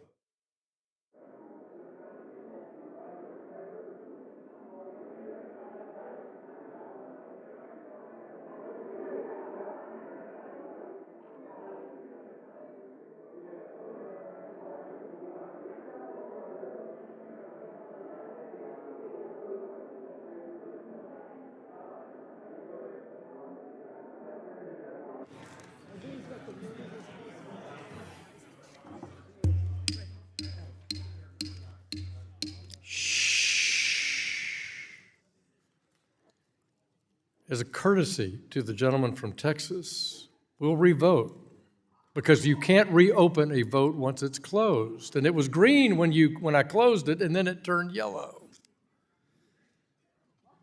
Pursuant to the chair's previous order, we'll now take the vote pending on 3381 as amended, favorably reported. Members will vote electronic. Clerk will open the vote.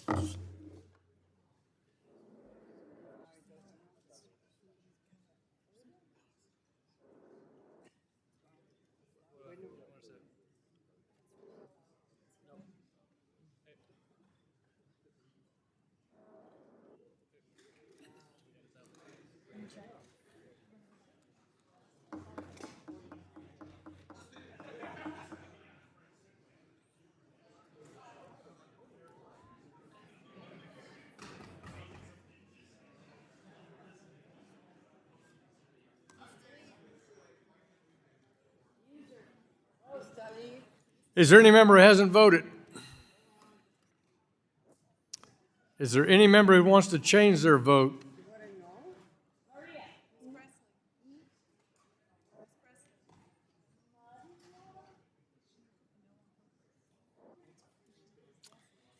The clerk will close the vote. Clerk will report. Mr. Chairman, on this vote, the ayes are 48 and the nays are 2. Majority having voted in favor of H.R. 3381 as amendment, the bill is ordered favorably reported to the House. Without objection, the motion to reconsider is laid on the table. Without objection, staff are authorized to make necessary and conforming changes to the bill and pursuant to House Rule 11, Clause 2L. I give notice that all members have the requisite number of days to file supplemental, minority, additional, or dissenting views.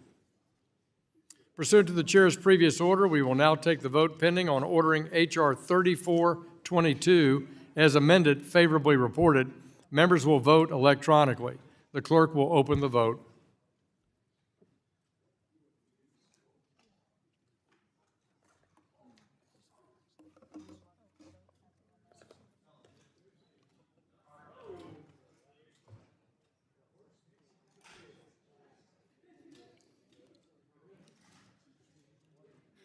Is there any member who has not voted?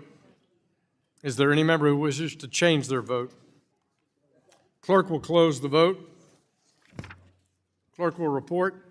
Mr. Chairman, on this vote, the ayes are 50 and the nays are 0.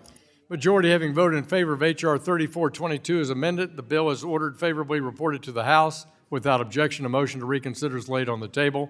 Without objection, staff are authorized to make necessary and conforming changes to the bill. And pursuant to House Rule 11, Clause 2L, I give notice to all members they have the requisite number of days to file supplemental, minority, additional, or dissenting views. Pursuant to the chair's previous order, we will now take the vote pending on ordering H.R. 3351 as amended, favorably reported. Members will vote electronically. The clerk will open the vote.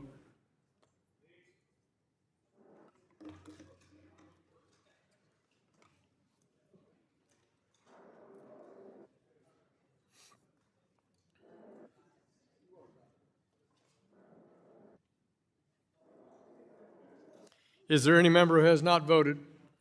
Is there any member who wishes to change their vote? Clerk will close the vote. Clerk will report.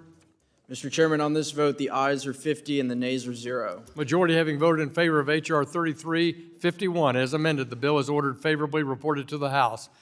Without objection, a motion to reconsider is laid on the table. Without objection, staff are authorized to make necessary and conforming changes to the bill, and pursuant to House Rule 11, Clause 2L, I give notice that all members have the requisite number of days to file supplemental, minority, additional, or dissenting views. Pursuant to the chair's previous order, we'll take the vote pending on ordering H.R. 3395 as amended, favorably reported. Members will vote electronically. The clerk will open the vote.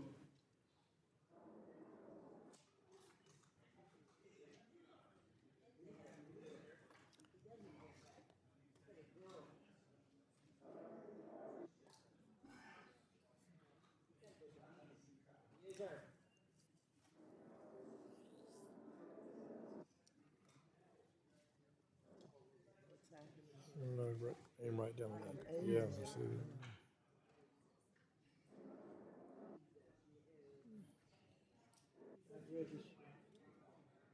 There you go. Is there any member who has not voted? Is there any member who wishes to change their vote? The clerk will close the vote. Clerk will report. Mr. Chairman, on this vote, the ayes are 50 and the nays are 0. Majority having voted in favor of H.R. 3395 as amended, the bill is ordered favorably reported to the House. Without objection, a motion to reconsider is laid on the table. Without objection, the staff are authorized to make necessary and conforming changes to the bill, and pursuant to House Rule 11, Clause 2L, I give notice to all members have the requisite number of days to file supplemental, minority, additional, or dissenting views. Pursuant to the chair's previous order, we will now take the vote pending on ordering H.R. 3343 as amended favorably reported. Members will vote electronically. The clerk will open the vote.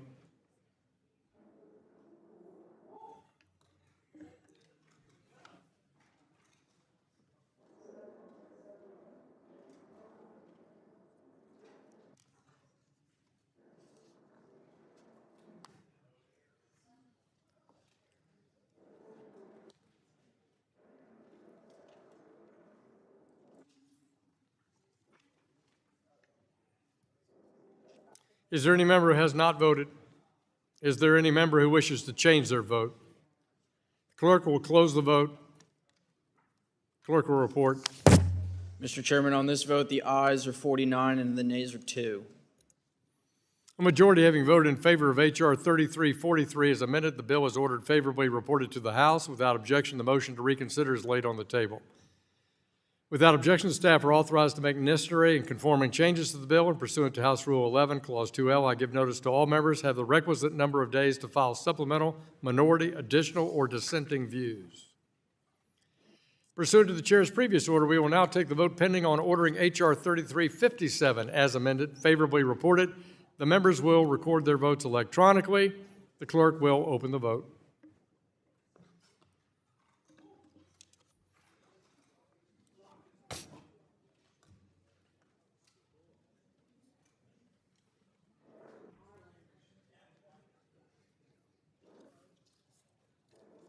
Ms. Garcia. Ms. Garcia. Ms. Garcia.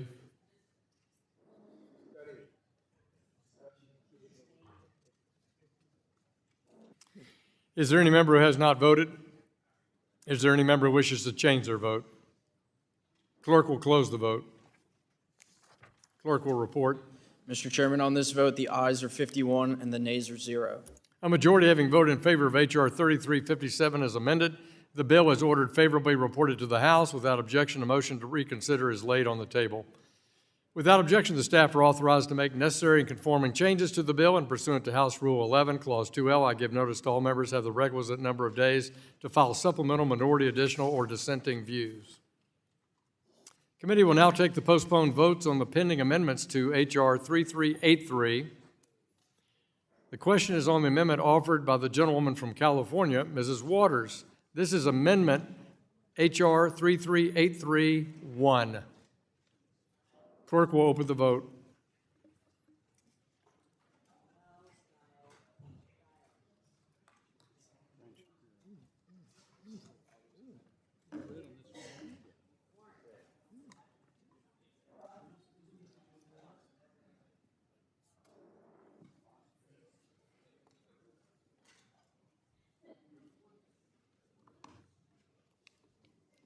Is there any member who hasn't voted or wishes to change their vote? Clerk will close the vote. Clerk will report. Mr. Chairman, on this vote, the ayes are 23 and the nays are 28. Majority having voted against the amendment is not agreed to. The question now occurs on the adoption of the amendment in the nature of a substitute offered by the gentlewoman from Missouri, Mrs. Wagner. All those in favor shall signify by saying aye. Aye. All those opposed shall signify by saying nay. In the opinion of the chair, the ayes have it. The ayes have it, and the amendment in the nature of a substitute is adopted. The question now occurs on ordering the bill H.R. 3383 as amended, reported to the House with a favorable recommendation. Those in favor shall signify by saying aye. All those opposed shall signify by saying nay. In the opinion of the chair, the ayes have it. For what purpose does the gentleman from Missouri seek recognition?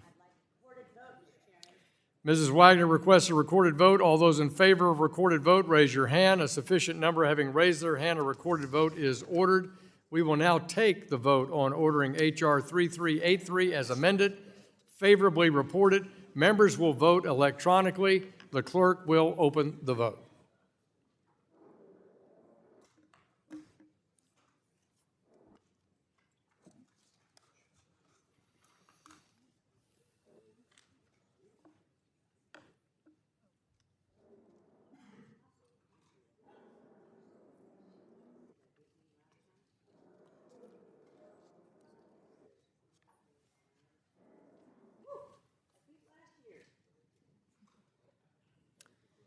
Is there any member who has not voted?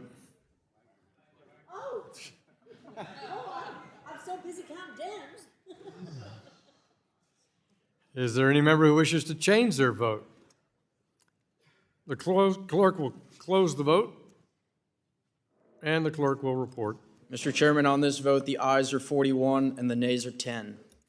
A majority having voted in favor of H.R. 3383 as amended, the bill is ordered favorably reported to the House. Without objection, a motion to reconsider is laid on the table. Without objection, staff are authorized to make necessary and conforming changes to the bill, and pursuant to House Rule 11, Clause 2L, I give notice that all members have the requisite number of days to file supplemental, minority, additional, or dissenting views. Pursuant to the chair's previous order, we will now take the vote pending on ordering H.R. 3301 as amended, favorably reported. Members will vote electronically. Clerk will open the vote.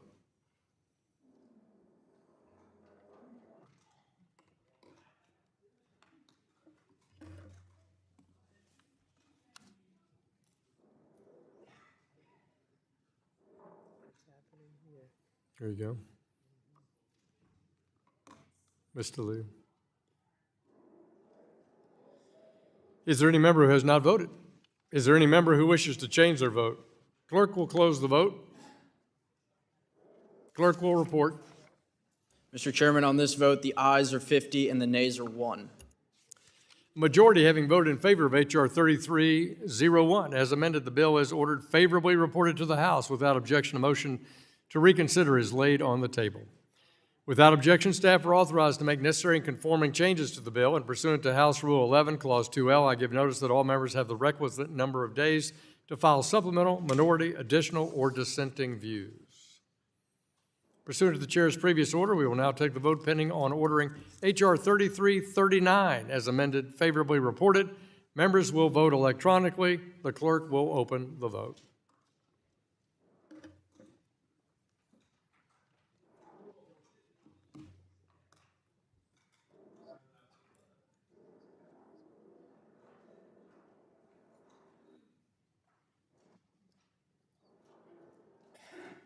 Is there any member who has not voted?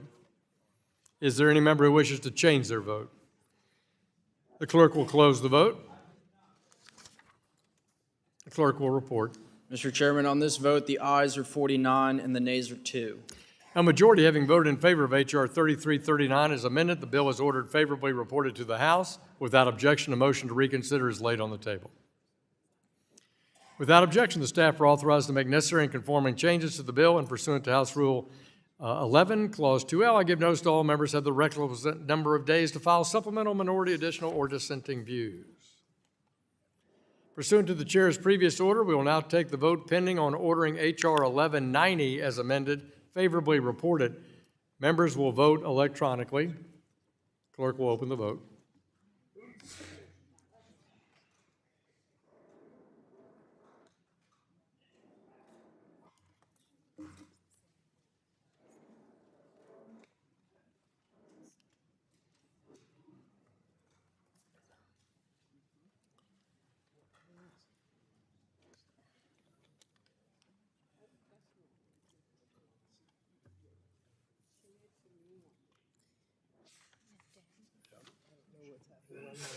There you go. Point it lower there, towards that arrow. There you go. Got it? Is there any member who has not voted? Is there any member who wishes to change their vote? Clerk will close the vote. Clerk will report. Mr. Chairman, on this vote, the ayes are 51 and the nays are 0. A majority having voted in favor of H.R. 1190 as amended, the bill is ordered favorably reported to the House. Without objection, a motion to reconsider is laid on the table. Without objection, the staff are authorized to make necessary and conforming changes to the bill, and pursuant to House Rule 11, Clause 2L, I give notice that all members have the requisite number of days to file supplemental, minority, additional, or dissenting views. Pursuant to the chair's previous order, we'll now take votes pending on ordering H.R. 3352 as amended. Favorably reported, members will vote electronically. The clerk will open the vote.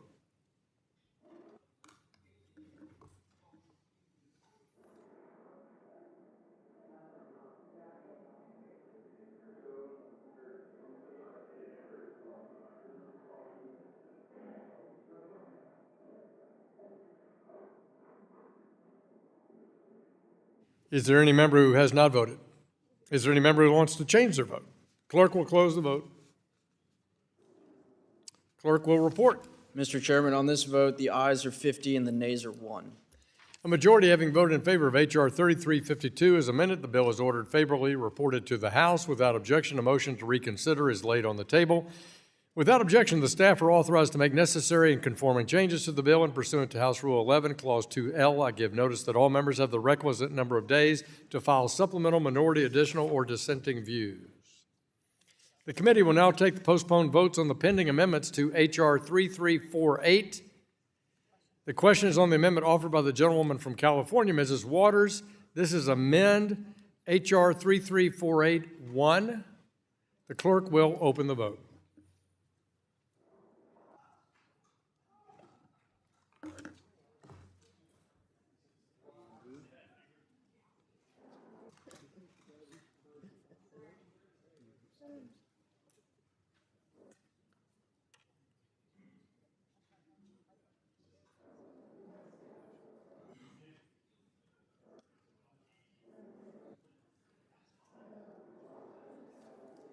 Is there any member who hasn't voted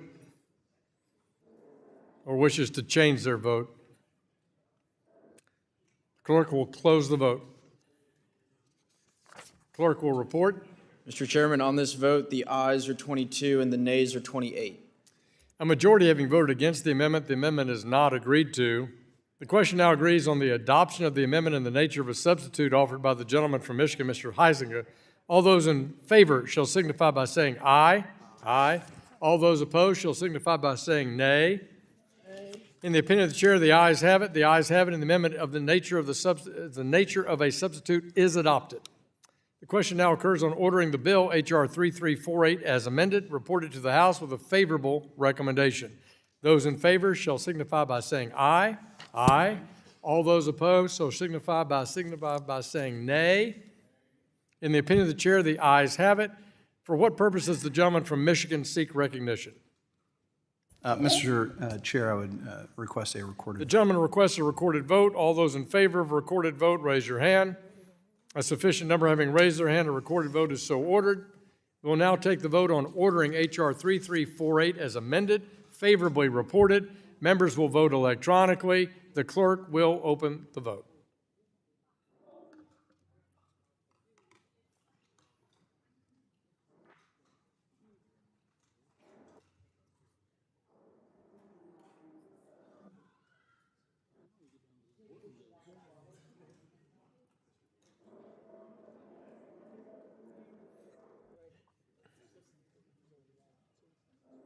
Is there any member who has not voted?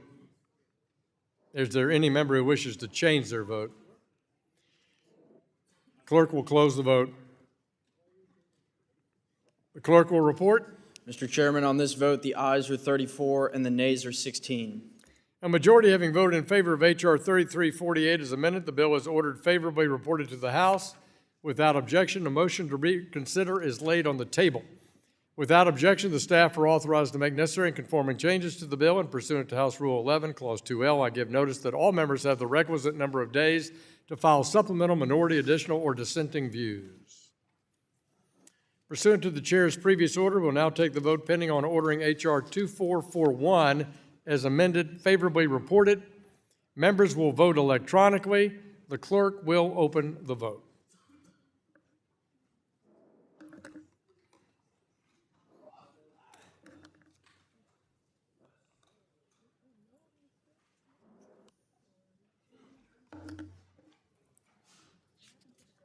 2441?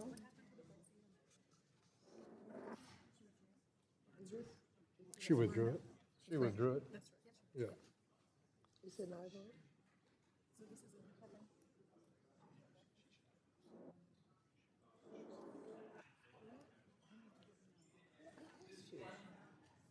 I have to change my vote.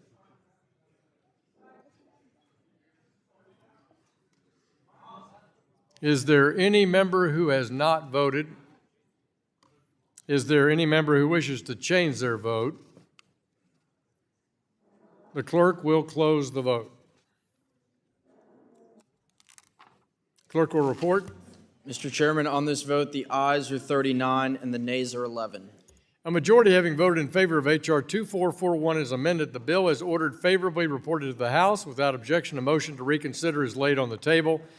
Without objection, the staff are authorized to make necessary and conforming changes to the bill, and pursuant to House Rule 11, Clause 2L, I give notice that all members have the requisite number of days to file supplemental, minority, and additional or dissenting views. Thank you. Committee will now take the postponed votes on the pending amendments to H.R. 1013. The question is on the amendment offered by the gentleman from Massachusetts, Mr. Lynch. This is amend H.R. 1013-2. The clerk will open the vote.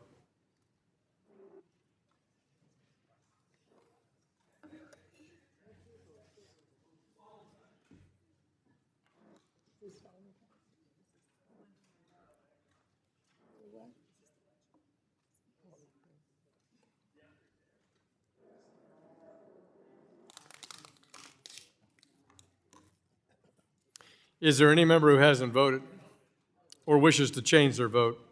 The clerk will close the vote. The clerk will report. Mr. Chairman, on this vote, the ayes are 23 and the nays are 28. A majority having voted against the amendment is not agreed to.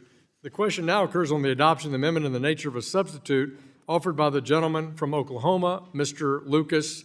All those in favor shall signify by saying aye. Aye. All those opposed shall signify by saying nay. Nay. In the opinion of the chair, the ayes have it. The ayes have it, and the amendment in the nature of a substitute is adopted.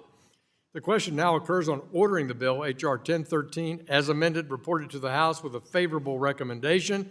Those in favor shall signify by saying aye. All those opposed shall signify by saying nay. Nay. In the opinion of the chair, the ayes have it. For what purpose does the gentleman from Oklahoma seek recognition? I ask for a recorded vote, Mr. Chairman. Mr. Lucas requests a recorded vote. All those in favor of recorded vote, raise your hand. A sufficient number having raised their hand, a recorded vote is ordered. We will now take the vote on ordering H.R. 1013 as amended, favorably reported. Members will vote electronically. The clerk will open the vote.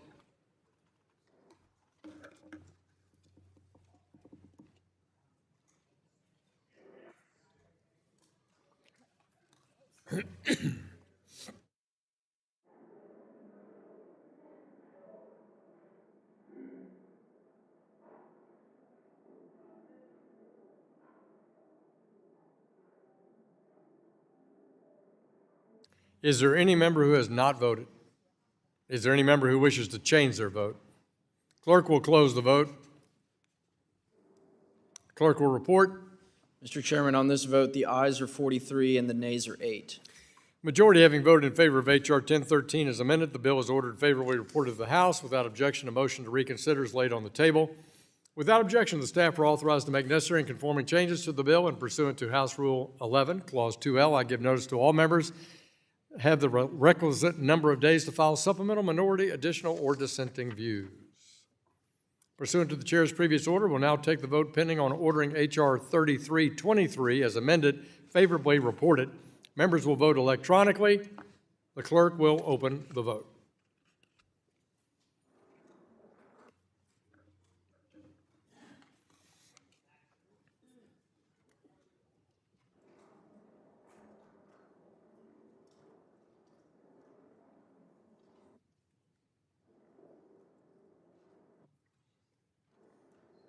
It's happening. Jet, aim lower.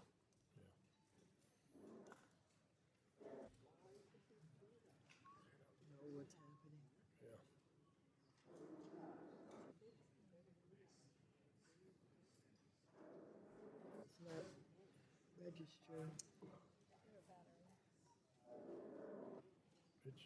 I don't understand it because you're.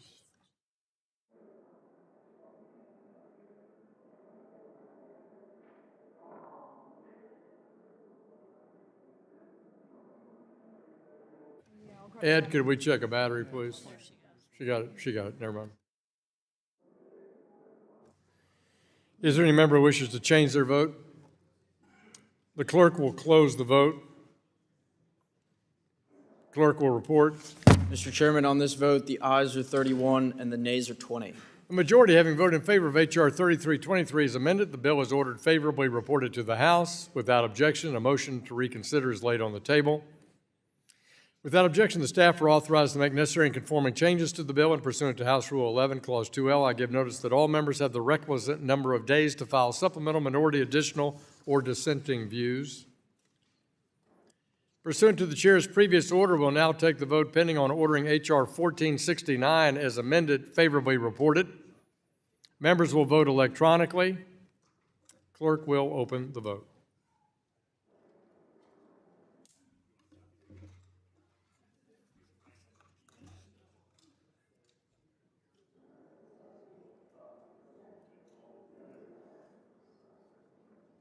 There you go. Mr. Barr? Is there any member who has not voted?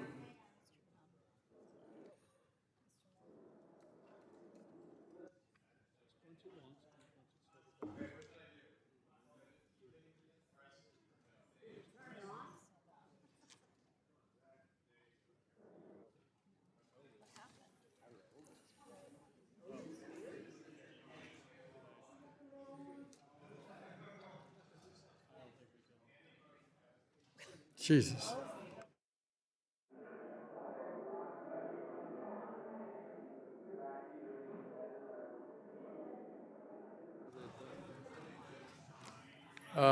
Mr. Clerk,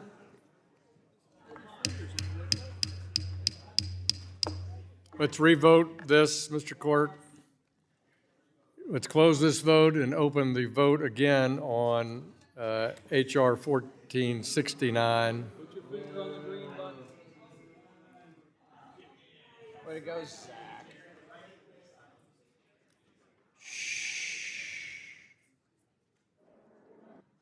Doesn't even spell Zach.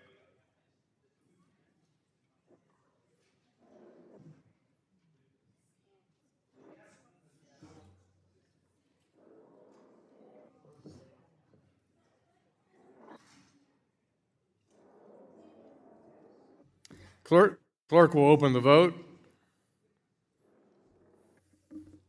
Ogles again. Ogle's still voting.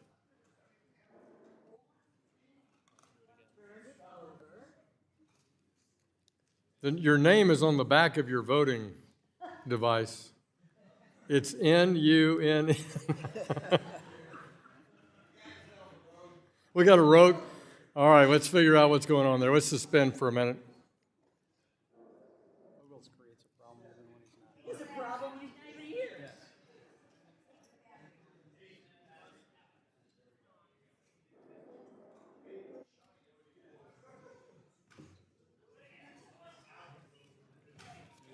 That's weird. In fact, that's kind of.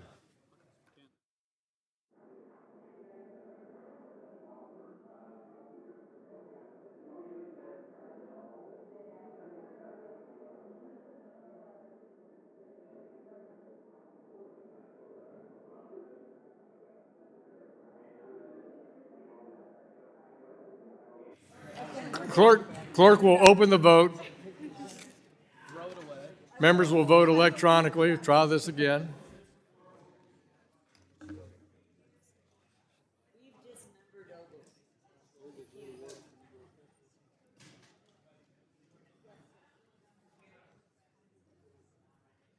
Mr. Stile?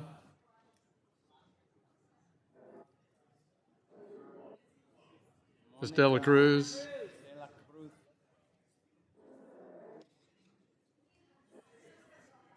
Is there any member who has not voted? Is there any member who wishes to change their vote? Clerk will close the vote. Clerk will report. Mr. Chairman, on this vote, the ayes are 51 and the nays are 0. A majority having voted in favor of H.R. 1469 as amended, the bill is ordered favorably reported to the House. Without objection, a motion to reconsider is laid on the table. Without objection, the staff are authorized to make necessary and conforming changes to the bill and pursuant to House Rule 11, Clause 2L. I give notice that all members have the requisite number of days to file supplemental, minority, additional, or dissenting views. Pursuant to the Chair's previous order, we will now take the vote pending on ordering H.R. 3382 as amended, favorably reported. Members will vote electronically. The clerk will open the vote.